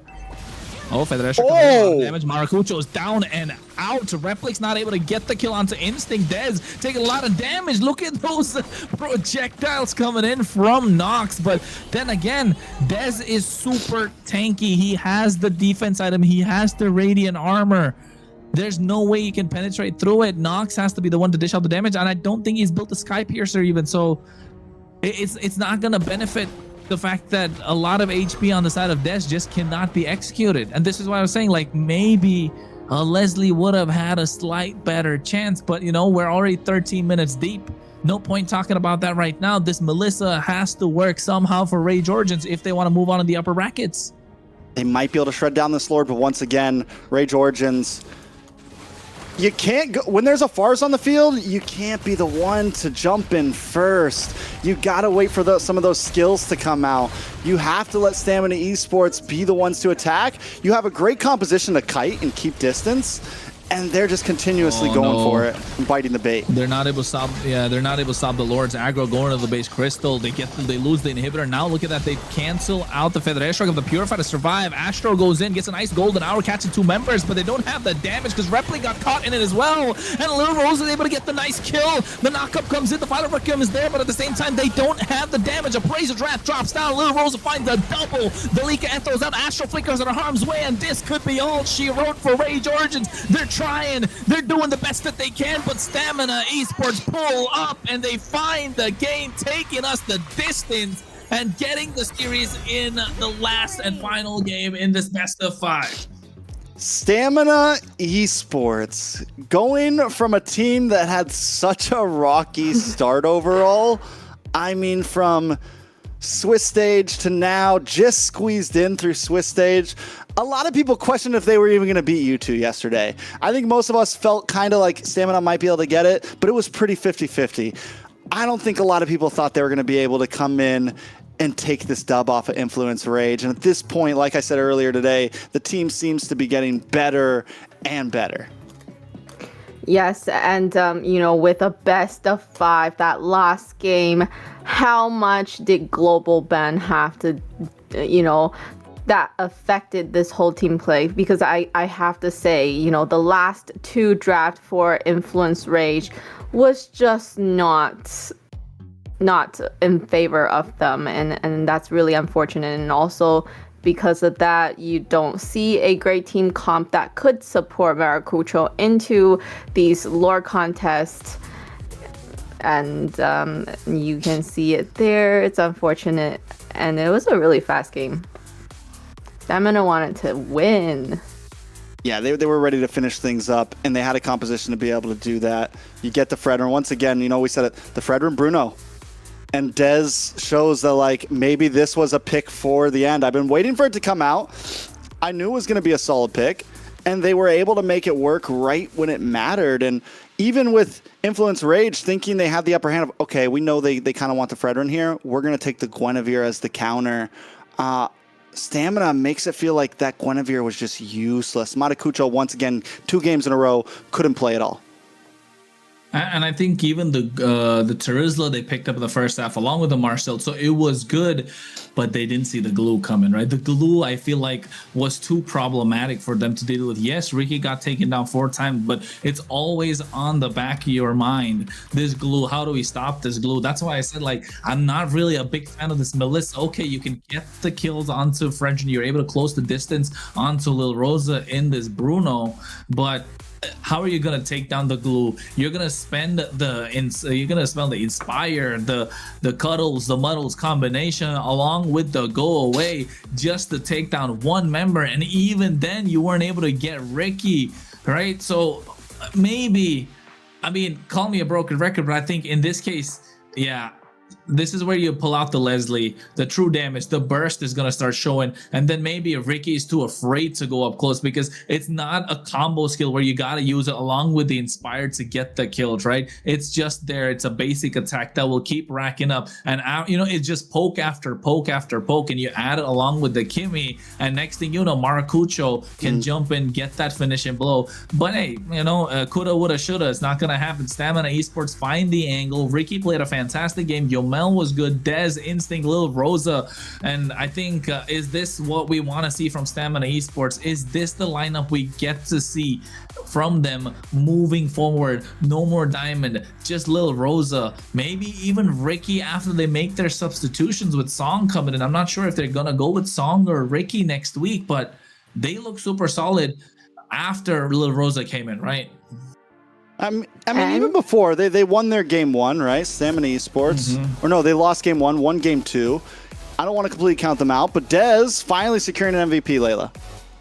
Yes, and he also did that with the Fredrin yesterday, so we're good to see him be able to pull off something less than, you know, we have a new thing for him now, right? You know, it's good to see him pull off a jungle and get the MVP on something, you know, not just mechanical for him. Very exciting. I mean, Dez, I think we've seen a lot of highs and lows of Dez today. A lot of highs and lows of Dez today. It has been a journey for him, a journey for the team overall, I think. But Stamina Esports, they're like the underdogs that you can't help but root for, because every time it seems like the pressure is max on, they somehow squeeze through, man. You know, so but can they keep it up? You know, one thing that they never let go of, that retribution on Dez. It's been clean. He's been demon time on that today. And again, looking at his build too, right? The radiant armor, and the other thing, the Chastis Pauldron. Like, that's another way to counter this Melissa right now. So like, Melissa did get a buff, yes, but it's a late game hero that needs a snowball to kind of get the win, and it's good against squishy heroes, but it's not as good as it used to be against the tankier lineup. So I think if you're backed into a corner like this again, for any team that's probably watching, I think Leslie or some other burst marksman is the way to go. DPS, I mean, yeah, carry, maybe Moskov to a certain extent, but Melissa is just not going to be it. So, that's definitely a journey, Layla. I was just gonna say, amazing best of 3, and you know, unfortunately for Rage Origins, they will be dropping down to the lower bracket, where they're going to have to fight through many matches before they can see grand finals. And for Stamina, you know, they're going to be sit comfortably going into phase 3. Do we know who they will be facing though? Yeah, they're going to be up against Alpha 7. Oh wait, no, Influence Rage or the Nighthawk. No, sorry, Stamina. Stamina goes against Alpha 7. They're on Upper 7. Yes. Or they're on like top side of upper bracket. Right. So any of those two teams are definitely, I would be thinking a little bit nerve-wracking to face. Definitely Alpha 7, so hopefully they know what they're doing, and then they've really got it together now to be able to go face the can we say top team right now in North America? You said it, not me. They did get number 1 seed though, right? They did get number 1 seed, and the number 1 the seeded other thing team is, yes, and like a lot of fans have been asking for this matchup, right? And I think finally we get to see it. That's coming out next week. It's gonna be a great best of 5. But then again, are they there yet? Are Stamina Esports there yet? That's the big question. So I think this year is great, but as Stamina Esports has been evolving throughout the entire competition, will they continue to evolve against Alpha 7? That's the big question. Because if they don't, Alpha 7 is just gonna, we've seen what they can do against compositions that don't, give them a little too much respect. Don't play their own tempo and find their own momentum in the game. Yeah, and what? Oh yeah, go ahead. No, you go. Oh no! You finish what you have to say first. Okay, I think if Stamina Esports, it's less than a matter of draft and compositions. It's more a matter of like execution, right? Because I do think the drafts that they're making are simple but very well put together. They always work well together. The skills, the heroes, and that's what you want to face up against Alpha 7 with. You don't want to get too crazy. You don't want to get too off the walls. You want to keep it simple and just try to win the game through skill, right? And that's where I think influence rates started to fall apart there towards the end of that last series. Their drafts got too off the bar. They weren't able to really hold it together, and Stamina just every draft was just boom, we know what we're doing, boom, we know what we're doing, front to back, box, make sure our mage and our gold laner are in good spots, or Dez has something that he can pop off with. Very telegraphed drafts, but overall, it was easy to execute. Yes, execution on a great drafts like that has a lot to do with their coach. So we're gonna get Coach Bear on an interview so that we can we have definitely some questions for Coach Bear. So hello, thank you for joining us. We have now Coach Bear from Team Stamina Esports. First of all, congratulations on the win. And it was a very intense series. We have best of 5, all 5 games, especially with so much pressure surrounding these playoff matches. My first question for you would be, what do you think was the biggest factor that helped your team secure the victory today? I feel like my player all mentality is very good, even though we are in the 1-2 score, but they still can manage it and go through to another match, and we can win the match in the end. So I really grateful that I have them and they can play like that in the tournaments. Like it.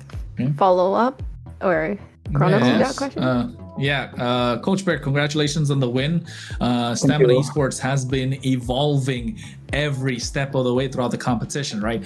But the question I want to ask is, what's with the lineup? Why so many changes, right? We had Diamond before, he was playing well, and then Lil Rosa comes in, he's playing well, and yesterday Lil Rosa played amazing, and then all of a sudden today you start with Diamond, you get Lil Rosa. Is he your trump card? What's going on? Are they fighting? Did Lil Rosa have a date or something? He was late to the game? Yeah, to be honest, Rosa is the main roster in our team. But I just want to give Diamond a chance to play and giving him some play time. And in the end, and I feel like Rosa is more suitable with a team. Then I just bring him back to the team to play with us in the match 3. Okay, so I'm going to ask 2 questions then, because I want to follow up on that. Coming into some possibly harder matches, will you still give Diamond play time, or are you going to kind of starting off with Little Rosa? I guess you don't have to say that, but is that kind of the goal to maybe use both throughout the rest of playoffs? I think for now, still not sure, but we're gonna have a scrim later, but I think we probably might play with Rosa. Yeah.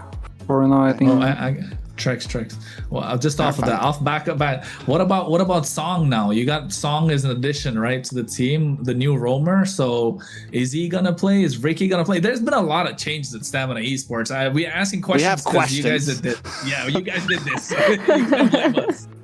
Yeah, I also know we have a lot of changes, but I'm a head coach, so I want for the best for my team. That's why we always try to find the best way how to win the games.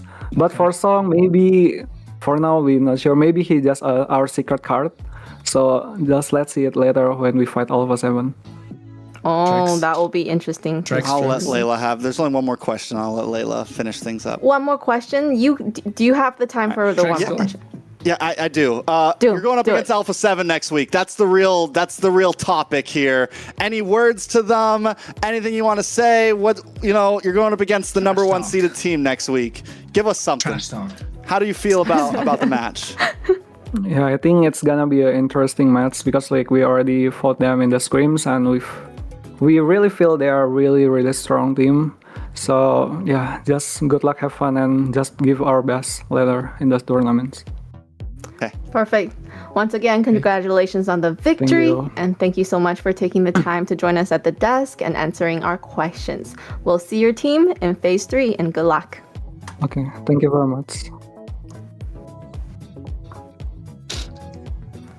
Sorry. All Sharks. right. I kind of want to ask that about Song. Like, it made It's so okay. many changes. They made too many changes. Yeah, Sorry, so Layla, from we get excited sometime. The two of us, we get really No, excited. it's okay. The That's adrenaline, okay. The testosterone is running. Great question at the end, though. Yes, we do want to kind of see where they are in terms of mentality or how ready they are to go up against a seed 1 team, right? And definitely, do you think Song would be a sub or? I don't even think they know. I think it's like, okay, you did really good in the scrim last night. You're starting, and then second half we're gonna sub in this play. I think, which isn't always bad, Yeah. So we'll see. It almost sounds like Diamond and Little Rose are both like fighting for starting. It's like, and that's how it is on a lot of sports teams. Like sometimes a player steps up and it's like, hey, I'm gonna be starting gold laner now, and if I mess up, then yeah, you can bring in Little Rosa. Or I'm gonna, Little Rosa starting. If they lose 2 games in a row, maybe you throw in Diamond on match point. Things like that. So. Yeah, so there's definitely a lot of adjusting that they're doing throughout the matches. And let's just take a little moment. First of all, a word from our sponsor. Ooh. So today's broadcast is proudly supported by Runestone.gg, esports infrastructure built for people shaping the future of competitive gaming. From real-time live fan tools to Runestone helps make esports more interactive, more insightful, and more engaging for everyone involved. So be sure to check out Runestone.gg and see how they're helping to power the next generation of our esports experience. And also along with that, we also want to bring attention to the MWI, so the all-women's team. Take a look there. Okay, yes, okay. So registrations are open. Make sure you register if you think you have what it takes. You and your team, if you think you have what it takes to go up against some of these best teams, make sure you grab your girls and get that registration in. And next, I just want to make sure that you guys all know which social media channel to follow. So make sure you follow MLBB Esports. That is the official channel that we will be on.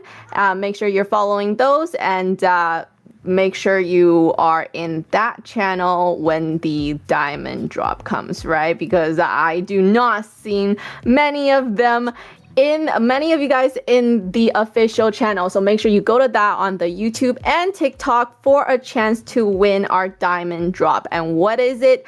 Sponsored by Bonox. We have the diamond drops. The mod in the chat will be engaging with the viewers in terms of prompts, questions. Make sure you engage with the mod. Tell them your ideas, your great answers, and you might just have the chance to win the diamonds. So there will be 200 diamonds giving out per round of diamond drops, and then there's gonna be 10 chances in each of the channels. So with all that said, amazing first series, and we're now gonna just go into a break. We're gonna go into a 3-minute break so that we'll see you back here for the second series.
enough, warriors. The Frozen Sea Showdown is here.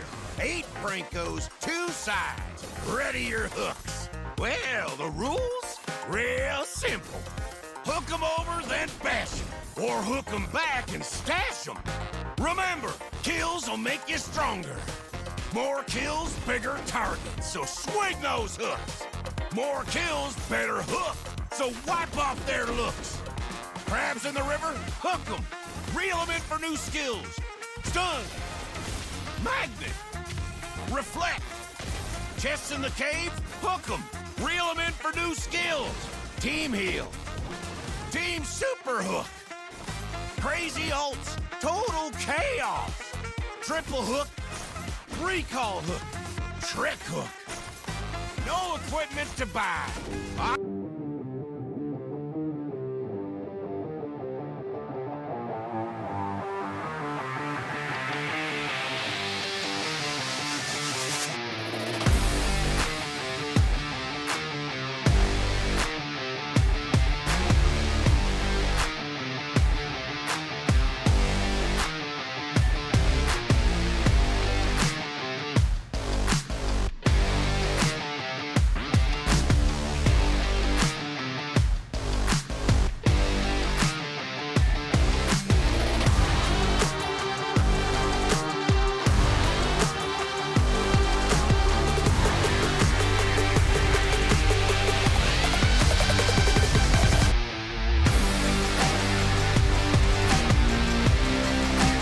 Welcome back, everyone, to the second series, or the second half of our Week 4, Day 14 of MCT America's North 2026 playoffs.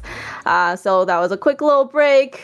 These guys got in here in the nick of time to be able to, have you guys see them here. So good job. Everybody back? I hope you guys are back as well, viewers. I also want to take this chance to thank the Indonesian and the Philippine viewers. Thank you for supporting us and watching this stream. So we really, really appreciate it. And also, make sure you give us a like if you haven't done that yet, okay? And make sure to do it on the official channel as well. All right. So, moving into second series of the day, Leviathan versus Vendetta. What are we looking at? How are we feeling about Leviathan with the new roster? Like, how are they gonna go up against Vendetta, though? We've seen them perform really well. Woompy. We are Woompy fans. We've seen them do really, really well, but that was against Leon. So now going up against the fourth seed, What are you trying Vendetta, to say, Lily? right? What do you So mean that was up against Leon? it was up. Well, I'm not saying anything, but they were seed 8. Okay, so now is it gonna be twice as hard because Vendetta is seed 4? Okay, so there you go. So what do we see? What do we see for It's gotten better. Trust, you Leviathan? can't pull one over her now. Yeah, I've been trying all night. Doing homework. So let's speaking of just Vendetta, before we talk about how Leviathan is gonna do, let's look at Vendetta's lineup, what they have to go up against. So on Vendetta, we have Merciless, we have Tarzan back, we have Churobami, we have Melon, and we have T. Yeah, and you can see this lineup. They have made a change. The Bam brothers no more. We got Coach T added to the mix, gonna be in the roam position, and we'll see what this team has to say about themselves just in a bit with this short clip.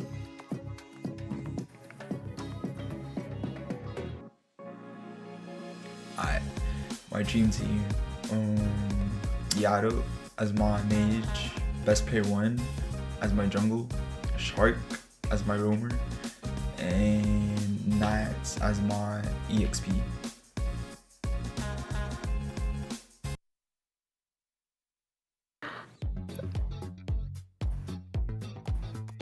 And we're back.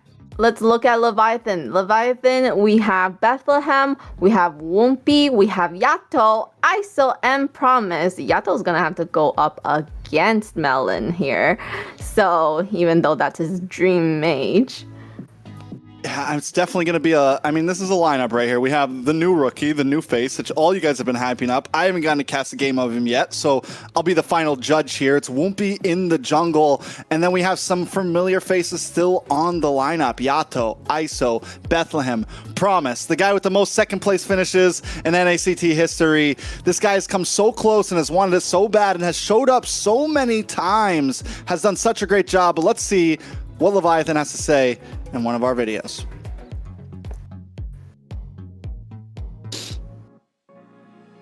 Mage Churubami, Gold Kisler, EXP Nat, Tank, ooh, Shark.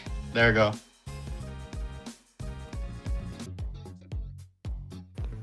Did you catch that? He said tank. He didn't say roam. He said tank. So very important. And also we see what he prefers in terms of what kind of roam he likes, right? Sad for me. Obviously, he doesn't like the supports. What's your dream team, Layla? My dream team? She wants King Kong, Kyrie, Carl TZ. They can't both be on the just team. Give me 4 junglers. Just give me... Well, would they ever, right? Kyrie and King Kong? I don't think so. Not even for Layla. Okay, so we have first match coming up for Vendetta and Leviathan. Coming on to what we just left off about Leviathan, are they ready? Are they ready to take on Vendetta, right? And Vendetta with that interesting sub or replacement with Coach T. Coach being part of the fight now, that's a little different. So who's gonna be listening? Are they gonna be listening to Coach? Obviously, right?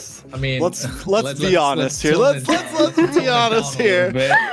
Coach T was honorary coach. Was honorary mention coach. T's been a member of the community for a very long time. Very long time. He's been a great player. He's had some great moments. Is he competitive ready? That's kind of my question right now. And last time we saw a big sub happen for Vendetta, things did not work out well. It's when they took that loss to Influence Rage. Tarzan wasn't part of the team. It was Ashley coming in. But still, we've noticed that when some key players do exit out, Vendetta has a bad night. Don't get me wrong, T's a great player. But how long has it been since he's been in a... competitive professional game? We're not talking scrims. We're not talking anything like that. It's been a while. It's probably been like 7 months. Let's be honest. It's probably been since last spring. So it's been a while. Could be a major, could be a problem. It's global bans too. So, I mean, watching it is a different thing and playing it is a completely different thing, right? So how are they going to be able to keep up? And not just that, now, like Layla mentioned, he's coach no more. So who's going to be the ones that have the brains behind the draft? So, right, Layla? Yeah. Yeah, no coach. But then in terms of like gameplay, I think still Yato, right? I think they've already said Yato is the shot caller in their team, big dog. Their games. So let's see if there's a little bit of battling back and forth between them. Yato used to just be a boy. He's a child. He's a man now he's the man Yato. He's the big dog. He's the OG. That's weird to say. And he's taking T and Yato used to be inseparable. Also, let me throw something else out. T and Yato used to be like, they were always on teams together. Merciless too. Old Area 77, classic Area 70. Yato taking down the old team. From friends to foe. Then you will have, T and Yato doing the mage roam rotation, which will be good, right? If they already played so much together, they should have really they're great enemies now, synergy. is what I'm saying. They're on opposite teams. T and Yato. They used to be oh my goodness. they were besties. Now they gotta... Okay, that's interesting. And And you know what I'm thinking? Not just that. You mentioned Yato's become a man now, you know, the big dog. And he's taking care of the new kid on the block. That's Woompy. You know, he's the mid laner. He's got to make space for the jungler a little bit to step up. So, hey, the student has become the master. And not to mention, Yato's done this with a lot of new players. Last time it was Melon on the team with them. Melon became the rookie of the year, and now we're looking at, and Melon also, fun fact, Melon joined the team, like went from bench during playoffs last time, and now we have Woompy entering during playoffs and being a star player on the team. I don't know, it's coincidence? I think not. Sorry, I'm all nerding thanks out to on Yato Life's here? full circle. Life's full circle now. I'm nerding out on team lore. Kronos has the in-game lore. I was waiting for I bring the player lore. Now, you know, now time for the draft. Broken Walls. Sorry. Fredrin, Boxia, and Phobius off, so kind of chunk it down at Tarzan's hero pool. There's still the Jushin left open. Nah, you don't want to give the Jushin away. It's too much of a problem, but also the Harley. So I guess it's a good answer. Tarzan does play a mean Harley. We saw that earlier on in the Swiss bracket. So, but if you're Leviathan, what would you pick? Harley in the hands of Woompy. I think Woompy's an assassin player, so give him the Harley. We've seen him on the Fanny, we've seen him on the Nolan, I think. And what else did we see him on? I was just super excited to see him. Joy, yeah, Joy. So I think now Harley, make it work. We have, you know, the Harley was very good early season. I will say we have found answers to the Harley. Yato's got a great Lilia. If they didn't want to first pick the Harley here, they do go for it. Still solid. I think my point was they could play around it if they wanted to. Well, I feel like the way that was, so we don't care if, you know, they pick Lilia. We still try to just target their gold lane, make it extra hard for them. They're not gonna pick Lilia. They're gonna pick Jushin. There's no chance. Right. They don't want to give away Jushin. Yeah, You're but right. Harley's a problem for Jushin, man. Harley's 50-50. Uranus Jushin. There you go. Solid. Merciless on the Super Uranus. solid. Flexible. Tarzan Power jungle pick. Uranus. That too. So, But they already have jungle, and normally that's like strictly a anti-Fred pick. Strictly a anti-Fred pick, I feel like. but what do you go here? Lapu plus Claude, not even Claude. Lapu plus maybe Kalea carry, just to make sure they don't get a Kalea on the other side, or even Hylos plus something. Sora, since Jushin's picked up, there Sora comes in. Sora plus Valentina maybe, or not Valentina. Sora plus Eve. Sora plus Eve. Yeah, Eve does have the range. It is probably your best answer. It's a little passive for Yato, but still very doable. There you go. Which I was made for. Harriet? Maybe, but then No you lack Phobius? jungle. Do you pick a jungler now? Then it's Leomord. If they go jungle, Leomord. If they go golden, Harriet, right? One of the two. Leo. It's tough because Leviathan can still flex the Sora into gold if they want to. They have so much. Leviathan definitely has an advantage, I think, in terms of just coming to second phase. Their first phase was pretty easy. VTA, yeah, it's a big question. Do we go gold here and lose some jungle options, or do we go jungle here and lose some gold options? It's tough. I mean, in gold they have Harriet and Claude, right? Those are the two options. I think Claude or Harriet, both are good. Never mind, forget about it. We go jungle Suyo. Not great against the Harley, but still overall super solid. I think Tarzan, you can't really ask anyone better to play it. And you know what? Won't be a rookie going up against the king of the jungle, Tarzan. You guys asked him this the other day, right? Are you ready to take on the king of the jungle?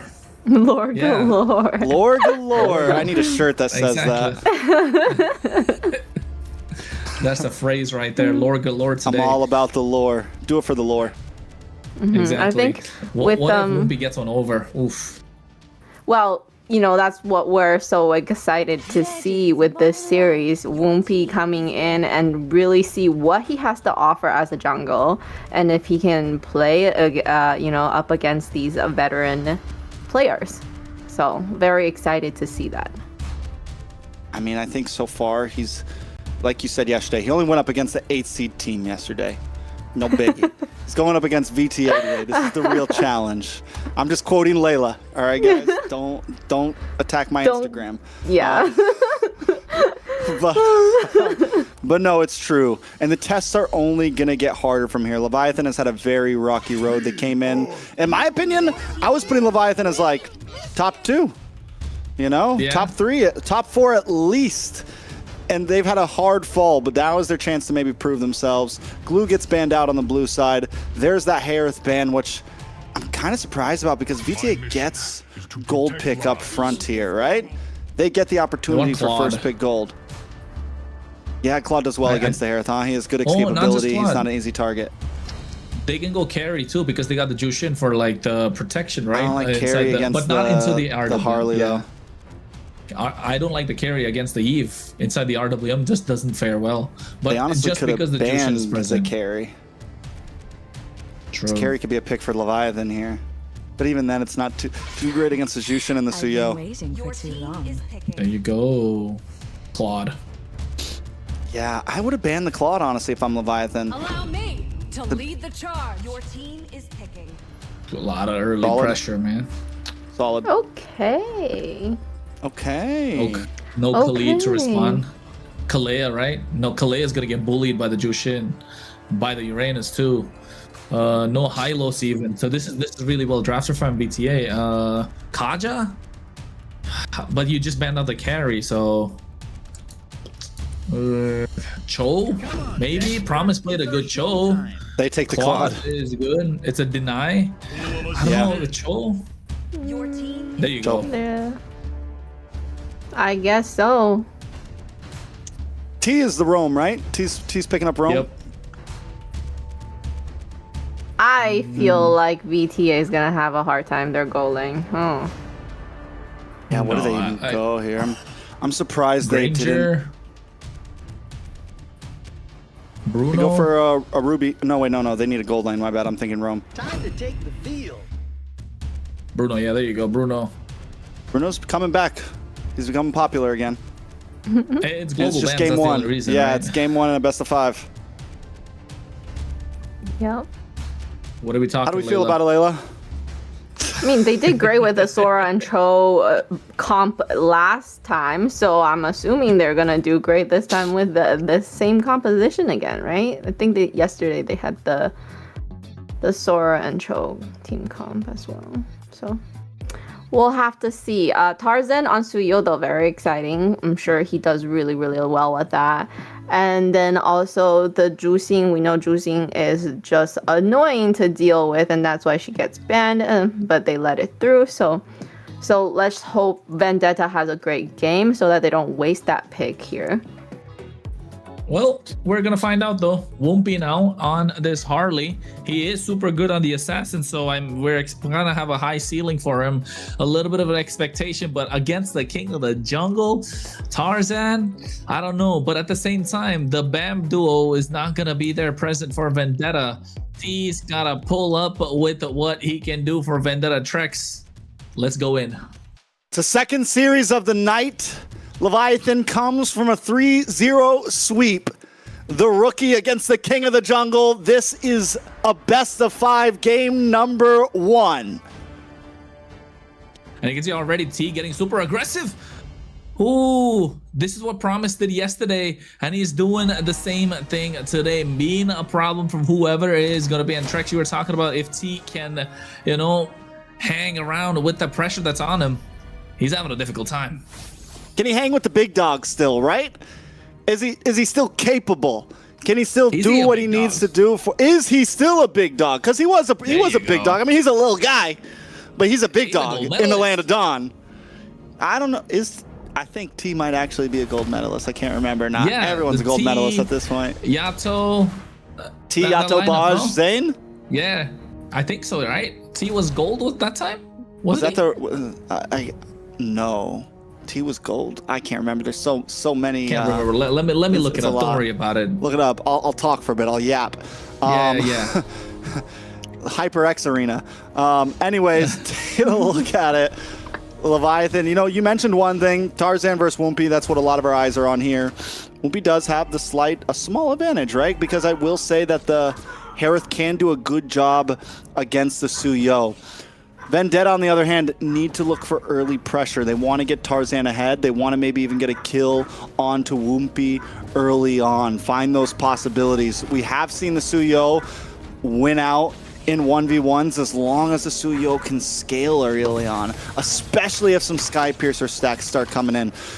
Oh, but look already, Woompy getting an early kill onto the bot lane. Melon goes down. ISO already going to get an advantage, possibly some gold plating here. A gold laner for a turtle. That's expensive, and yeah, T was EXP at that point when they won gold. T was EXP. Yato, yeah, Yato, Bodge, Yato, T, Bodge, ISO, T, Zane. And Zane. Yeah. The squad. That was the squad. That was an upset too, wasn't it, that season, because of how star studded. Yeah. Up against Outplay. Last minute. Right? Yeah. Last minute lineup too. It was definitely one of those games that, one of those series that you definitely wanted to watch. But of course, at the same time, Churobami out for the count. All right, so Leviathan taking a nice lead already. Woompy 1-0-0. It's a good start. Fun fact also, Promise was part of Outplay. Pretty sure Promise was part of Outplay that match. He had to fill in because Yureshi could not make it. Lore galore, baby. It was EXP. It's almost that, like, it's crazy that all those players right now are playing from that grand finals. But hey, whatever. A lot of y'all don't remember it. To the viewers out there, to all my Filipino and Indo viewers, thank you for watching. Hopefully you guys remember. Like and subscribe. Do that good stuff, you know. Follow MLBB Esports. Yeah. Yes. Shout out to all the casters out there if you're watching. Yeah, even the Southcasters, you know. Naisu was also at that grand finals. Oh, he casted. Yeah. So me, Naisu, private on the desk. He's probably watching too right now, right? It's pretty early morning in the Philippines, so a lot of people watching. And you know, before MPLP8 starts, get your daily dose of MLBB in here. Yes. All right, second turtle. Both teams taking things slow. Leviathan. Is this what Vendetta should be doing though? Like, when does their pop-off point happen? Because you need something to happen for Tarzan here at some point, right? You need Uranus to start racking up those items, right? You need Merciless to start becoming a problem, and he is already getting there. Once Merciless becomes a problem, Woompy can't look to pick him off, and he's got to be in the face of Woompy the entire time. That's why he's trying to clear the Waves proxy on the top side, be a problem to Bethlehem. And meanwhile, on the bot side as well, ISO wants to get fast clears. That's why T has to keep him in check. No way. All right, so boss side, a lot of damage on ISO. Tarzan. Cameraman. He's having his fun time. He is having a jolly good time. Ooh. A lot of pressure on the boss side. I'm going to say it again. Genius Wand is in the hands of Harley. And Promise actually playing the roam really well, right? We kind of seen how flexible he is, but here... Oh! Kick gets messed up. A lot of damage. G-Kondo doesn't fall through. Churobami able to get the kill. Promise goes down. Yeah, and at the moment, even burning the flicker, right? So not looking good if you're Leviathan. This is where you want to pick up the pace for the game. You want to let Woompy lock in, get those skills racked up, but he's not able to get the pickoffs. And you can take a look at the items as well at the same time. Glowing Wand in the hands of Yato. T getting that Radiant Armor, so he's going to be able to tank a lot at the right time even. So if he didn't have the Radiant Armor, that would have been a kill. Could have been a kill. Should have been a kill. Wasn't a kill. Vendetta finally putting one on the block though, but even with them only getting one, they do have a strong gold lead right now. They're winning down in bot lane. They're winning in map presence. They've taken 2 turtles, and we're going to start seeing that translate. You said you want to see Merciless start to come online. This is the way you do it. You slow play, you get gold, and now Merciless. What is really... I didn't even think about that. How do they even stop Merciless? That's a big kick and a deadly magic? Even then, he probably has the Radiant Armor by then, right? So it's going to be difficult to stop him. And he's got Purify, plus Consecration. T getting in the face of Promise and Woompy right now. Vendetta on a slow smother. Yeah, they're slowly getting their hands around Leviathan, and Leviathan are starting to choke. I think this is not looking good if you're them. Woompy gets taken out 1v1 against Tarzan. I don't know if it was 1v1. I think T might have been there. Let's not call it just yet. Okay. It was off cam. There's no witnesses. Woompy's still a legend. I agree. Woompy's definitely a legend, but one thing I wanted to point out, Tarzan didn't go for the Sky Piercer, right? Not the trend. The trend that we're used to seeing usually goes for Sock with the Fury Hammer and the Sky Piercer, but in this case, he went for the War Axe. And Tarzan is one of those junglers that likes to play tanky. T taking a lot of damage, goes down. Woompy able to put a kill back on the board, get some revenge after his last death. So we're seeing some proactiveness in the mid side, though. Beacon does come out. Promise gonna get caught up, pulled back, taking out Melon, able to put that one into his own pocket. Leviathan continues to get pushed away. And look at Merciless. He's the one that's in the front lines, taking a lot of damage, and Woompy can't really sustain. He's not allowed to do a lot, and every single time Merciless is around, if Woompy gets spotted, it's more breathing room for the Jushin. It's more breathing room for Melon on the Bruno, and Tarzan knows he can come in and get the finishing blow to whoever he likes. And look at Merciless. He is already a problem, and Woompy needs to find answers, and those answers need to come in the form of kills against Shurobami or even Melon, and it is going to be easier because they don't have a flicker to take them down. Yeah, T and Merciless at this point just zoning them away, creating space. And with a hero like Jushin behind, with a hero like Bruno behind, it's tough, right? Promise has tried to find those kicks, but every time he goes in, if you're even a frame wrong and you land in the wrong spot, Vendetta's pulling you back in and taking you out. Here goes another kick, and again, doesn't fully commit because he knows this isn't it. And not just that, right? Even Merciless kind of knew it, so it didn't even pop the Purify. It didn't have to. Wait for the right time, wait for the right moment, and I think it's going to come down to Bethlehem to get those big shifting skies. But then again, the game has kind of, has it slipped away? No, it hasn't. Team making mistakes like this could be the opening. That's huge. A lot of damage on a Merciless as well. But Lord goes into the hands of Vendetta. The space was made, and I would say it's honestly worth it for T to take that death. Melon? Wait a second. Deadly Magic. Can they get the kill onto Melon? Melon should go down with the help of Promise.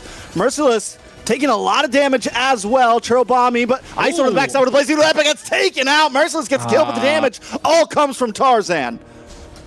The butterflies, right? They were stacked up on top of him from the Lantern Flare. No wings by wings, but got picked up and made Churobami making ISO dance under those disco lights.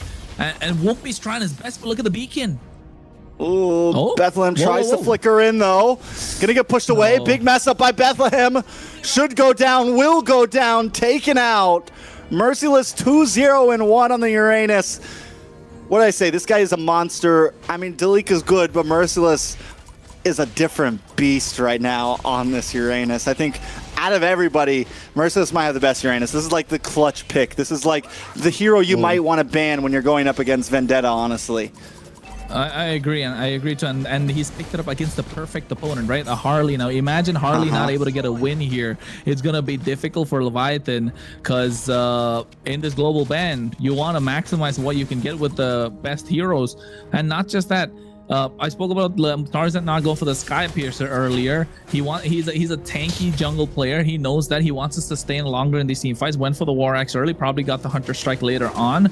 But the Sky Piercer this time in the hands of Churobami, this is something that we want to see, right? You don't want multiple Sky Piercers on the same team. This is not ranked. You want to be able to maximize that Sky Piercer. You want to get those stacks going. And in the hands of Churobami is the perfect item. He's got the glowing wand.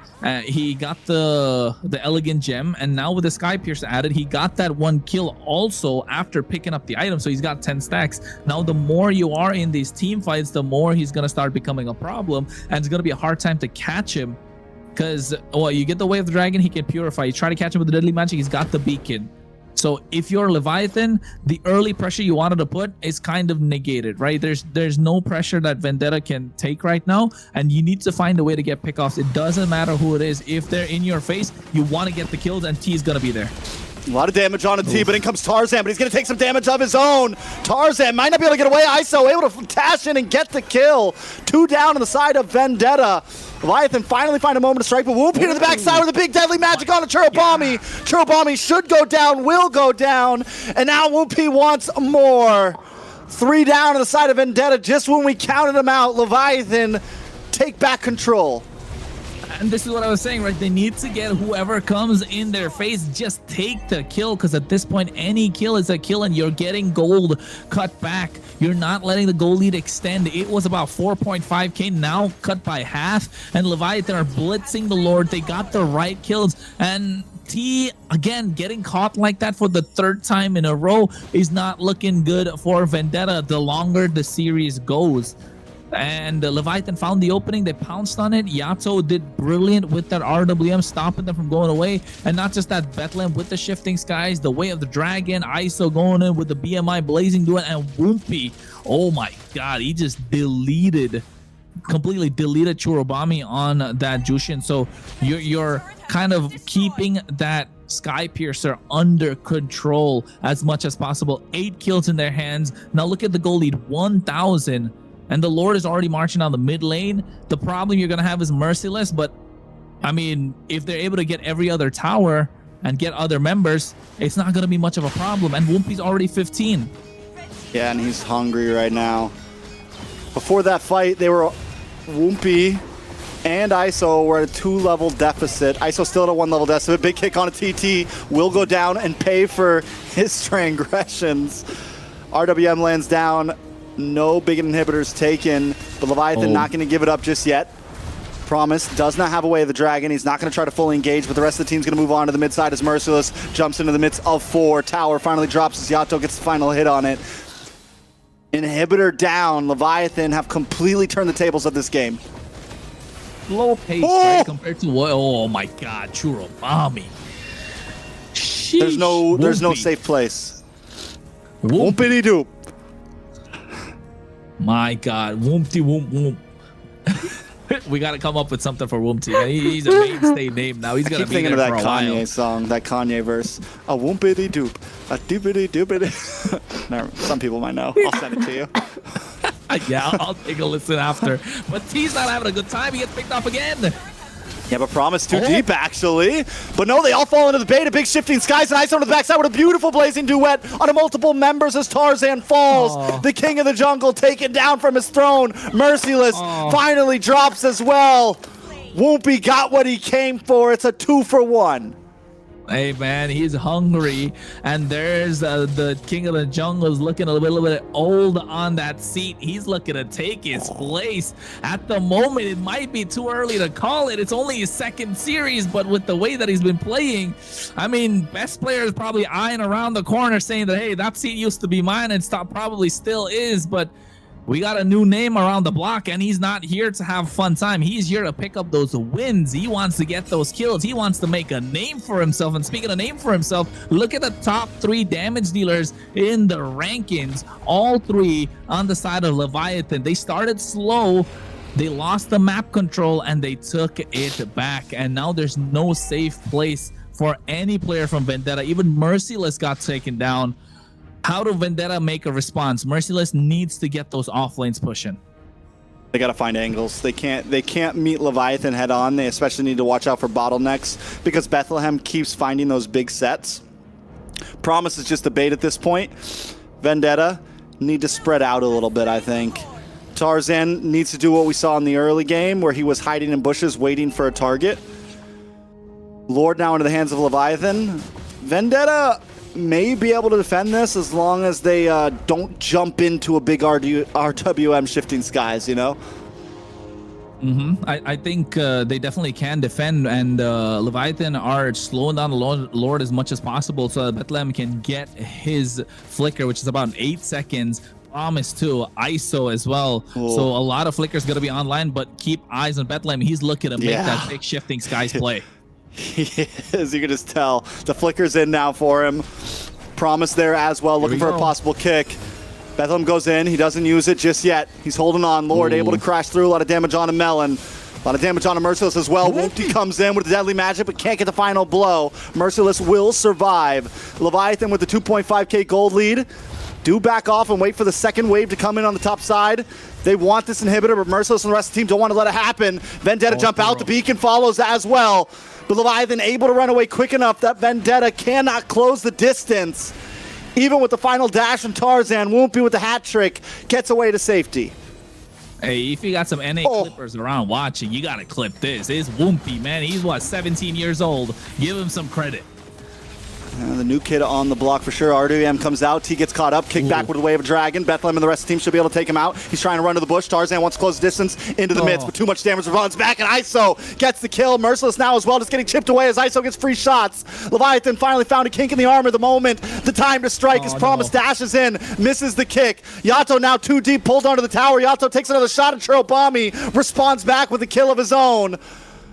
Does Leviathan finally decide to back off? I think that is it. I think it's safe to say you don't want to keep pushing. Yeah, I don't think they want to keep pushing. Whoopi's taking out super low as well. Churo's going to be the target. Even Melon, but Promise, he does have the way of the dragon. No flicker. And you don't want to give Churobami the game, right? You don't want to give him more stacks on the Sky Piercer if he still has it, not sold it yet. Didn't really take a really good look on that kill that he got. But Tarzan, this is not the Tarzan we're used to seeing. Now look at Wompty on the jet damage charts. 84,000. ISO doing insane amount of damage. It goes in at the right time with his blazing duet. Got the winner crown again. So Tarzan hasn't done damage for the last 10 minutes. Yeah, where's Tarzan? Oh my god, 27,000? My guy hasn't done damage since like minute 10. I don't know, man. It feels like a fly around just buzzing. So that's troublesome. That's a problem. T as well, 0-5 and 3. The early game composition worked well for Vendetta, but we're definitely seeing it falling apart now. Are we missing Ashley here in the room as well? Just, you know, because T, I mean, T is fantastic. Don't get me wrong. He's playing it well, but a little too aggressive, making some movements that, you know, usually we wouldn't see from other roamers so far. What, about 3-4 times making mistakes, getting caught out by Bethlehem. And it's been the same play. It's not changed. And I think it's going to be again. Look. A lot of damage on a Merciless. He did have to use the Consecration there. Leviathan, watch for Wompy up in this top side. And see, they're the ones finding the angles. Ooh. Vendetta unable to get space in them. Oh, Wompy. Wompy. He decides to back off, not make the full engage. He decides not to commit. A lot of damage though onto the Lord. Onto the top side. Wait a second, a lot of damage. ISO into the midst. Tarzan brought low. Big kick from Promise. Merciless stills the Consecration though. He's able to get it back, but another Shifting Skies from Bethlehem. And look at the knockups. Tarzan's down. And so is T. Wompy with another kill into the book. But Bethlehem's gone and Vendetta doesn't want to give up the space just yet. Churobami and Merciless can keep them away, but look at the base. Minions closing in. Oh, I don't know what's going on with Tarzan. He woke up on the wrong side of the bed. I don't know, maybe got a fight into with Jane, but at the moment, you know, the Lord is there 20 minutes in. Promise trying to zone them away, and looking like 20,000 HP is enough for Leviathan to be able to secure it, but the minions are still pushing on the bot side. They get an Evolve Lord.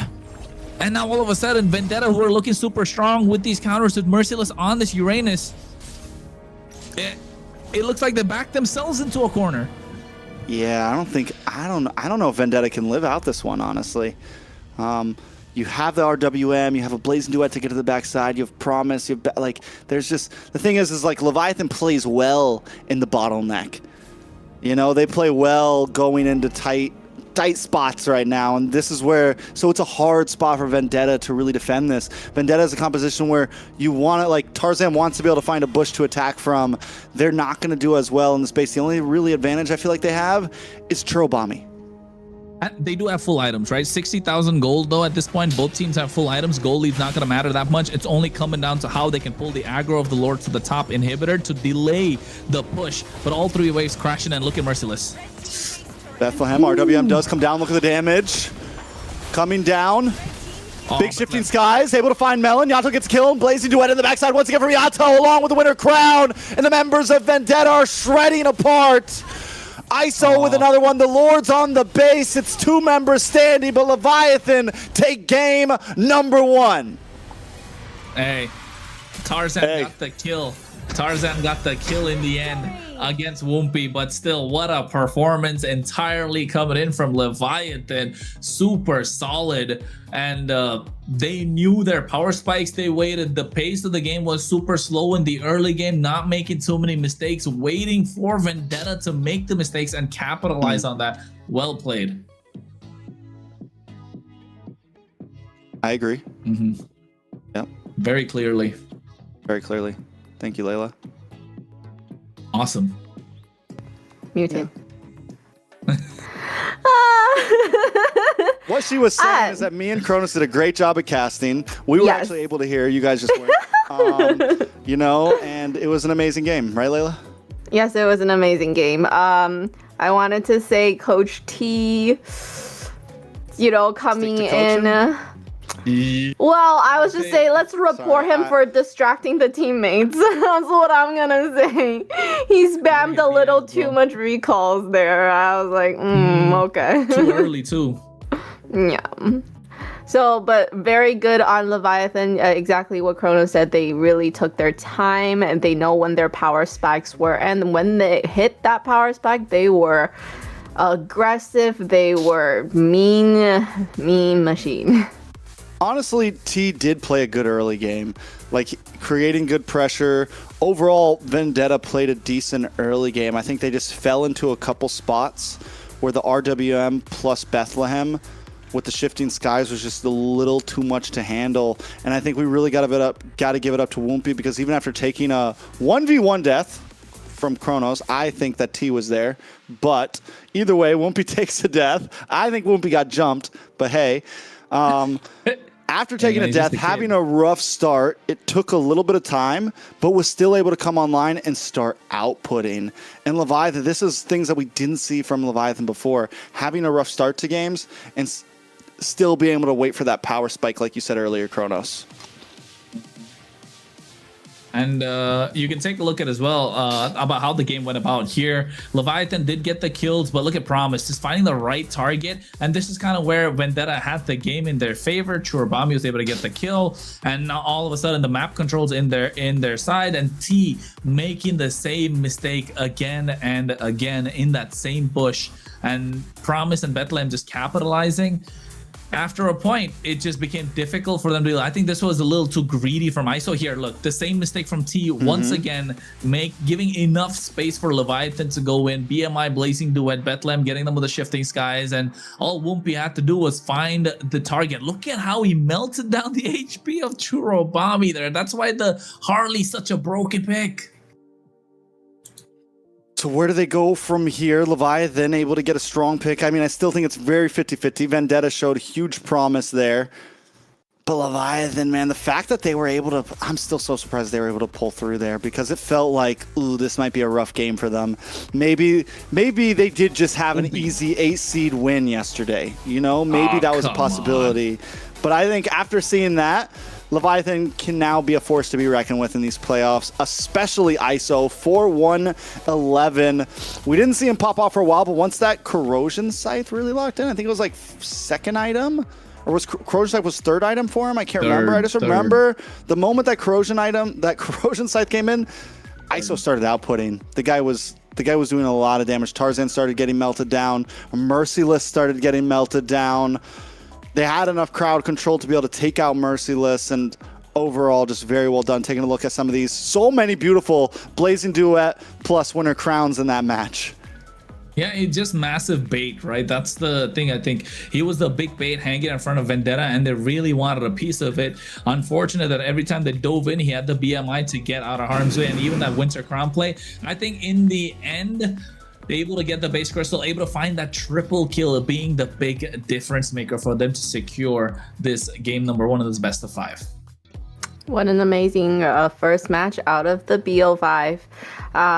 Definitely Leviathan showed us that they are prepared and they are a force to be reckoned with.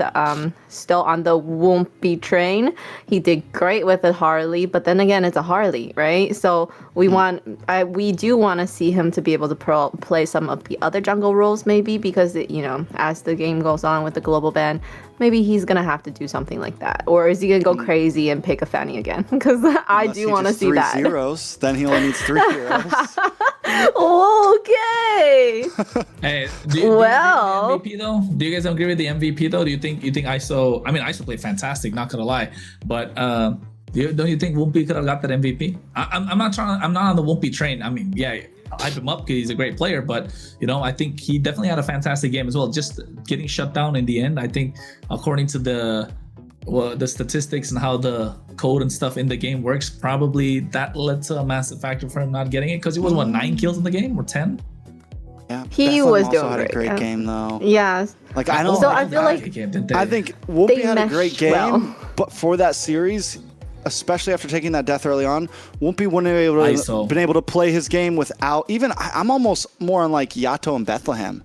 Like I feel like both of them played very clean, and without the space they created, ISO or Woompy wouldn't have had anything, Yeah, Yato's ults were definitely game-changing ones that helped them with the team fights. I think every time they were able to come out on top with the right timing of his ult.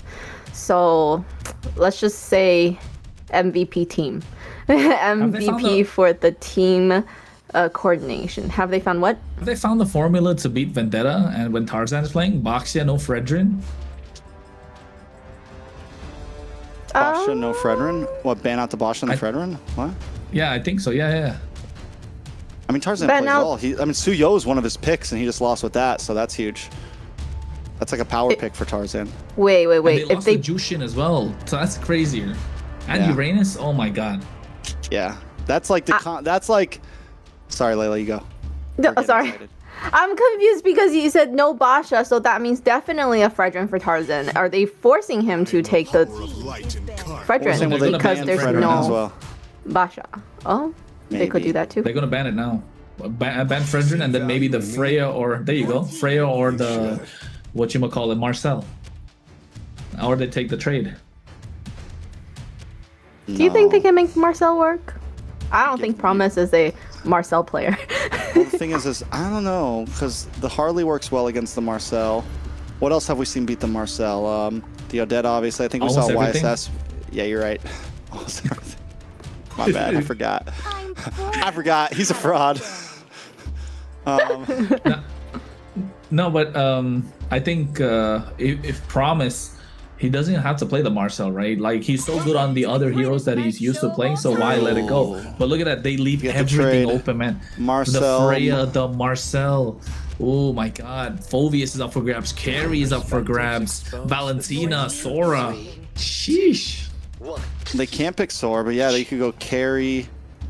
Carrie and Valentina? what's it called? No, Carrie Freya. Or no, you need Freya. Oh, yeah, but then Freya Valentina? Carrie. How's Freya gonna do against the Marcel? Not well. I was gonna say like.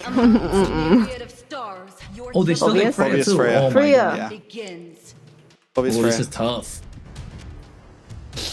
Yeah, this is tough. All for the price of a Marcel. Well, let's just hope this Marcel winning streak is gonna keep on happening, right? It is on a two-day streak. Only against Stamina, though. Obviously, only he's a in the playoffs hands of hero. Stamina. Yep. Oh, Lilia. Good answer to the Freya.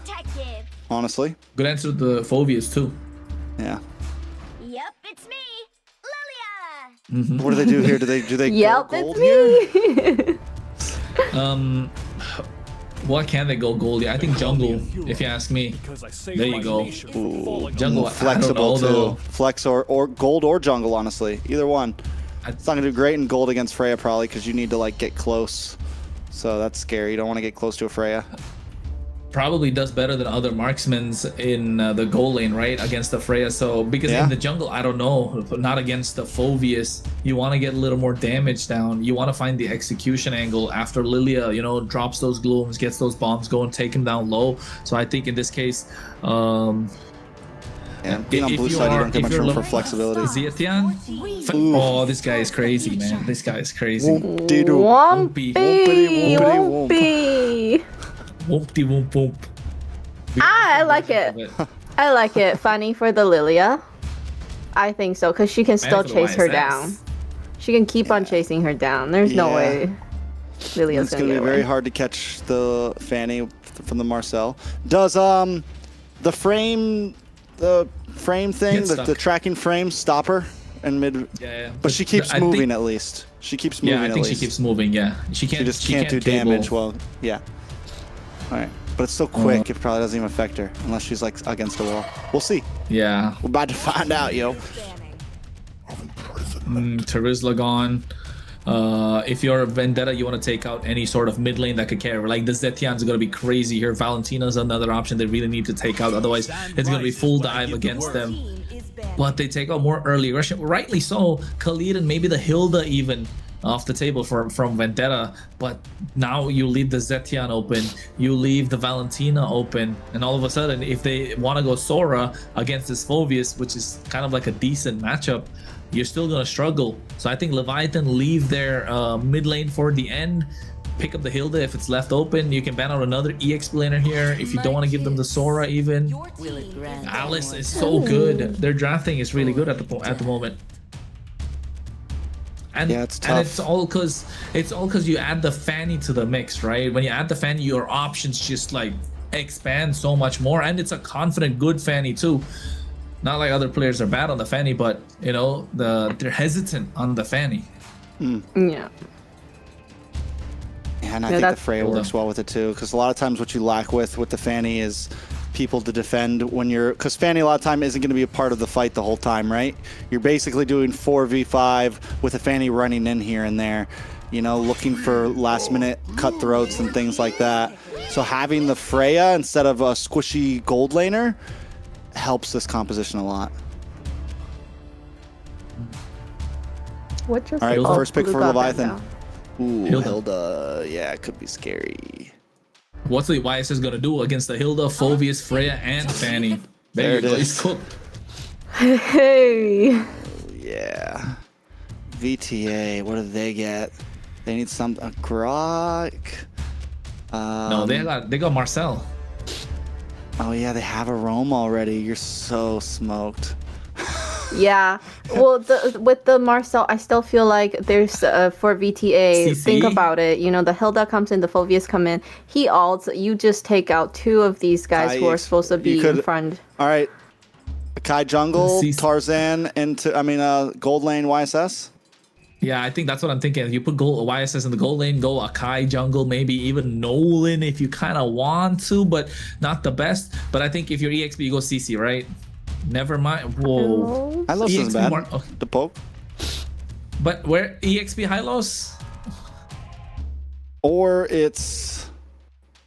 Yeah, it's so squishy, right. So late game. Now. Lack of crowd control. The only crowd control they have is the poke against the Fanny.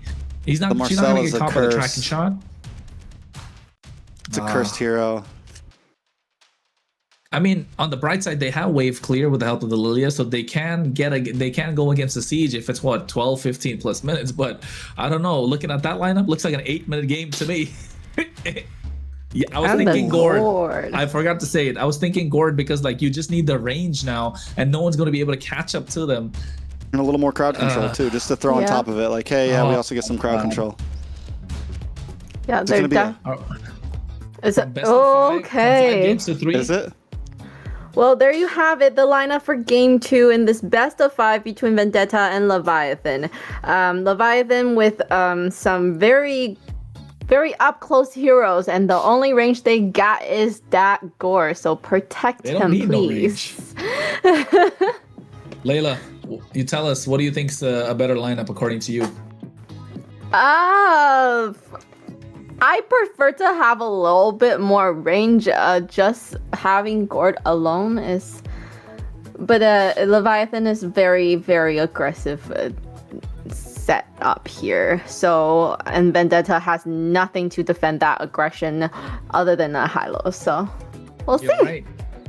You're right. And I agree. I think the aggression is too much from Leviathan. Trex, game 2, take us in. It's game number 2 between Leviathan and Vendetta. Vendetta trying to even the playing field here. But it's looking hard. The draft is clean. Woompy on the signature fanny we saw yesterday. Can the king of the jungle reclaim his territory? I mean, he hasn't given it up yet, if you ask me. It's still there.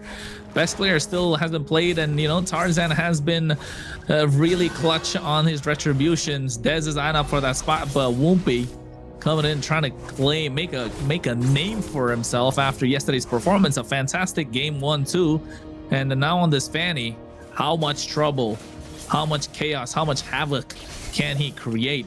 The clear is fast. He goes straight on the bot side. I think Moscow's gonna be the target. Nope. It's a tough spot. T able to get a nice stun along with Chobami, getting some nice damage onto Yato, but Leviathan will be okay. This is the aggression that we saw from Marcel on stamina. This is what T probably needs to do. Already trying to get some slowed. Okay, so it does stop the Fanny right in the tracks. I don't know if she was done with her cable yet, but I'm still excited to see exactly how that works. Yeah, and looking at the emblems as well, there's nothing crazy, to be honest, apart from the fact that Moscow, again, going for the Festival of Blood, just the extra bit of sustain. Apart from that, everything looks super solid. ISO on a killing spree, you know he wants to be in these fights longer and longer. All right, so it's a slow pace. Woompy still targeting. Last time we saw them get an early kill onto Melon. Can they maybe pull something like that off again? ISO with the lane cut. Gonna try to make his way up to this turtle. And that's what all Freya players do, right? Make sure they get to the turtle at the right time. Woompy doesn't want to get the purple. Projectile coming out from Yato. Turtle, 5,000 HP. Reset. Gives enough time for Woompy to go back, get his purple. And Leviathan want to buy time. Bethlehem doing the best that he can. And Promise trying to get on top of someone. But Merciless is level 4, so that's some good news. And T on this Marcel trying to do the best that he can as well. Melon also level 4, so watch out for a big SOD possibility. Woompy hunting the king himself right now. He's waiting for a possible moment as taking the camp, but also waiting for possible. No, he just wants the camp. Gonna come in, swing in, a lot of damage already onto Promise, brought down to about half health. Glorious Pathway does come out. SOD connects onto Yato. Chobami able to take the turtle, but a lot of damage lands onto Promise, and Promise goes down. ISO now trying to get involved as well, brings out the Valkyrie. The damage unloads, and Bethlehem drops as T gets the kill, and no one on the side of Vendetta is down just yet. Merciless might just get away safely, and Melon is sniped from the cable. ISO looking for anything, but unable to get any final hits. Now he's caught in between 4, jumped and taken out. It's a 4-man wipeout plus a turtle, a 2K gold lead. Make it 5 over the side of Vendetta. Oh, what a golden hour. What a turtle take. Won't be getting caught out in that golden hour. Gave them everything. Bethlehem really bought a lot of time, but Vendetta, they're revitalized from Merciless coming in clutch. They're able to juggle the shots that's coming in from Leviathan. And of course, Churobami on that Lilia. Those glooms are bursting. They didn't even see the damage coming. ISO was trying to get the kills, but then again, that golden hour, that tracking shot just stopping them in place. Vendetta have found the advantage. 2.5k goal lead 4 minutes in. Yeah, that is honestly insane. That's a turtle for you. Normally, very rarely do you see that much of a come up, that much of a jackpot on a first turtle. 5 kills, a turtle, map pressure. Every single member of Leviathan took a death, except for Yato. But still, everyone essentially took a death. It's huge. It is a huge advantage for Vendetta. And it wasn't like a first minute kill where you're immediately back on the map. That gave so much gold in the hands of Vendetta. Yeah, and 100% KPA for pretty much every single member except for Melon, right? Who used an SOD to get into the fight. So everyone maximized the gold that you could get. And two kills in the hands of Tarzan. He's going to scale much faster. And you know what Farm the Wisest can do? just gonna keep farming and farming. Next thing you know, he's 15. You're barely like 9 or 10, and he's gonna get the second turtle in his pocket too. How are Leviathan gonna contest? I don't know if they want to, honestly. Wumpy could try to look for an angle in, but it might not be the idea. Black Shoes on Turobami means he's not an easy target. They're going to back off. Wumpy goes up to top side to get some minions. This is the right play for Leviathan, I feel. Yeah, but I think the mobility that's there on the side of Vendetta should be able to help them catch up to the top side. If they get the top tier 1, it's going to be good. SOD connecting. Oh, no. Oh, lucky. Okay. Okay. That could have been bad. That would have been a whoopsie for Wumpy. We're trying super hard, aren't we? Yes. But Bethlehem right now, look at the top side. He's getting caught out. A poke coming up from Merciless, and they can't really do anything. And the golden hour, again, preventing ISO from doing anything that he can. And it's not looking good, not just for the fact that Vendetta got all these kills on the board, but Leviathan have such an early aggressive lineup. The Hilda, the Freya, right? The Fanny.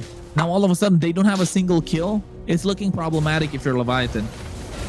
Yeah, not a lot of targets for Wumpy, honestly. Magic Kush does come out to keep them away. A little bit of damage from ISO. Doesn't get the full engage. Tarzan with a nice mountain shock, able to get the stun, but he easily gets away because a beautiful, honestly, brilliant pathway to stop, glorious pathway to stop Leviathan from advancing. A nice traceless coming outside the same time. But look at the bot side. 1v1. Oh. Wumpy finally putting one on the board. Needed. You mentioned the fan. You mentioned the early game possibilities from Leviathan. We can never forget a Fanny can still pop off in mid game. Honestly, even pop off at like 13, 14 minutes. The items start coming in, and there is always kill threat. Down to the back, down to the boss side once again. Now locking on to Merciless. It's Promise and Wumpy. They're not going to fully commit though. Yeah, and I think Vendetta is a lineup that wants to stick together and play together. The moment they get split apart, Leviathan will pick them apart from maybe Melon.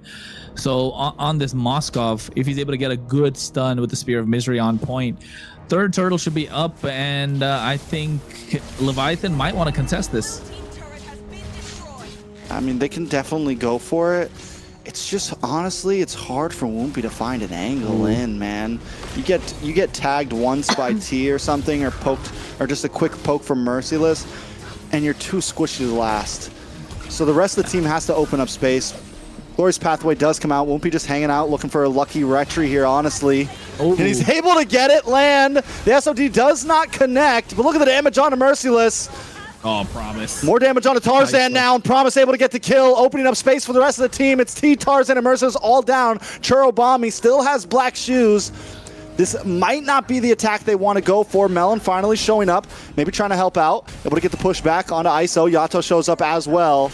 But Leviathan finally come out on a win, taking an ever so small gold lead, but also map pressure.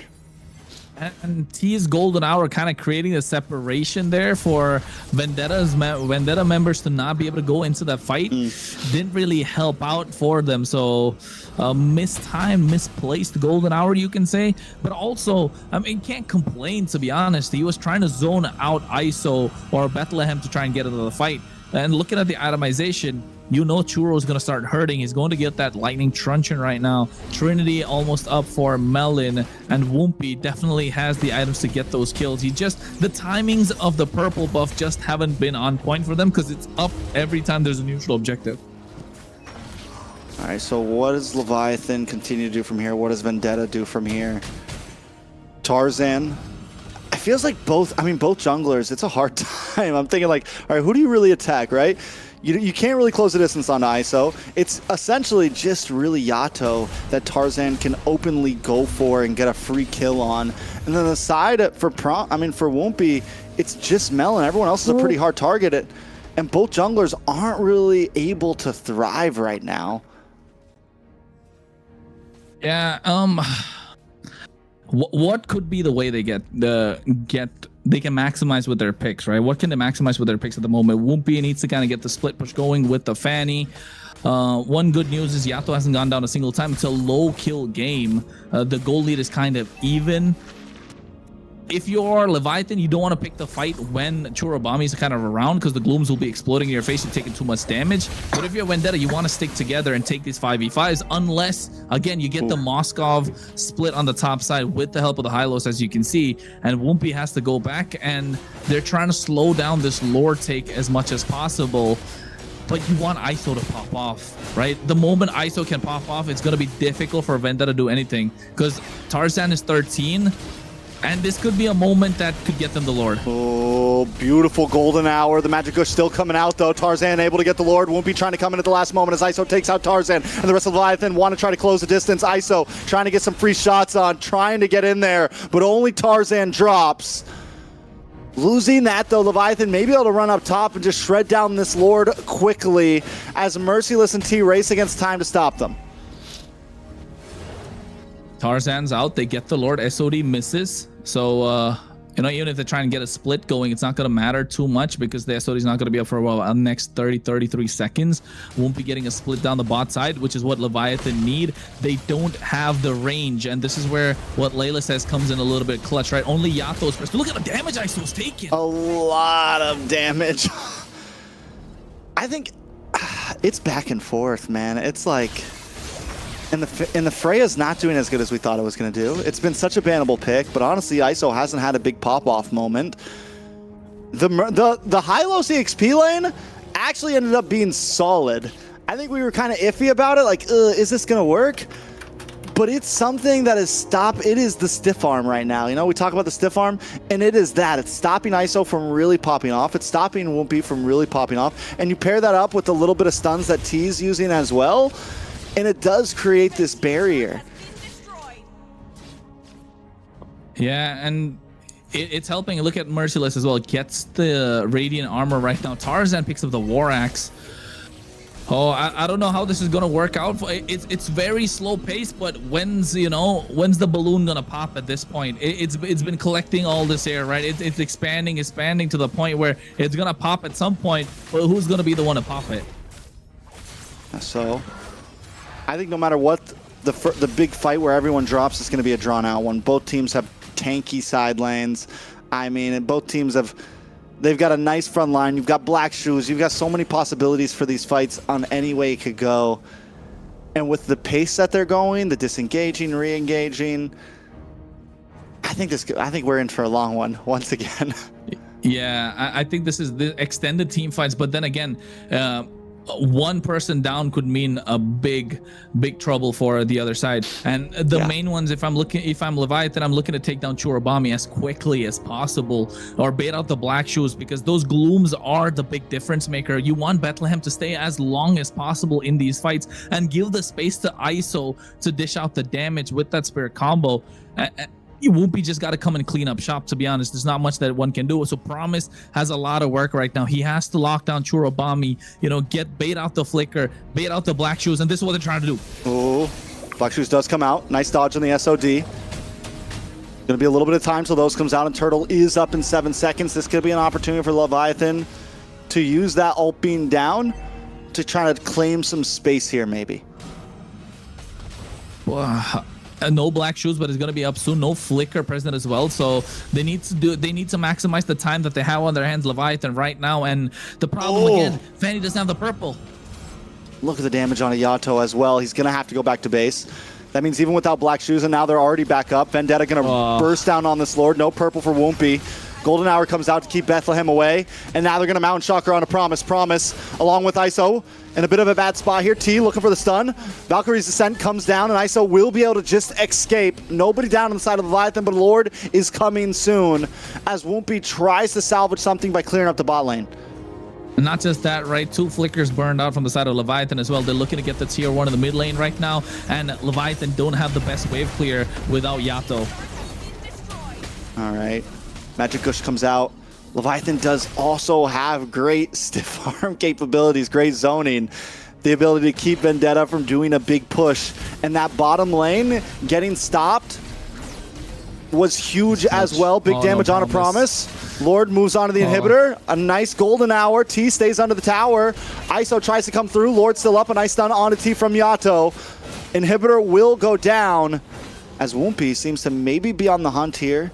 He's not going to go for Melon, though. Oh. Because even then, you can't really go for the Moskov. Yeah. You just get pinned against the wall. Exactly. That's why the Moskov is picked against these assassins, right? It's kind of like a fail-safe option. Like, you do have the ability to split, but at the same time, you can get into these fights with the SOD. And it doesn't matter if there's an assassin on the other side. It works out for you because you're able to have the ability to go for an outplay. And 6 out of 10 times, you can say Moskov gets the benefit, right? Because he gets the pin to the wall. Now, Whoopi gets the purple, though. They're pressuring. Whoopi is able to get his own purple, which is huge. The pressure, though, from Vendetta in these fights, even that SOD coming out, like, they are holding no blows right now. Like, he was just hunting. He's hoping that, yeah, you throw that cable up, you go a little too fast, I'm going to catch you with his SOD. Like, both teams are just using everything in the playbook at every moment just to try to find a small mistake. And the fact that Whoopi didn't run into that, you know, the fact that, like, little things right now, the micro right now is honestly insane from both teams. Yeah, I think it's a patience game at the moment. Who's gonna be the first one to lose their heads? 4K, almost 3K goal lead right now in the hands of Vendetta.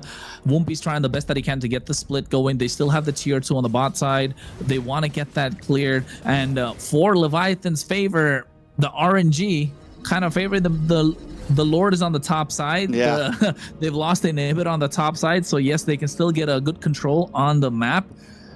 But they can't really start the Lord, right? They don't have a marksman as such. They've got Freya who can get it going, but too close range, too susceptible to the knockups. And then all of a sudden, Vendetta are looking like they're gonna get this win because T's played really well on this Marcel.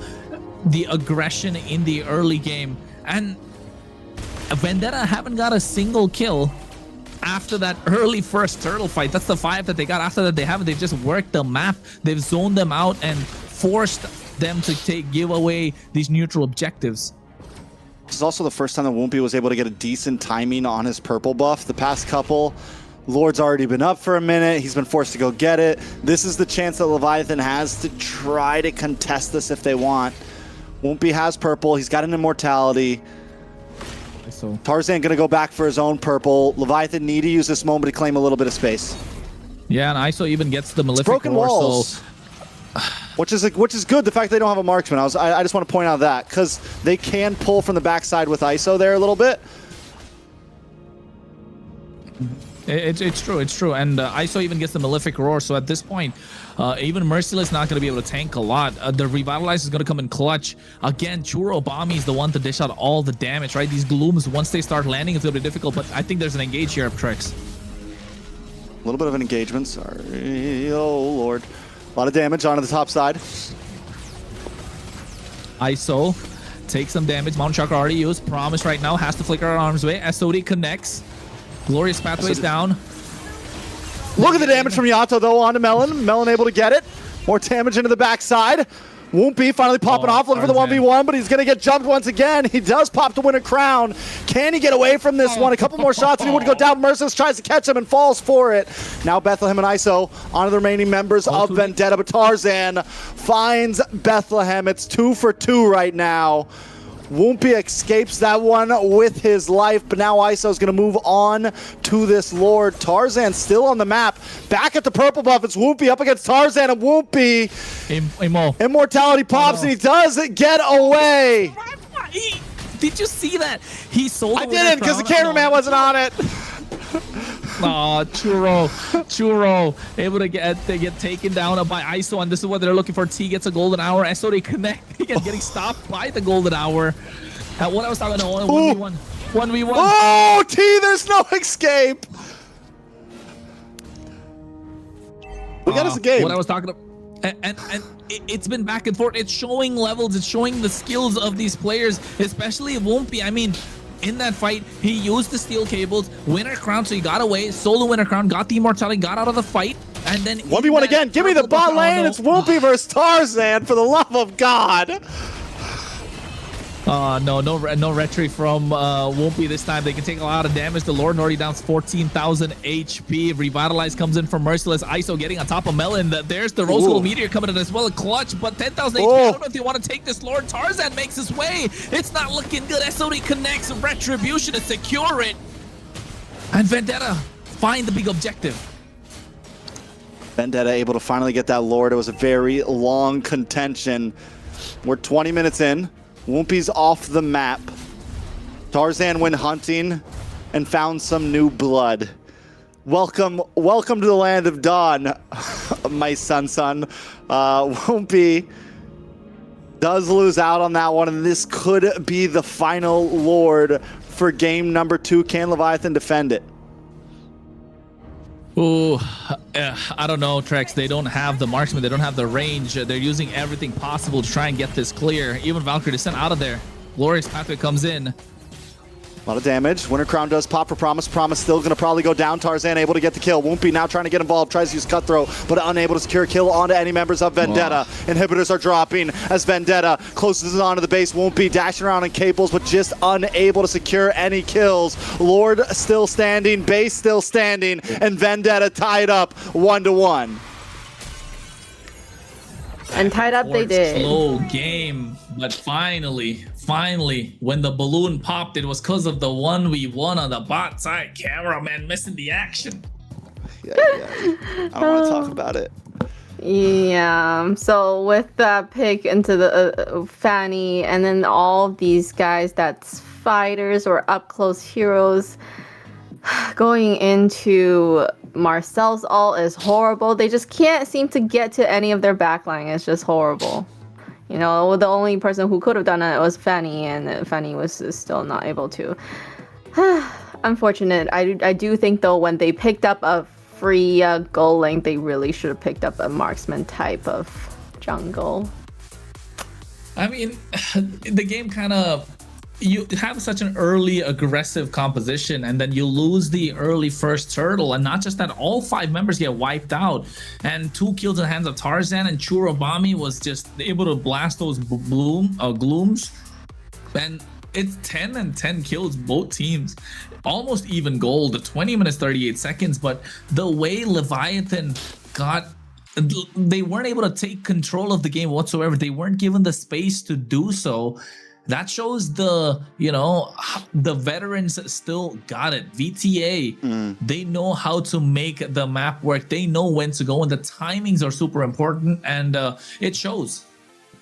Yeah, we saw early game, even last game, a little bit of smothering, the ability to freeze lanes, the ability to take things slow. And even during some of those Lord takes, waiting for the purple buff to run out, waiting for Wumpy to have to leave, biding time until the perfect minute to attack. And that's something Vendetta's done so good at throughout that game and even the past game. Even though they lost past game, we saw a lot of great moments of them freezing lanes and controlling the pace of these fights.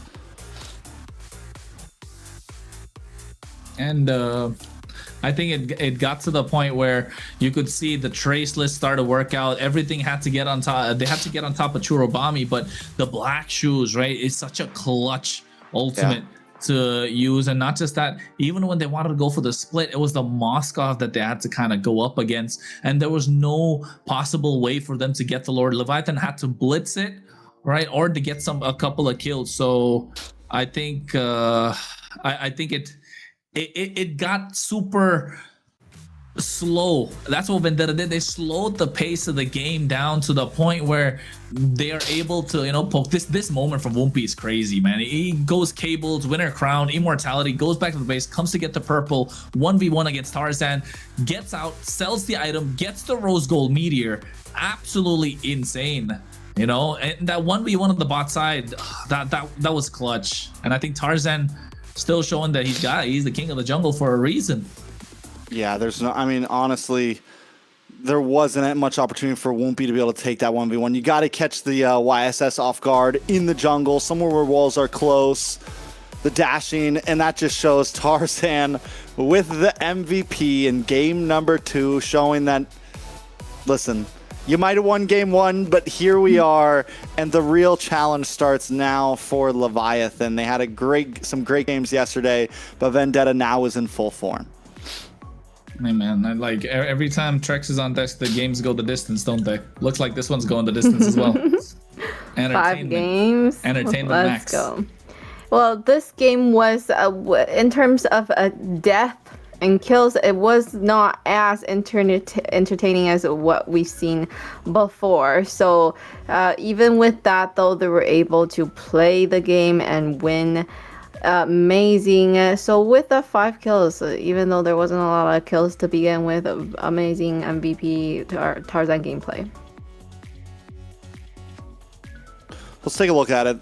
The guy was a monster. We know it. We saw it. Even early on, was able to get a couple kills. And then when things started slowing down and he wasn't able to really get the big engages, towards the end game, he still knew his job. What did he do? He started going Woompy hunting. Able to find him in the purple buff, find him in the bot lane. As if we can take down Woompy, we can take a Lord. And that was the plan, and he performed it perfectly. And that's the good thing about Tarzan that's the good thing about most of the best junglers that we're seeing. They know when they need to switch objectives, right? They know when it's, okay, it's my time to get kills. Okay, it's my time to split push. Okay, it's my time to focus down on this one hero, one enemy hero. And Tarzan does that well. He can switch up his plan of execution at any time.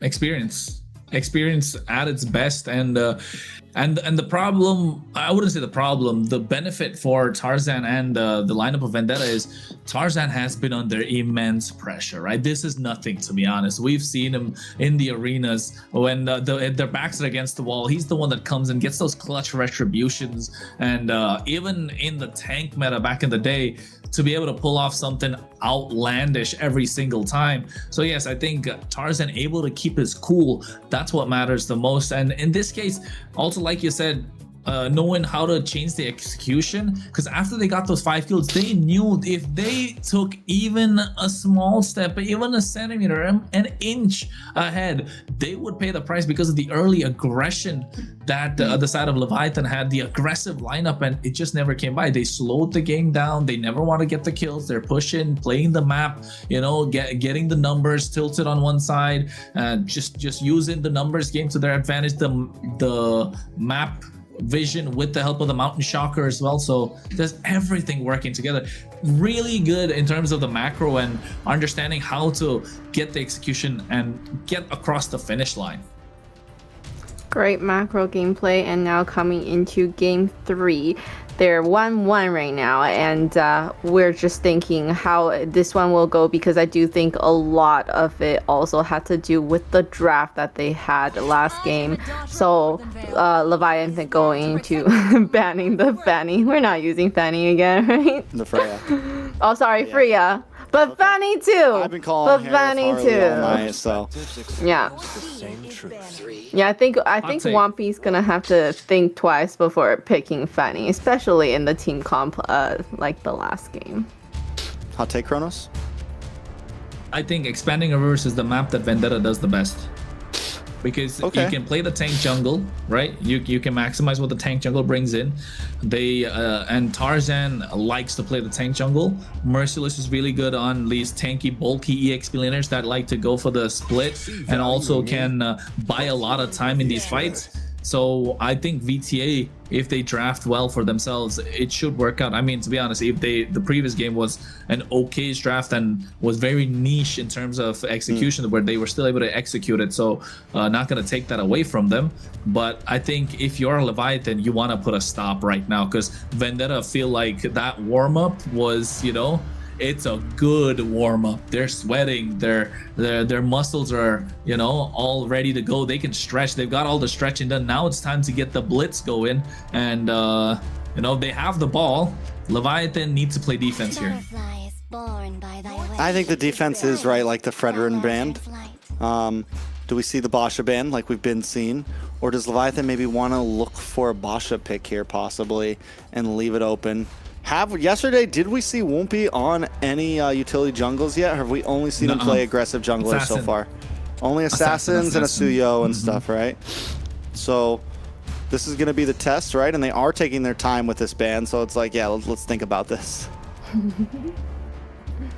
No Because funny what else picks. is open? If they leave the Basha open here, they ban something else. VTA is Suyo. choice C. They're banned. Yeah, Suyo's still open.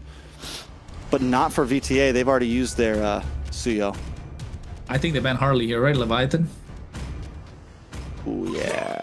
Leave the Basha. No. No. Ooh, They'll okay, keep the respect Harley open. bans. Yeah, it's been the right? same. So what is VTA? Just ban the Suyo here? Then take the Harley for themselves? I think so. I mean, but even if they're okay probably giving the Suyo away, Harley maybe ban out the Uranus, to be honest. So the Harley doesn't have a tough time. Joy. They're going for the Whoopi's Harley gonna have here. troubles. Yeah. Well, I think Leomord's still open. Suyo's still open for them. Still possibilities, right? Guinevere's still Guinevere? open. Okay. They could go for the Suyo if they wanted to, and just, you know, Harley. They can't pick the Harley anyway, so you're not just, you know, not just giving them the. You're just denying them the Suyo basically. It's an option. But if Leviathan picks Suyo, the Guinevere is gonna be a Never mind. roam.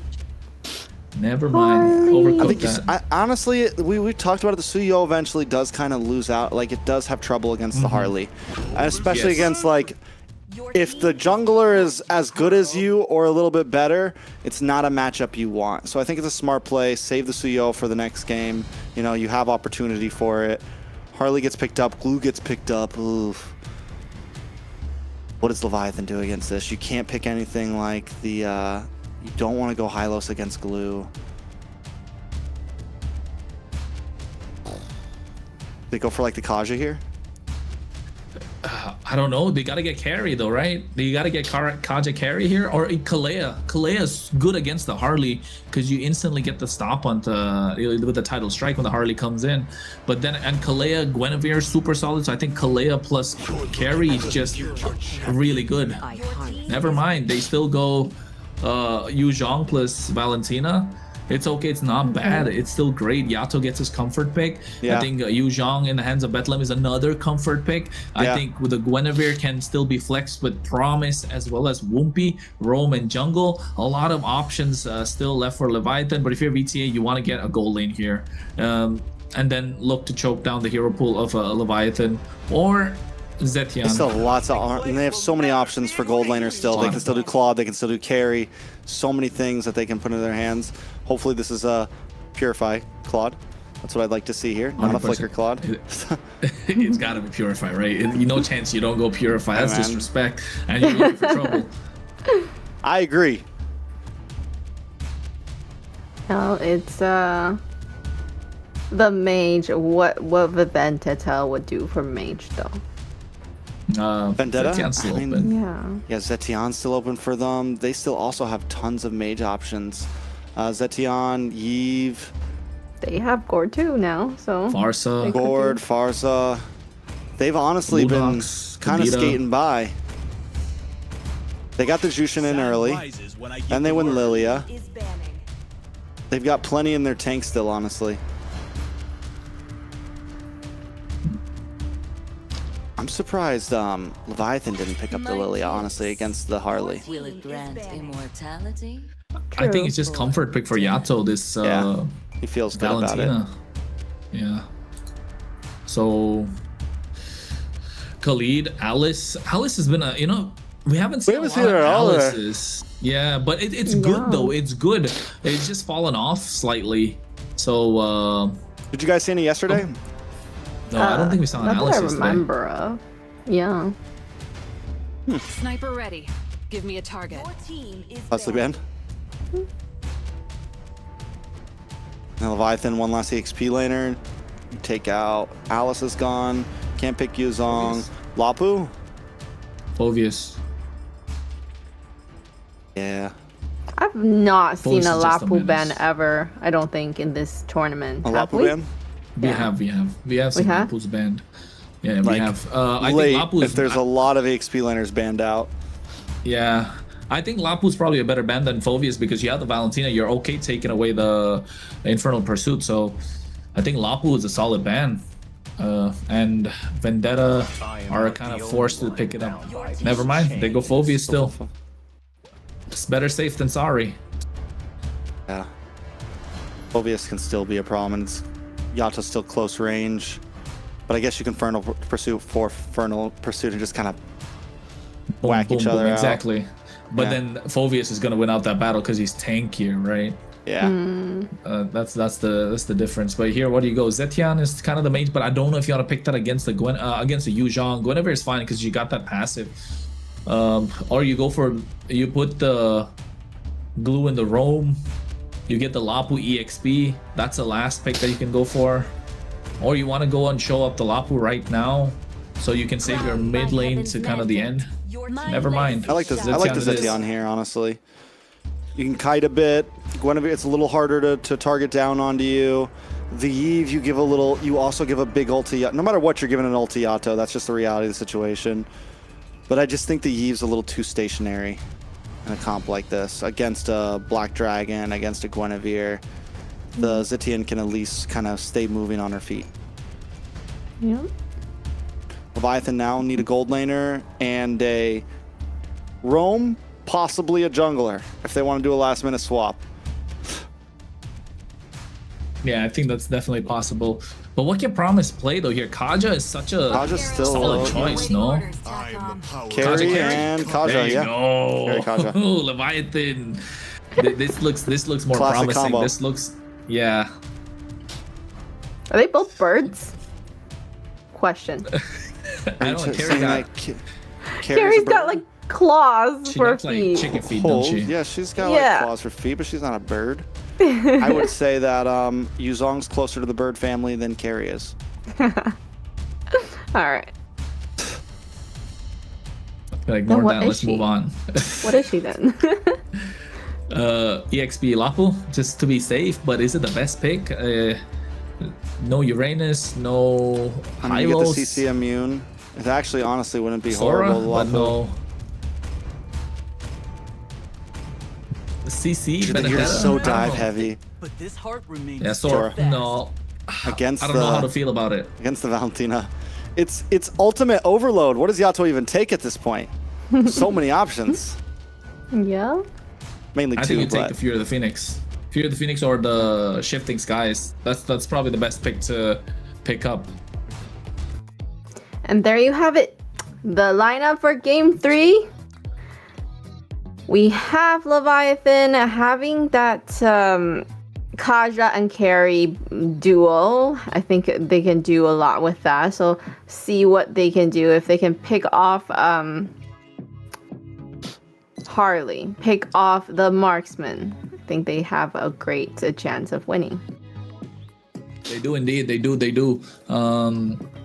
But I think this Kaja carry is just too much. Might be a little too much for them to deal with. Leviathan don't mind playing the long game. Vendetta needs to find these pickoffs as Tarzan is on this Harley, and Melon looking to dive out of the back line. Purifies across the board, maybe. And T has a big role to play once again. let's see if they can do it. It's 1-1. The score's been even. Vendetta up against Leviathan in a best of 5. Can Leviathan bounce back and put another point on the board, or will Tarzan and the rest of the team start to escape with the win? Well, we're gonna find out. Only time will tell at this point. I think both the junglers had a good game last time, right? So it's all gonna come down to how are Leviathan gonna cope with the pace that Vendetta are setting. So clearly Vendetta don't mind taking it slow in the previous game, but at this time they might want to pick up the pace a little bit, right, compared to last time. But they are a team that kind of sets their own tempo. That's the one important factor, because not a lot of teams can do that, and teams that can do that have no problems in finding a needle in a haystack when it comes to their composition. And you can see already on the bot side, ISO playing super aggressive and taking a look at the emblems also. Nothing crazy, just the fact that Sora going for a tank emblem. Oh, Petrify.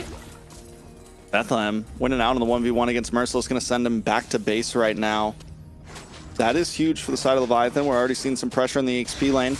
Can Leviathan translate that to something more. Yeah, even Steven in terms of gold. Tarzan looking to get a pick off, waiting in that bush. Who's he going to go for once Promise shows himself? Promise still no level 4 just yet. I wonder if Leviathan tries to stall this turtle to get there, to create a bit more pressure. But with Woompy and Promise both on these kind of strike force heroes, want to jump out of bushes, Leviathan's definitely going to take these a bit slower pace, right? They're going to hang out, they're going to wait, they're going to look for moments to strike.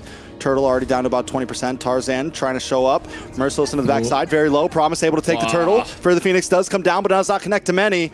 Black Dragon trying to lock on to Merciless. Will be able to get the kill here. First blood over to Bethlehem. And it all came down to the play that they made earlier on the top side, right? Bethlehem able to force out the flicker, isolating Merciless from these team fights. And now all of a sudden they get first blood, they get the turtle, which was looking like it was going to be Vendetta. So Retribution not coming in clutch, but Promise now has the flicker, has the Divine Judgment, and slowly will start looking to pick people off, but they don't have the damage online just yet. Look at the top side right now. Woompy also helping out Bethlehem. Ooh, wait a second, a little bit of action up on the top side. Does look like they get the knockout. Violent Requiem to Merciless is having a bad day right now. 0-2 in 3 minutes. They should be able to clear all this gold plating off. Yeah, they should be able to clear that gold plating, and not just that. Look at that, they're denying Tarzan to get the invade done. ISO's waiting for the right time. Promise does have the Divine Judgment. Ooh, Promise able to get the pull back onto Tarzan. ISO there to show up. Promise goes down. Chirobami gets the kill. Now they're going to be able to respond. A big blazing duet from Melon and cleans house. ISO goes down. Vendetta. Well, your junglers away we come to play. They take out 3 members at the orange buff. Yeah, they take out 3 members at the orange buff, but they did lose Tarzan, so kind of like a slight bit of a bonus for them. And Leviathan, though, they need to keep the pace going, and Vendetta needs to find angles just like this to maximize what they can do. They get the top tier 1, they get a lot of gold in their pocket, and you can see Yato and Churubami leading the damage charts for a reason. These are the core in terms of the early, mid, and late game to provide some sort of consistent damage, and even getting the glowing wand on the side of Vendetta. You want to see Tarzan pop off if you're Vendetta and get these neutral objectives, but Woompy will try and prevent. Look at this. Nice Violent Requiem. A lot of damage. Airborne on TT is going to go down. ISO gets the kill. That's 2-1 for ISO. And a turtle falls into his hands as well. Taking that tier 1 so early on top side, yeah, it's definitely worth losing those 3 members. Plus, like you said, they get Tarzan. This is a huge advantage for Leviathan early on in this game. And not just that, right now, every single time Tarzan kind of wants to go in, it's going to be difficult because Promise has the Divine Judgment. He gets the steal. Did he? He got the camp? I think so. I think he did. Take a look again. Either way, the pressure. The pressure is insane. Taking a look at the items. Corrosion Scythe already locked in for ISO. Genius Wand for Woompy on the other side. Tarzan a little bit behind. Just got in his Genius Wand. Glowing Wand for Chirobami. And now those first items are really locking in. Radiant Arbors around the board for Merciless and T. Yeah, he's 0-0. Look at Melon. It's got pulled back, but stopped by the Fury of the Phoenix. ISO taking a lot of damage. T trying to chase him down. Unable to finish it off, but that was a beautiful Fury of the Phoenix to stop the judgment from Promise there. Yeah, he got the Divine Judgment, but just not the follow-through. Woompy getting taken down here as Tarzan gets the deadly magic, but then again, Tarzan is not getting these kills. You want him to scale much faster. You want him to be deadlier on this Harley. And Promise looking to get these Divine Judgments on point, and you want ISO to scale as well. He's got 2 kills, so it's not looking bad for them. Bethlehem on the other end now, since he, like you mentioned, taking that top tier 1 early, he's able to roam around much more freely. This is bad for TT. Way under. Speedy Light Wheel goes off. Couple more shots, but Promise just can't connect. Deadly Magic does connect on ISO, though. Unable to get enough hits on to get the kill, and here comes the Black Dragon. Petrified, does land on a Churro. GG's. A lot of damage on the tower. Pulled back, and Churro goes down. Yato finding the kill. Merciless now showing it to party, but Promise is okay with it. He's checking bushes. He's walking right into him. There is 0 stress in his mind. Yeah, and this is what I was talking about, right? The moment Promise is going to be able to land those divine judgments, they're going to have doubt creeping in their mind. The hesitation is going to start kicking in. The decisions making not going to be as clean as they'd like. So Vendetta, a little bit of hesitation goes a long way against this kind of a lineup. All right. So with that top tower gone, once again, we're already seeing Leviathan able to rotate easily. Bethlehem's involved in almost every fight. Gold laners on the boss side. Melon making his way up. 2,000 gold lead over to Leviathan. Vendetta starting to group up a lot. I feel like they know that it's not going to be easy being split up, and I wonder if this is the composition they start to take where they don't really split up across the map too much. Oh, Vendetta. How will they get their Vendetta? How will they get their Vendetta at this point, right? Glue is good. The divine judgments could come at any point. Look at Promise. He's just being patient with it. Woompy with those spatial migrations. I think Vendetta played a fantastic game, game number 2. But Leviathan now kind of dictating the pace of the game as they like to. And ISO 2 1-on-1. I want to take a look at the item. Does he have the Trinity yet? I don't think so. At least he got 2 items on the board for sure. And Melon's going to have a hard time trying to go in even with the BMI Blazing Duet. So I think you want to overload them with damage and skills, layer them to the point where you want Promise to choose. You got to pick one or the other. Man, both teams are fighting for these towers and defending them. So, like, normally by 8 minutes, at least the tier 3s and the offlanes are down, right? Lord's about to come up in 30 seconds. And only 1 tower has been taken this whole game. Out of this MCT season, I feel like this series so far between these 2 teams has been the most like meticulous, little plays, everything. You're only getting a little, like it's inch by inch right now for everything. They're teasing us, man. They're teasing us the entire time. And, you know, they got us at the edge of our seats for every single play. And I mean, might I say it comes down to the experience that they have, knowing that how each other play. Oh, Divine Judgment tricks. Beautiful Divine Judgment on T, but if you're the Phoenix to help out, Whoopi goes down. Merciless, 1 for 1. ISO trying to pop off onto T, flickers in aggressively with the speedy light wheel and finds him. 2 for 3 because the rest of the members are falling. It's nothing but ISO. ISO looking for anything, something, but it's a double kill over to Tarzan. Oh my God. What just happened? What a blazing duet from Melon. They got the nice Divine Judgment, but Melon went in at the right time. He got a 5-man blazing duet.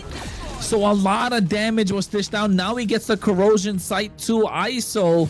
Got the damage down, but then again, he's a single target, right? He wants to play the ISO. But in this case, Melon comes in. He doesn't care. 5 members, blazing duet, full stack going in. And with the DHS Golden Staff combo, oh, that looked like Prime General a little bit. And now he's got the Corrosion Scythe as well. Melon just shot up the damage charts, coming up to number 3, I think it was. And that's going to start coming even more and more and more. Melon hasn't taken a single death. The slow play has been worth it for him. Oh, the slow. Oh, ooh, nice Violent Requiem. Hitting the knock up, won't be forced back off, and in comes Melon once again! With the beautiful Shifting Skies taking them all back. Yato responds with one of his own, but it's still not enough. They're able to find Merciless. It's 2 for 1 right now, and Promise is going to drop. Leviathan are doing what they can, but Vendetta continue to get the upper hand in each of these fights. I told you, it's about Vendetta knowing the pace that they like. They are the ones that know how the clock ticks, and they're making it work to their tempo. They're the ones who allow the clock in and the clock out coming from Leviathan. Leviathan are just there. They got their IDs out waiting to clock in, but Vendetta are calling the shots, dictating the tempo and the pace of the game, making it difficult for Leviathan to get any sort of advantage. And I think this kind of comes in with experience from Tarzan in the jungle, right? Knowing when to go, when to pull the trigger alongside the rest of the team, and being there at the right place at the right time. He's got the Genius Ones, got the Divine Glaive, the Lightning Truncheon as well, and they've got the Chastis Pauldron on their side in the hands of Merciless to slow down this carry as much as possible, but the same is just not present on the other side. So the Claude is doing a lot more damage than Leviathan would like, and Melon has been popping off with this BMI Blazing Duets and coming in clutch with the Purify too. And every single fight that he goes in, he has the Purify to have a fail-safe option just in case he gets caught up in some sort of crowd control. And it's working to perfection. You called him Rookie of the Year for a reason, but now with the experience that he has going up against a rookie like Wumpy, you can see the difference and what experience can bring into the table. Uh-oh, Merciless looking for Shifting Skies. Promise in a bad spot now. He does use the flicker. Fury of the Phoenix comes down. The stuns are too much. Promise drops.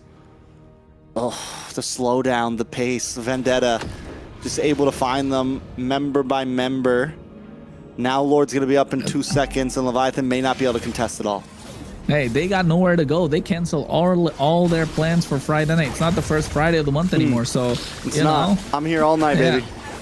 Exactly. They say we're okay, we're good. Ashley's not playing, so you know there's no need to rush anything at this point. Exactly.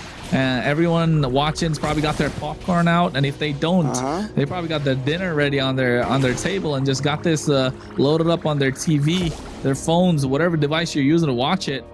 I know you're having a good time, so you know, again, don't forget to hit that like, guys. It definitely helps us out, you know, to promote the stream a little bit more. But this has been so methodical. Trex, you'll not believe it. It's only been like 13 minutes of this game so far.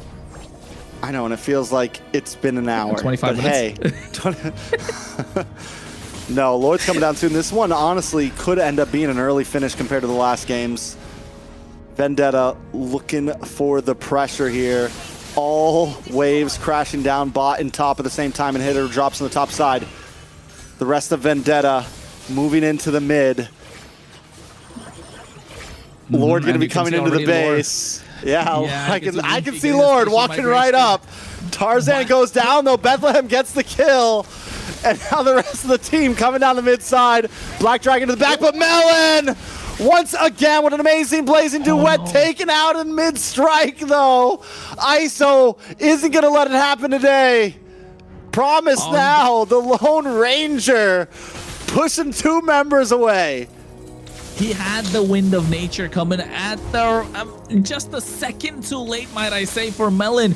He got the Wind of Nature just when ISO got taken down. But you can see Spatial Migration able to get the Violet Requiem right now. Wumpy finds that ISO able to get the kill as Promise gets another assist on the board. And this is what I was trying to say. Leviathan are okay taking it the distance. They have the damage, and Vendetta need to find a way to finish, otherwise it's gonna look difficult. The carry Kaja combo is gonna start showing up, and look at the damage starts. Now the marksmen are taking over.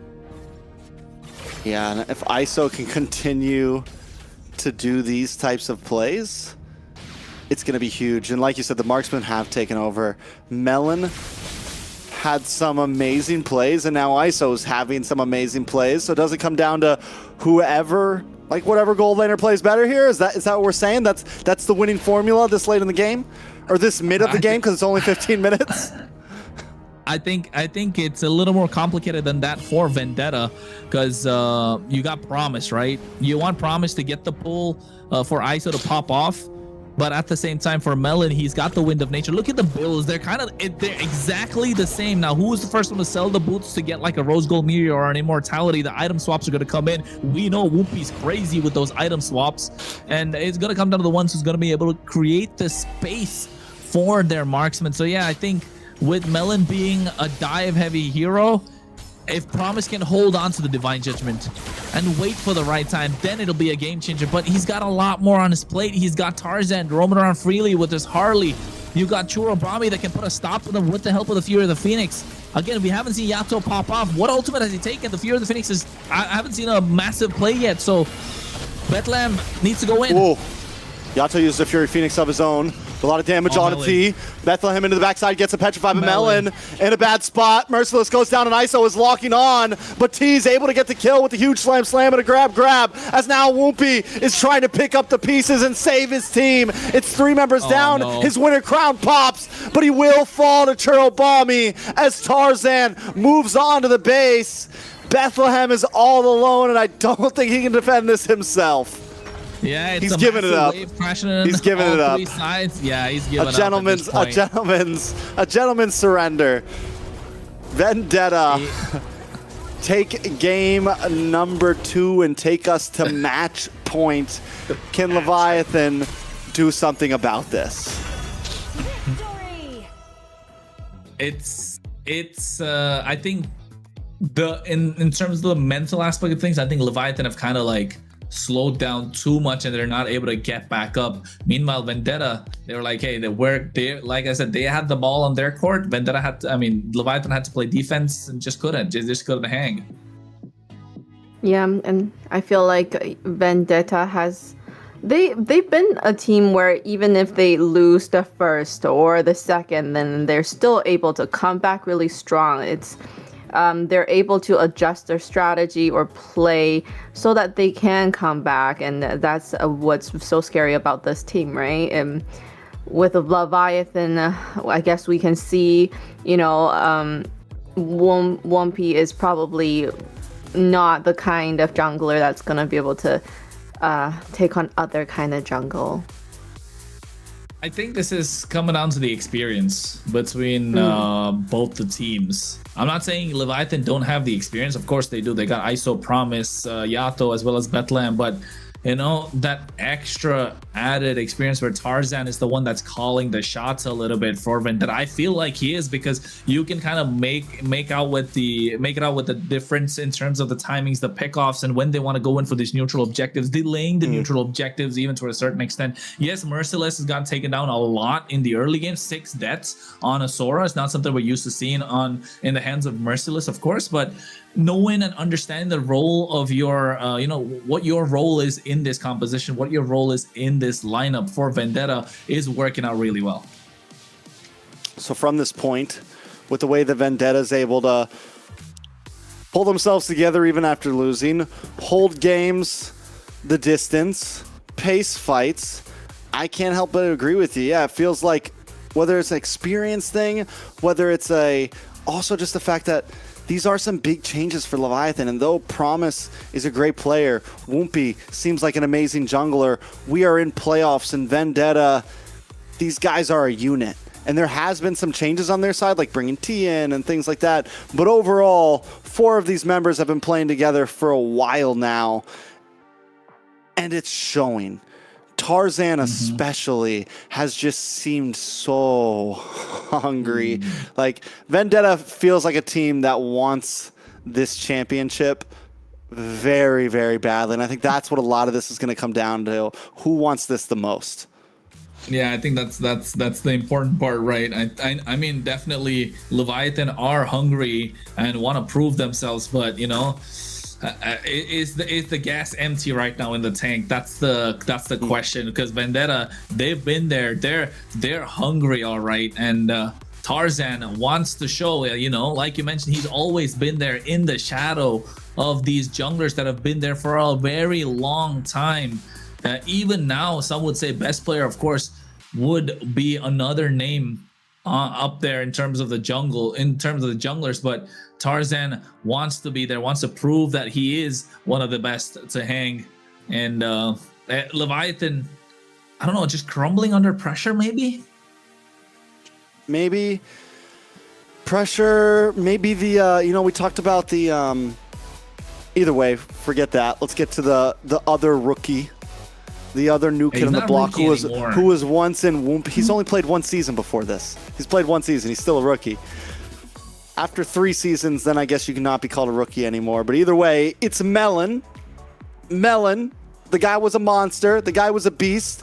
The guy did some amazing things that game with the Blazing Duet. Do you agree, Layla? Yes, I've heard that blazing duet in this game many, many times, and he's done really well going in with that and racking up the kills and doing immense amount of damage to the enemy team. I think you're right. Of course, the Blazing Duet did a lot of work, but it felt like Promise had to use the Divine Judgment on Tarzan or Merciless or T. So that kind of left Melon to go into the back line, right? Quite easily. if Woompy was able to land more of these spatial migrations onto Tarzan or Merciless or T, then that would give Promise the option of, okay, now I can save my Divine Judgment for when Melon comes in, because Melon's timing was impeccable on this Claude. So well played to 4-2-10 KDA. And with the Purify, in the end, he sold the boot. Okay, he didn't even sell the boots. He kind of wanted that too towards the end. But yeah, I think overall solid performance from Vendetta. And hey, I think going in, it'll be match point. Leviathan, have they run out of gas? You know, Vendetta don't mind going all 5 games. Clearly, we can see with the pace of the game that they're taking.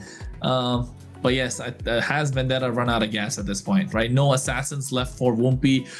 He's not bad on the Guinevere. He's playing well the macros there. I think it's just a lack of what do you call it? Lack of initiative when it comes to these team fights. If he was able to land those spatial migration, if he was able to try and be the difference maker, it would have been a different story.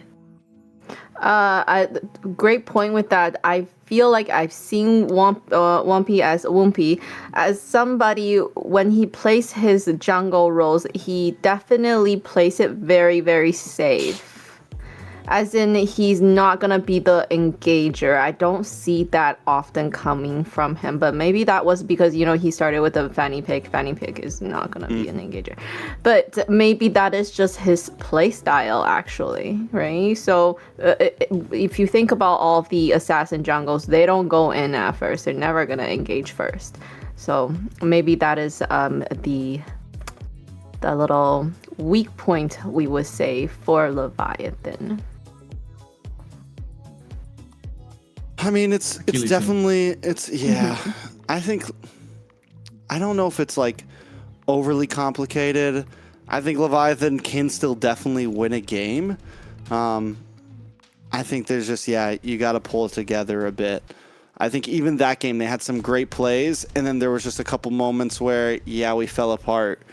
VTA just seems to have a lot more identity and cohesion as a team right now. When it comes to some of those grouped up fights, they're winning out.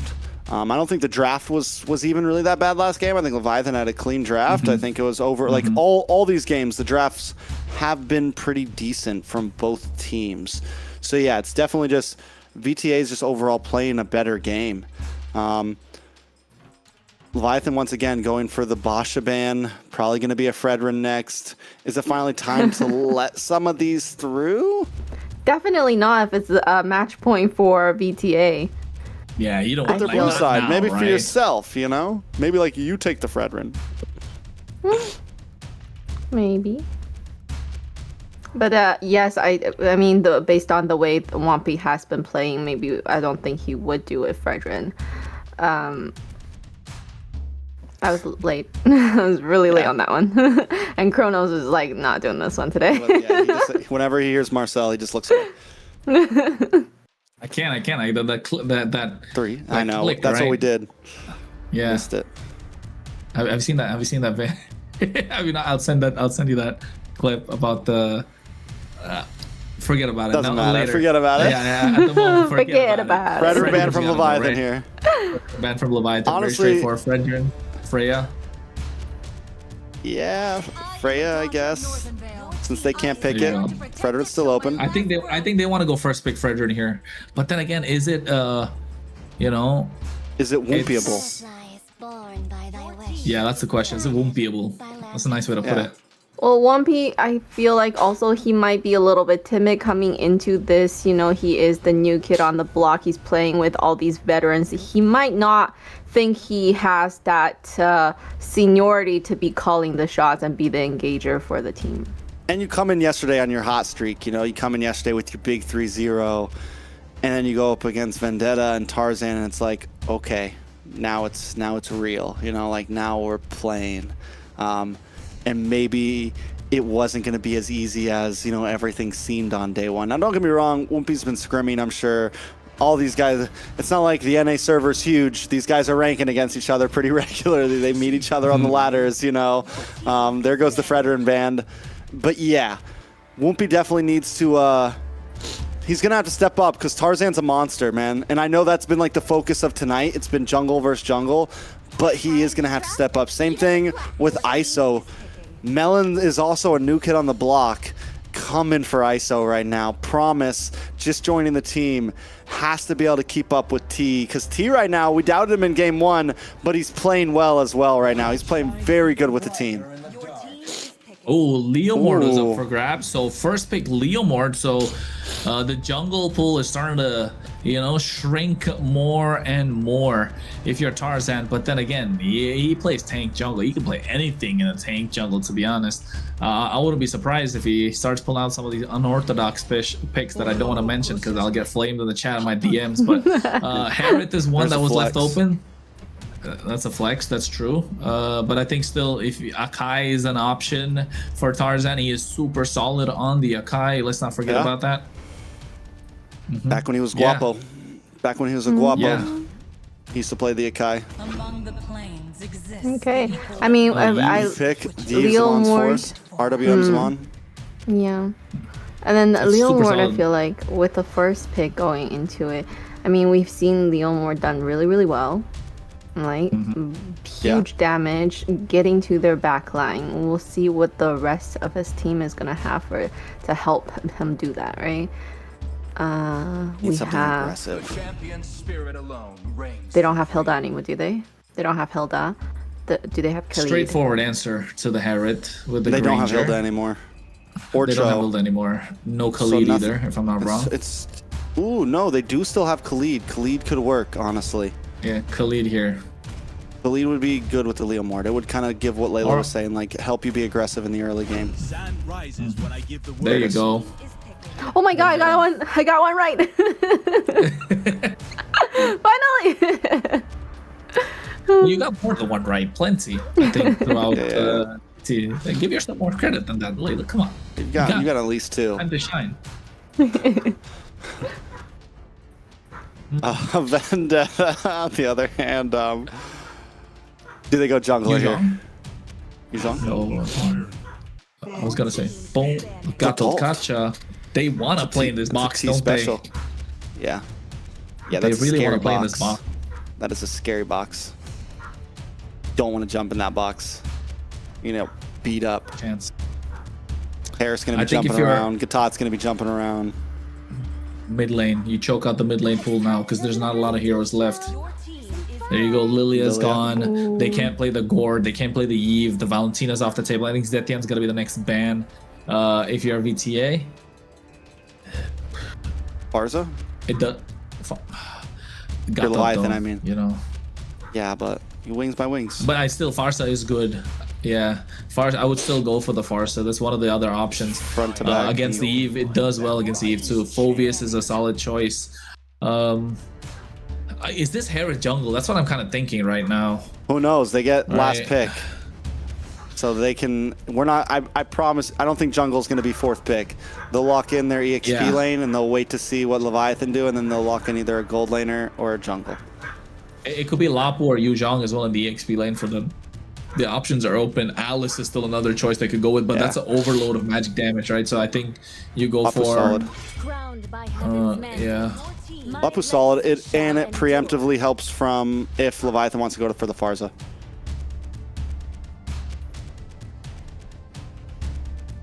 What else? Ooh, Layla?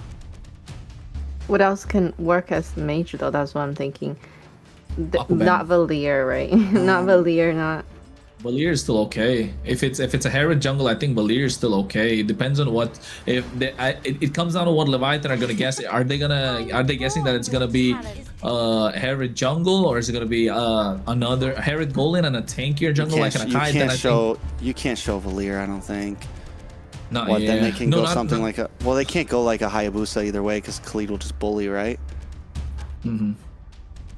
So I guess they could show Valier. Leviathan could. EXP lane. I think, yeah, Lapu's honestly just solid, simple. Also works well in the RWM. Party in the box. You can go Yuzhong, but I still think Lapu better here just because of how Granger can kite the Yuzhong. And either or. There's your Kai. Oh, they show There's it your still? Kai. Yeah, I think they could have saved that for last pick, right? Mm-hmm. Yeah, well, I now agree. you I get think they could've just counterplay in done that. EXP lane, though, but you do get to counter an EXP here. So, honestly, not a bad... Because Leviathan still needs an EXP laner. Kadita. I think mid lane Kadita is super solid here still. Just to get on top of the Eve. You have bush camping capabilities. If they want to go for pickoffs. How's Louis here? I don't think it's that good. But like, yeah, she goes in for the assassination and then she comes out and then what? I think Kadita? it's hard for her to get away. Yeah, Kadita. You don't want to get away if you're already deleting them. So you're essentially not allowing the Eve to set up the RWM. I think Kadita or Valier. Yeah, there you go. I was gonna say Valier is probably. Yeah, it's spicy. No, Arlot is EXP here. Arlot and Bethlehem. I think Arlot and Bethlehem. I feel like Valier would have been better on VTA though. What for? Rome? VTA? No. For EXP? mage, but they already picked For mage, Eve, but so. they already have the Eve. Yeah. Because you can I don't push know. back. I mean, it can stop the Harith from diving in. Mm-hmm. Kind of keeps Try Katana again. at bay. Do you push back the heavy spin with Valier? Yeah, you can with the skill too, with the Searing Torn. Yes, you can. It'll push back But, the heavy spin. Yeah, you can, but it's not gonna slow him down that much. You know, it's still a disengage tool. Lapu. So There's a Lapu. I mean, they could have if they switched up the order, it would have been so much more different, right, for VTA. This is tough. Oh, well. This is honestly kind of feels tough for Leviathan. Maybe, I don't know. Yeah. I'll tell We're you what it reaching. feels like. We're on match point. Yeah, Match it point. feels like this is gonna be another long game. Buckle your seatbelts, folks. Yeah, What do you think, these Layla? guys, I don't know how it's gonna go, but I feel like it might be like a little slow, very stable kind of game for them. But unless You if like they Valier? wanna. The Valier, I don't know. I think, yeah, it'll work pushing these guys, the front lines back. So that does work. I just feel like they don't want to be slow though with the Leviathan. They wanna snowball with Yeah, Leomord. they want to pick up the pace because they have the Leomord get these neutral objectives, get control on the map. Same thing with Tarzan. He's got the heavy spin. He wants to get neutral objectives, get RWM. But only way to find out is when we get into the land of John Trek's match point. It is. It's been a back and forth best of 5, but Tarzan and Vendetta, don't know why I keep just saying Tarzan. Vendetta has brought us to match point. Leviathan looking to tie things up here. Kronos, what are the odds here? What does Leviathan got to do to take us to game 5? Pick up the pace of the game, get control of these neutral objectives. Don't let Tarzan get to your head. If you're Woompy, you've got the Phantom Steed. It's probably one of the best skills right now in the current meta to secure any sort of neutral objective. And you got the Valier to ending it first blood on the top side. All for the price of Melon. So Melon goes down. Promise goes down. But a beautiful trade for Leviathan. This is what we saw in game number 1 or game number 2. They were able to get a quick pick onto Melon, putting pressure onto that gold lane.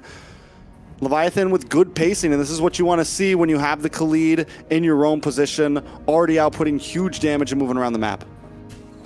Yeah, and no flicker. That's fine. You're going to get it back just after the turtle. Or not, actually not. It's going to be another 40 seconds. But I think at this point, Vendetta know that there's pressure onto Melon, so now you get T onto the gold lane, and all of a sudden the EXP is freed up a little bit more, and then the mid lane's gonna have some trouble. Yato is gonna have a good game, and that's what they want. Yato, the longer he's there in these fights, the more problems for Vendetta, and it's gonna come down to these neutral objectives like the turtle, which is up in about 15 seconds. But look at Woompy, looking to get something. See if he's able to do it. Probably not. You know, they like to take things slow. It's 1-1. That's enough kills for the first few minutes. We can't exceed a certain limit, you know, but promise. This is the damage you see from the Khalid. Of course, it's going to start to wane down, but this first turtle should be in a good spot for Leviathan. Oh, burst fireball already being dished out. Bethlehem trying to go in. Final slash. NFC does come out. Tarzan with a heavy spin. Tarzan able to get the turtle and push Woompy away. Woompy now in a bad spot. Brought low. Caught by the RWM, and Churlobami gets it. Now they're trying to respond as Bethlehem dashes through and finds one of his own onto Merciless. It's 2-2. Still a small gold lead over to Leviathan, but the first turtle goes to Vendetta. And this is what you want to do if you're the Panda. You want to keep spinning to get those turtles, to get those lords. The retributions are going to start coming in clutch. And I think if you're Wumpy, you haven't got the better of Tarzan for what, about 3-4 neutral objectives now. So if it comes down to a clutch 50-50 in terms of the Lord, I mean, people would be putting their money on Tarzan for the amount of Lords and Turtles that he's stolen or contested and got the better of out of Wumpy. And he's known the king of the jungle for that particular reason as well. So Leviathan needs to find more aggression, especially on the gold side, and keep Melon under control, because that's the only source of damage apart from Churubami. Honestly, yeah, Leviathan, focus on the off lanes. Make sure ISO has a good game. Make sure Bethlehem has a good game. And I think those two people can help carry this team to victory right now.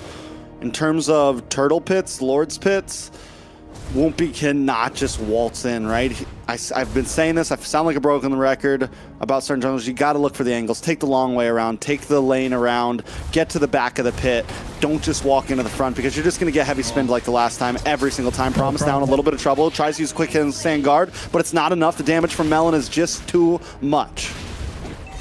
And I think this is the problem with Promise as well. I think he's testing the limits a little too much, not realizing how much damage that the Harris can put out. And if Yato and ISO can combo up with like the Dead Sonatas and the Burst Fireballs, it's gonna be difficult for whoever was looking to walk up to them, because the range is there. They can disrupt the entire fight, you know. And Leviathan just Bethlehem has been great on this Arlot so far. I think we need to find Wumpy, like you said, a good angle to get in to get the retribution. Cool. Promise has a good position right now. Able to come in. Tarzan does get the turtle though. Gets the pin onto Bethlehem. Bethlehem forced to use the flicker.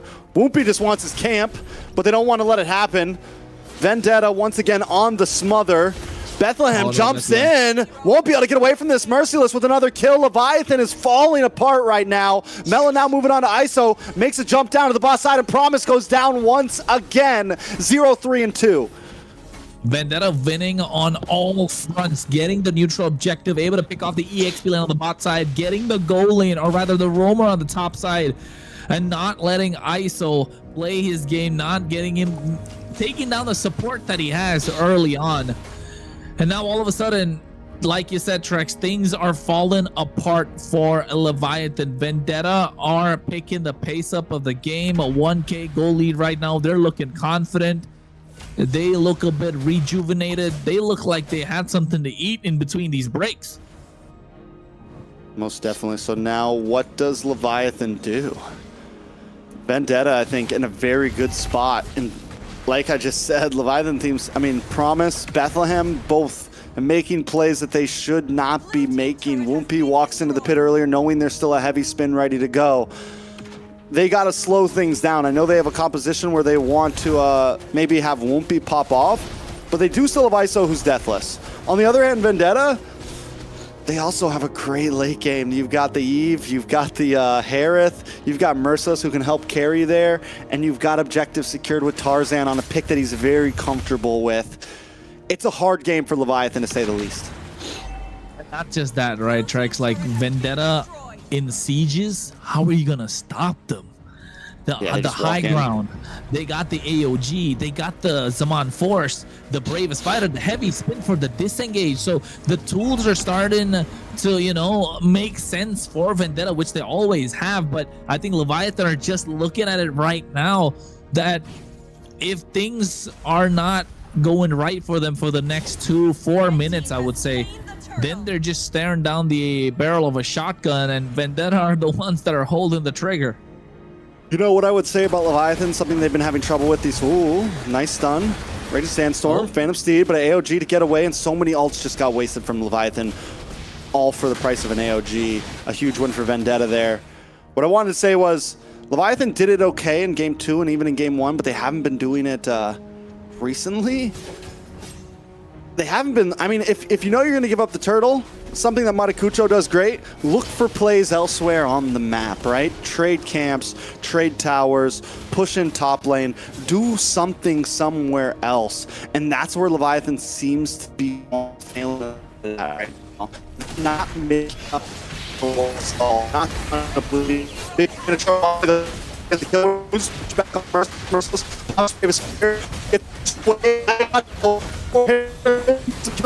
double. Tarzan now doesn't have the head spin. Look tower. And promise Whoopi as well. I thought we could dash through Melody, get on, but that's not a slide on Melody. Clear the AOG. Whoopi Yato. Just thing up. Whoopi gets the triple. Unconditional. Still scared. Yeah. Indeed, from able to get the better win. And at this point,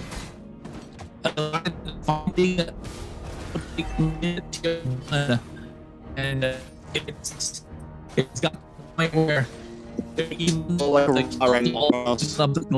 I'm sorry. You're coming robotic on me right now.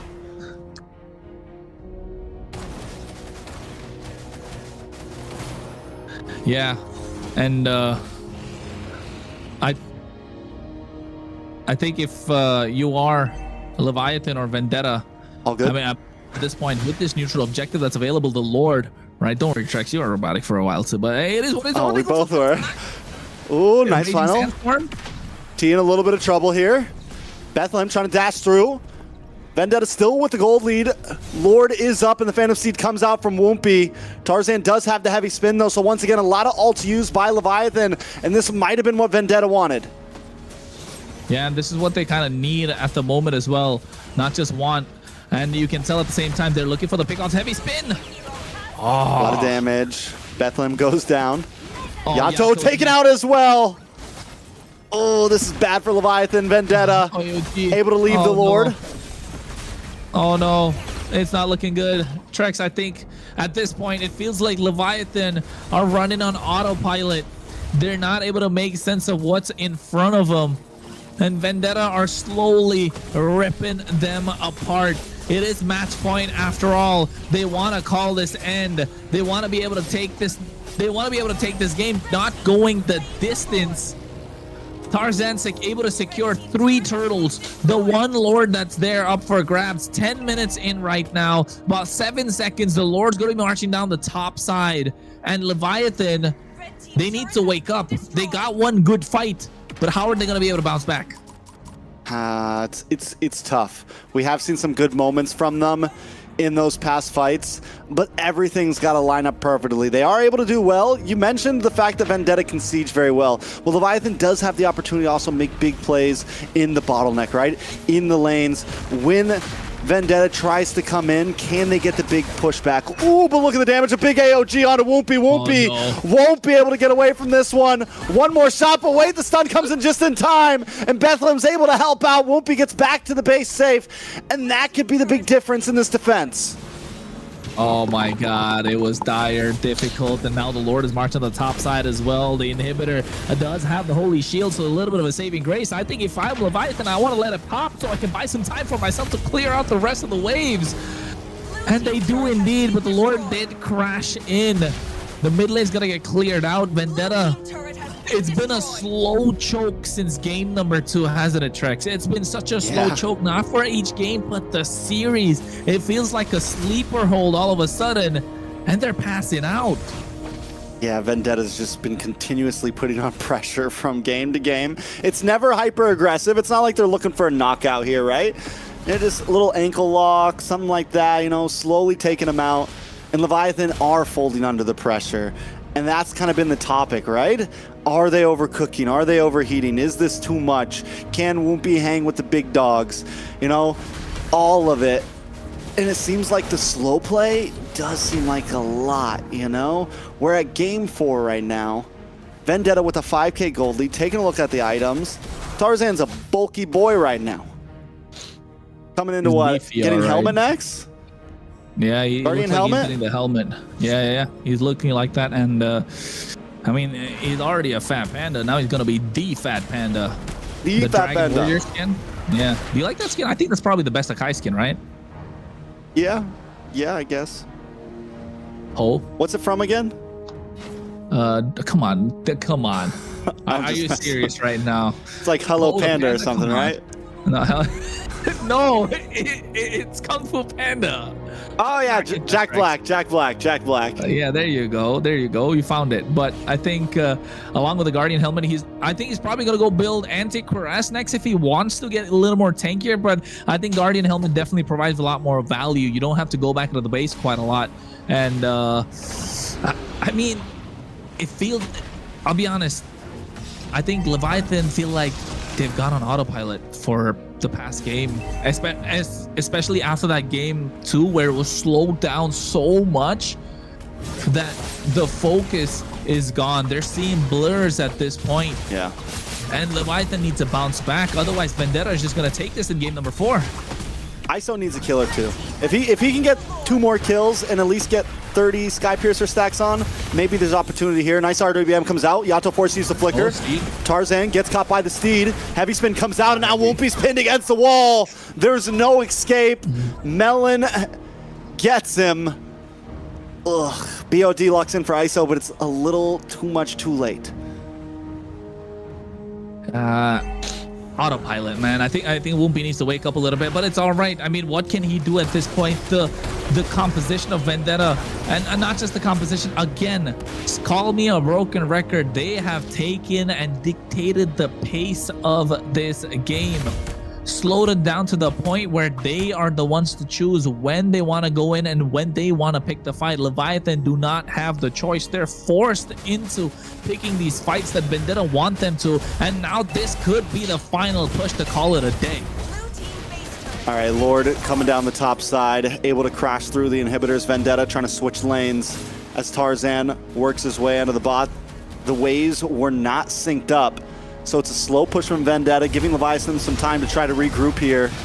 Ults are all up. Tarzan able to get a big spin onto Bethlehem. He does flick to the side, tries to use the final slash, but AOG connects onto Yato. RWM comes out, trapping multiple members in. Bethlehem down, as Promise just wants to get away, but ISO finally putting a kill on the board. Yato finds Tarzan. It's 2 down for Vendetta. Leviathan still able to defend amidst the madness.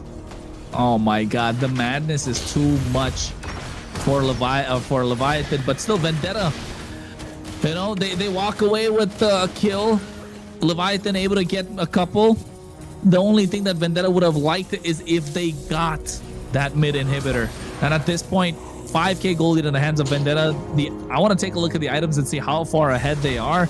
Do they have the Holy Crystal in the hands of Melon? He's 7-1-1, and we're talking about a Herod that just got buffed even at this point. ISO, yes, he's got 2 kills. Does he have the Skypiercer? Have those stacks started racking up? Wumpy gets the Malefic Roar. Churobami gets the Wishing Lantern. The damage is starting to show for Vendetta, and no one's able to catch Churro as well on that Eve. Final slash. Final slash. A lot of damage coming out from ISO. AOG from T does not connect onto any, but Wumpy gets pushed back once again. Oh no. Promise, 4 season ult just to get away. Yeah, it's not a battle of jungles at all. Maybe it never was. Anymore. Yeah, I mean, it feels like that. Yes, Wumpy did play a fantastic game. Like he's still holding his own 3-4-4, even though like their backs are against the wall.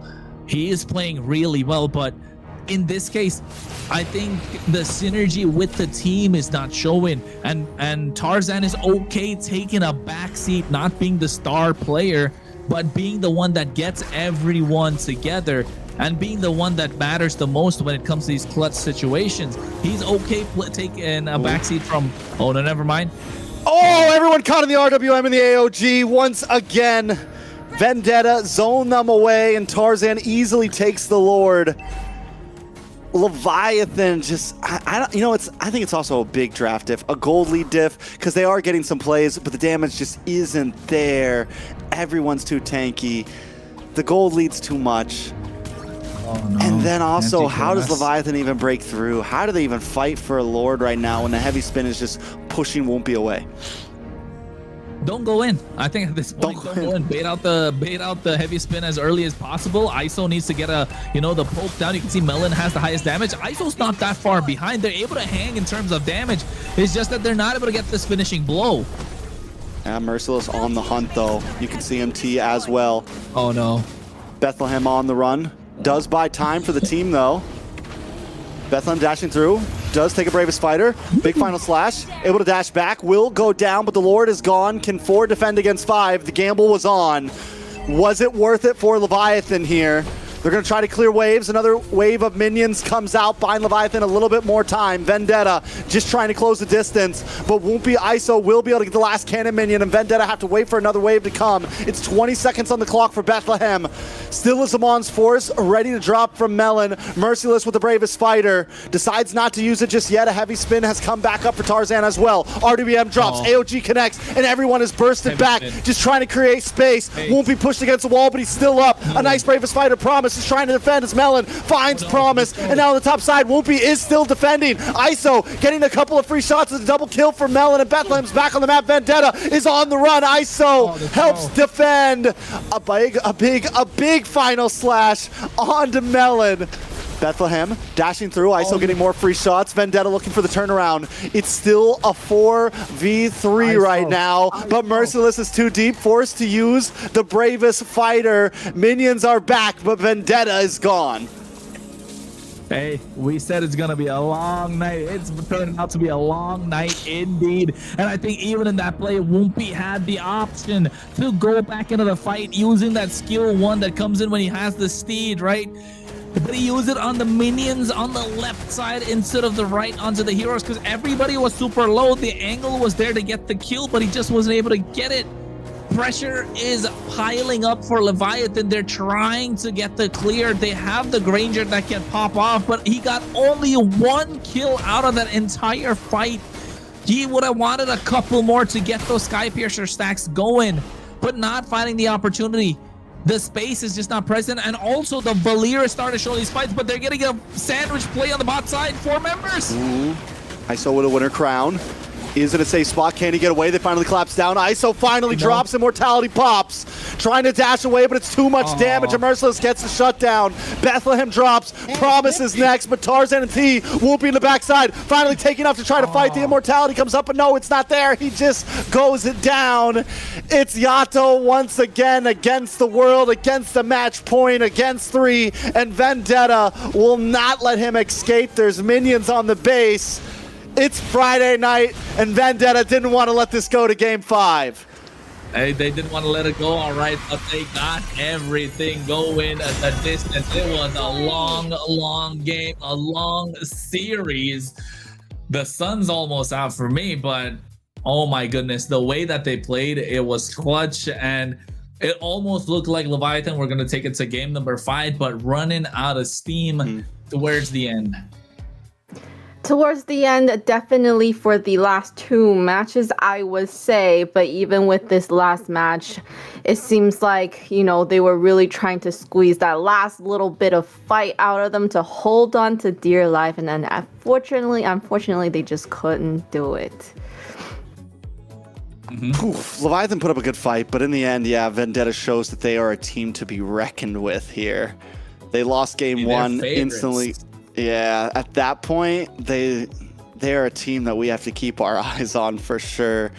Even with the subs, even with the small swaps happening, they pull it together and show that it doesn't matter what T's playing, it doesn't matter whether Ashley's playing, it doesn't matter. We're coming in, we can have the Bam brothers, whoever. We're taking wins. And you know what? Not just that. I think they... Tarzan showing that, hey, you got a shiny new toy, casters, you want to play with it, go ahead, but don't forget, old reliable still works, right? We got fond of with the shiny new toy and Woompy, but hey, Tarzan still king of the jungle, showing levels to this game. Of course, Woompy played fantastic, but Tarzan just showing that there is a ladder to climb, and he has been there through every rung trying to get to the top, and he's been there through it all. And Vendetta showing the same 20-minute game, 19-11 kills, and he's 79% KPA. The only one that had higher is Melon on this Herod, which was the primary damage dealer, and you can see not losing out on a single objective, right, which is super clutch. And even Churubami doing the best that he can with the RWM, just no one able to catch him at all. Did he even die a single time the entire game? Churubami? Yeah. I don't think so. Trobami one. had an amazing game keeping One death. space. One death? Yeah, just one. Layla's got the eyes for probably us. that. She's been probably paying attention. That was a side, test. right? Yeah. A big Yeah, test. not a lot of death for any of these players on VTA. Amazing gameplay. Melon popping off already early game. Yeah, the whole team. Tarzan as well, bringing out the Akai just to show. Listen, I still got pockets, guys. I'm ready for a best of 7. I am ready for a best of 7. Tarzan really showing up today, I feel like. And even then, didn't play, like there was still more options for Vendetta. They started off, not picking too many clutch things. Like, they lost with the Harley in game 1, but still outside of that, it was pretty simple gameplay. And even T showing up with the Gatot, which was honestly a great answer to the Leomord. It was one of the things that's the taunt happening to Leomord anytime he tries to come in, buys the time for the heavy spin. There was just the I can't move meta, right? Overall, still reliable. Same thing, Bethlehem unable to ever really dash in and cause a lot of problems. And I think... of course, taking a look at the MVP for this game, it's gotta be, there you go, Melon. No rookie, no more. 13-1-3. He was the main source of damage, right? And you could see Promise as well went early, tried to get the first blood. They did get the first blood, but after that, he didn't go down a single time. 13 kills on the bounce. Sheesh. It's difficult to take down a Herod when he's got everything. A full build goes for the concentrated energy.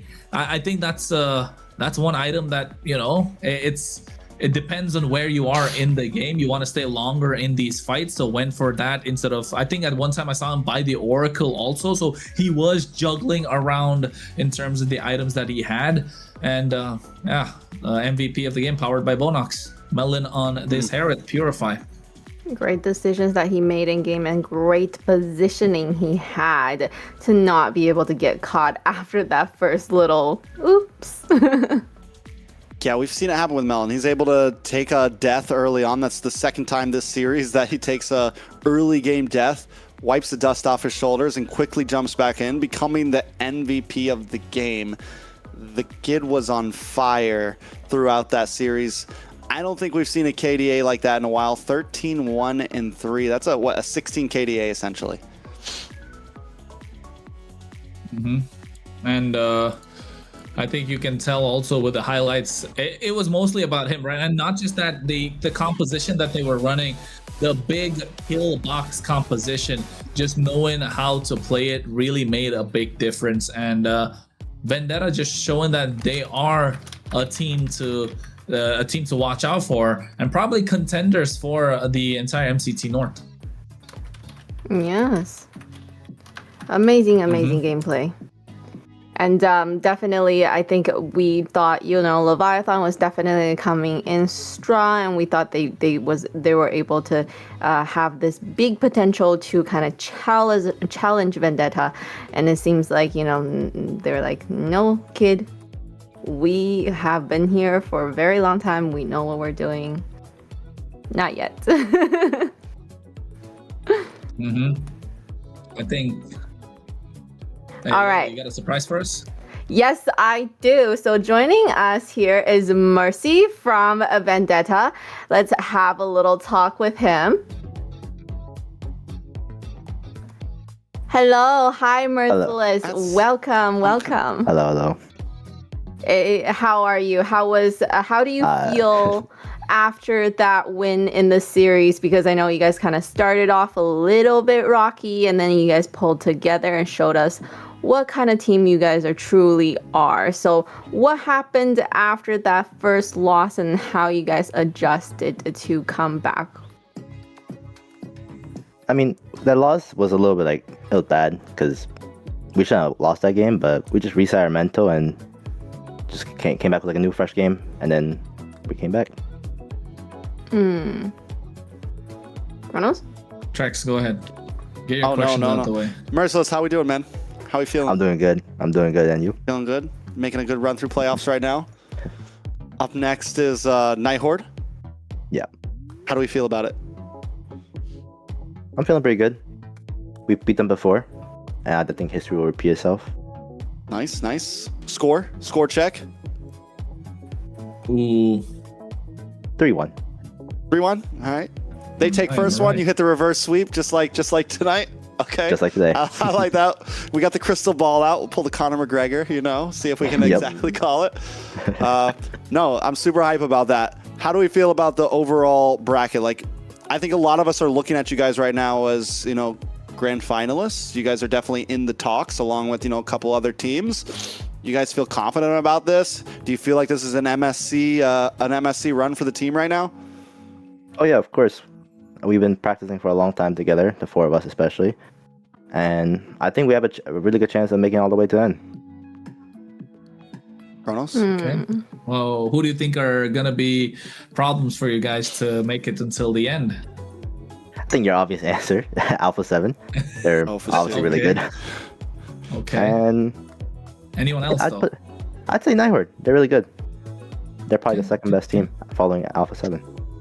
Okay, and what happened with these roster changes all of a sudden? T's coming into the mix. What happened to Myth? Like the Bam Bam duo is not gonna show up again. Like, what's going on? Well, after our game against Alpha 7, he decided to drop out of the tournament, unfortunately. So we had to do some last-minute roster adjustments, which unfortunately we had T, which was a very veteran roamer array. So yeah. It wasn't too much. It wasn't too difficult for us to readjust and get back into the flow of things. Okay, so T's last permanent. question. T's on the roster. All right. Yes. Layla. Oh, okay. Last question before we let you go. Now that Vendetta continues to moving forward into the playoff, what do you think the team still wants to improve on heading into the next round? I think the only thing that we really should improve on is just being more disciplined and knowing when to back off of certain objectives and not getting too excited. Because some of those games we were way too up. Who says to back off? Okay. I got a question. What do you guys think about Woompy? He's a solid jungler. He doesn't play tank jungler though, seeing how they banned Tarzan, Fred, and Baksha every single game. He's a solid Still pick, some though. things to work on, though. Yes. Good rookie, though. Yeah. Thank you once again. Congratulations on the victory. And thank you so much for joining us at the desk and answering our questions. We'll see you in phase 3. All right. Thanks so much. Very All right. calm and straightforward, isn't he? Yeah. That's the energy. Yeah, that's the energy they give off, right? The aura. Good jungler. Yeah, I know. Still a rookie. Good rookie. Yeah, he said good Still a rookie, and I was like, good rookie. He didn't say it with any ill intent or anything. It's just like it is what it is at that honesty. point, and he wasn't Good lying. rookie. Yeah, it's just straight honest. Yeah. It was very similar, and like I said, very similar to Melon last season. Like, didn't get the win, didn't get the championship, but all of us had our eyes on him. Similar to like Hiko at M6 or M5 or whatever, like had some great games. We knew, but like, so I think it's good for us. I think no matter what happens with Leviathan this bracket, we keep our eyes on Woompy because Woompy will be back and will continue to grow. He's 17. He has a lot of potential, and whatever ends up happening here, it's a rookie that I've got my eyes on for following seasons. Like, ooh, this guy's gonna be a monster soon. Woompy. And not just him, like even the previous years, like Maracucho, another player as well to watch out for. But then again, you know what? There are other players to watch out for, right, Layla? There are definitely many players that you should be watching out for during the MWI. So MWI continues to showcase the incredible growth of women, the MLBB Esports, with teams competing for the opportunity to represent on one of the biggest stages in Esports World Cup. If you're interested in competing, building a team, or becoming part of a growing women's esports scene, now is the perfect time to get involved because the open registration is here. So make sure you get that registration in. And along with that, we want to take a short moment for thanking our sponsor, runestone.gg, making esports scene infrastructure, providing everything for us so that we can provide you with the great highlights of the games and be able to give you all the stats that has happened in today's game. So be sure to check out runestone.gg to see how they're helping to power the next generation of esports experiences. And sorry, that's it. No, that's it. I don't think that's it. I don't think that's it. All right, Layla, what's your favorite part of today? Best matches. Definitely stamina. The stamina game against Influence Rage, it's just great to see them come back very, very strong. And because we did think they were contenders and they fell off so much with those 2 sweeps that, you know, I'm sure a lot of people started to doubt them a little bit. And it's just great for them to come back like that and show everybody that they shouldn't doubt them. What about you, Chuck? Yeah, honestly, I do agree in a sense that was a banger of a series. I feel like it went a lot of back and forth. It felt like both teams really gave it their all. Yes, there was some sloppy points, but both teams definitely like showed up to play. And then, but also game 1, Leviathan taking a dub. I didn't expect Leviathan to even like get this far. So the fact that they're a contender in the bottom bracket, let's be honest. Is Leviathan going to make it to grand finals? I don't know, but I feel sorry for a lot of the other teams that are going to go up against them down in that lower bracket right now, because they are a team to watch out for sure. Vendetta, on the other hand, now on my eyes, it's like grand finalists. I mean, I like game 2 because I mean nobody asked me, but I'll say it anyway. Game 2 of the second series, right? I think that was definitely my favorite because of how Vendetta were able to control the pace of the game, not many mistakes, and you're right. I think with that game, after looking at that game, that's some high level game IQ, and that's how I know like they're definitely grand finals contenders. But then again, don't count out the Night Horde, right? You can't count out Influence Rage Origins. You can't count out Leviathan again, just in case Vendetta dropped out of the lower bracket. So still a lot to go through, and we're gonna find out about it next week.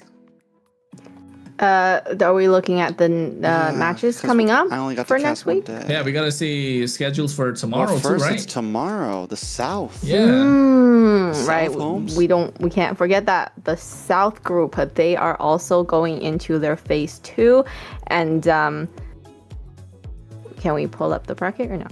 Probably not. We'll talk about it until it comes out. Like, yeah, I know they're letting us hang out. Layla, yap a little with us. Plane? It's Friday night. Layla's going out this Friday. Last week it was me. This time it's Layla. Next week's gonna be me. In Canada they do second Friday. Here in Florida we do first Friday. In the United Kingdom they do the third Friday. Exactly. So who's gonna take 4th? I don't know. Everyone rests on the 4th. We all rest on the 4th Friday. Yeah, you'll take the 4th. Yeah, you take the 4th Friday. But I mean, tomorrow's matchup, I think, is, wait a second, let me pull it up myself. DreamMax versus Black Sentence and TEC versus 9Z. Ooh, I never thought I'd see TEC on the bottom half, you know? I have no clue. Hey man, I'm telling you, TEC. What do we think about Stamina versus Alpha 7? Oh, just small tidbits. We don't want to talk too much because we have to save some stuff for next week. I know Alpha 7. I think Stamina are good. Like, do we think Stamina can at least like put up a fight? Comes in and take a match. Even with Song though, you have to remember with Team Eagle, they still didn't. Can they take they take a Amigos? So I think they can. I think they can. Can they at least get a 1 win out of them? What do you think? I mean, I think I definitely think it's possible. I think more than 1 is possible. On their day, I think they look super strong. It just comes down to, can the rest of the team pull up? Because we know Dez is gonna show up, right? But is Ricky gonna show up? Are they still gonna take 1 game to kind of get everything started? Ricky versus Shark. Yeah, or is it gonna be Song versus Shark? We never know. But so either way, yeah, it's gonna be super solid for sure. Yeah. All right, and then it's Night Horde versus Leviathan. That's a banger. That's a possible. This whoever wins this is going to be one of our grand finalists. Like that's a possible 100%. like whoever if either team stomps that, if it's like all 5 games, then they could meet again in the lower bracket. That's possible. But if it's like let's say Vendetta 3-0s it, I think Vendetta guarantees to find a slot in grand finals at that point. Or if Nighthorde 3-0s it, it's tough. I think it's going to be a 5-game match for them. We did some predictions on all this, didn't we, guys? Are our predictions on point right now? But You want to go check? Or Stamina? I forgot No. about it. Stamina pulling up. Yeah, that threw us off. Yeah. Because of the change, right? And Stamina's, but then again, it wasn't like We did say it was crazy, possible. so- We did say it was Yeah. possible. Also Leviathan, was I think possible. we didn't have Leviathan. Yes, Because we did. We did? I did not put Leviathan. You might have voted for Leon. I think you did or Ooh. something. We're gonna have to have a look. I can't betray my boys. You already did, bro. You already did. You already did. So, Holmes. we have Leviathan and we have Influence Rage going into the lower bracket. And when are we gonna see their games again? Next week, day 2, right? So the day 1 we're gonna see the stage 3 matches on the upper bracket, and then we're gonna see the first match coming into the lower brackets. Yeah, All so right. it'll be Leviathan on lower bracket, Influence Rage on lower bracket, and whoever loses the next 2 games. So whoever loses out of Alpha 7 and Stamina, the loser will go to against Leviathan, and the loser of Nighthorde Vendetta will go against Influence Rage. What do you think are the chances that they're gonna? Now we're yapping. Now we're really Now we're killing reaching. time. We're killing time right now. Time, man. We're Listen, if you guys want to see our bracket breakdown, we did a whole stream on it. Yes. Yeah, go check us out. Quick Follow plug. us as well on our Quick socials. plug. Yeah, Trex Cast, Layla Bay, Layla Baxo, and Kronos Cast. The predictions are on both of their YouTube channels, so make sure to go look at that. I'm just the guest. She's just a Twitch girl. Yeah, so. But very, very interesting predictions we do have. And finally, let's have a look at the bracket right now and what is gonna happen for these teams. Well, we started things off yesterday. Stamina gets the win over U2, goes up against Influence Rage. With whether you like it or not, I feel like this was an upset. Others could disagree, whatever. Stamina takes it 3-2 in a nail biter series. After that, Leviathan, they take the first game, and then Vendetta kicks the gears on and completely send them down to the lower bracket. And that means next week we're going to be looking at Alpha 7 up against Stamina, followed by Nighthorde facing against Vendetta. For me, the Nighthorde Vendetta match is definitely the match you don't want to miss, guys. It's a best of 5, and I got a feeling it's going to go the distance. Influence Rage and Leviathan will be waiting for the losers of those games in the lower bracket for final life. Yes, and so, Leviathan and Influence Rage, they have another chance to really fight through this and still have that opportunity to still join them in the grand finals. So best of luck to these 2 teams as well.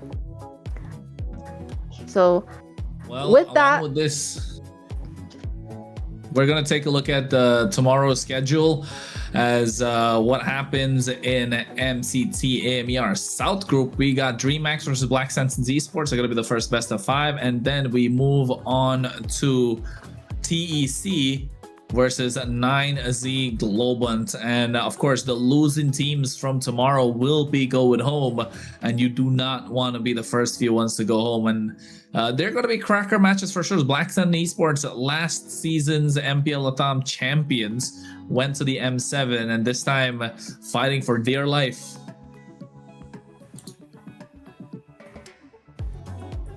And the fight is going to be insane just because it is a single elimination. We've seen how intense the games can be here in the North for that spot. So we'll see what the South groups have to offer as well. Any predictions on these games? I predict that they're all going to go all 5 games. 10 games tomorrow night for Private, Xena, and Rico. They're gonna be 10 games tomorrow, and guys. BSC and 9-2. Those are my predictions. 9Z. 9Z. 3-2 to 3-2. 3-2, 3-2. 3-2, 3-2. I think that's gonna be Black the... Sentence wins 3-2 and 9Z wins 3-2. Hey man, you'll start getting DMs from the Brazilian fans who love DreamHack. But hey, it's a prediction's a prediction. I'll remind them of M4. That's how the cookie crumbles. So to make sure you know what's going to happen in tomorrow's matches, make sure you follow our social media. We are across many platforms. Make sure you are following the channel that says MLBB Esports to make sure you don't miss any of these game highlights, and also amazing community that we have there. Be part of that community, join us. And that's it. That's it for today. For the day 14 of this MCT AMER North 2026 playoffs. Today we entered brand new phase of competition where the pressure only continues to rise and every series brings teams one step closer to the grand finals. So congratulations once again to Stamina and Vendetta for securing important victories today, and for Team Influence Rage and Leviathan, we'll see them fight again for a chance to continue their playoff run. A huge thank you to our players, teams, production staff, and of course for all of you for watching and spending your day with us here at MCT AMER North 2026. And of course, thank you to Kronos and Trex for all of the incredible insights that they have provided throughout today's broadcast. And I'm your host, Layla, and on behalf of everyone here at MCT AMER North 2026, thank you for watching, and we'll see you next time. Bye! See ya.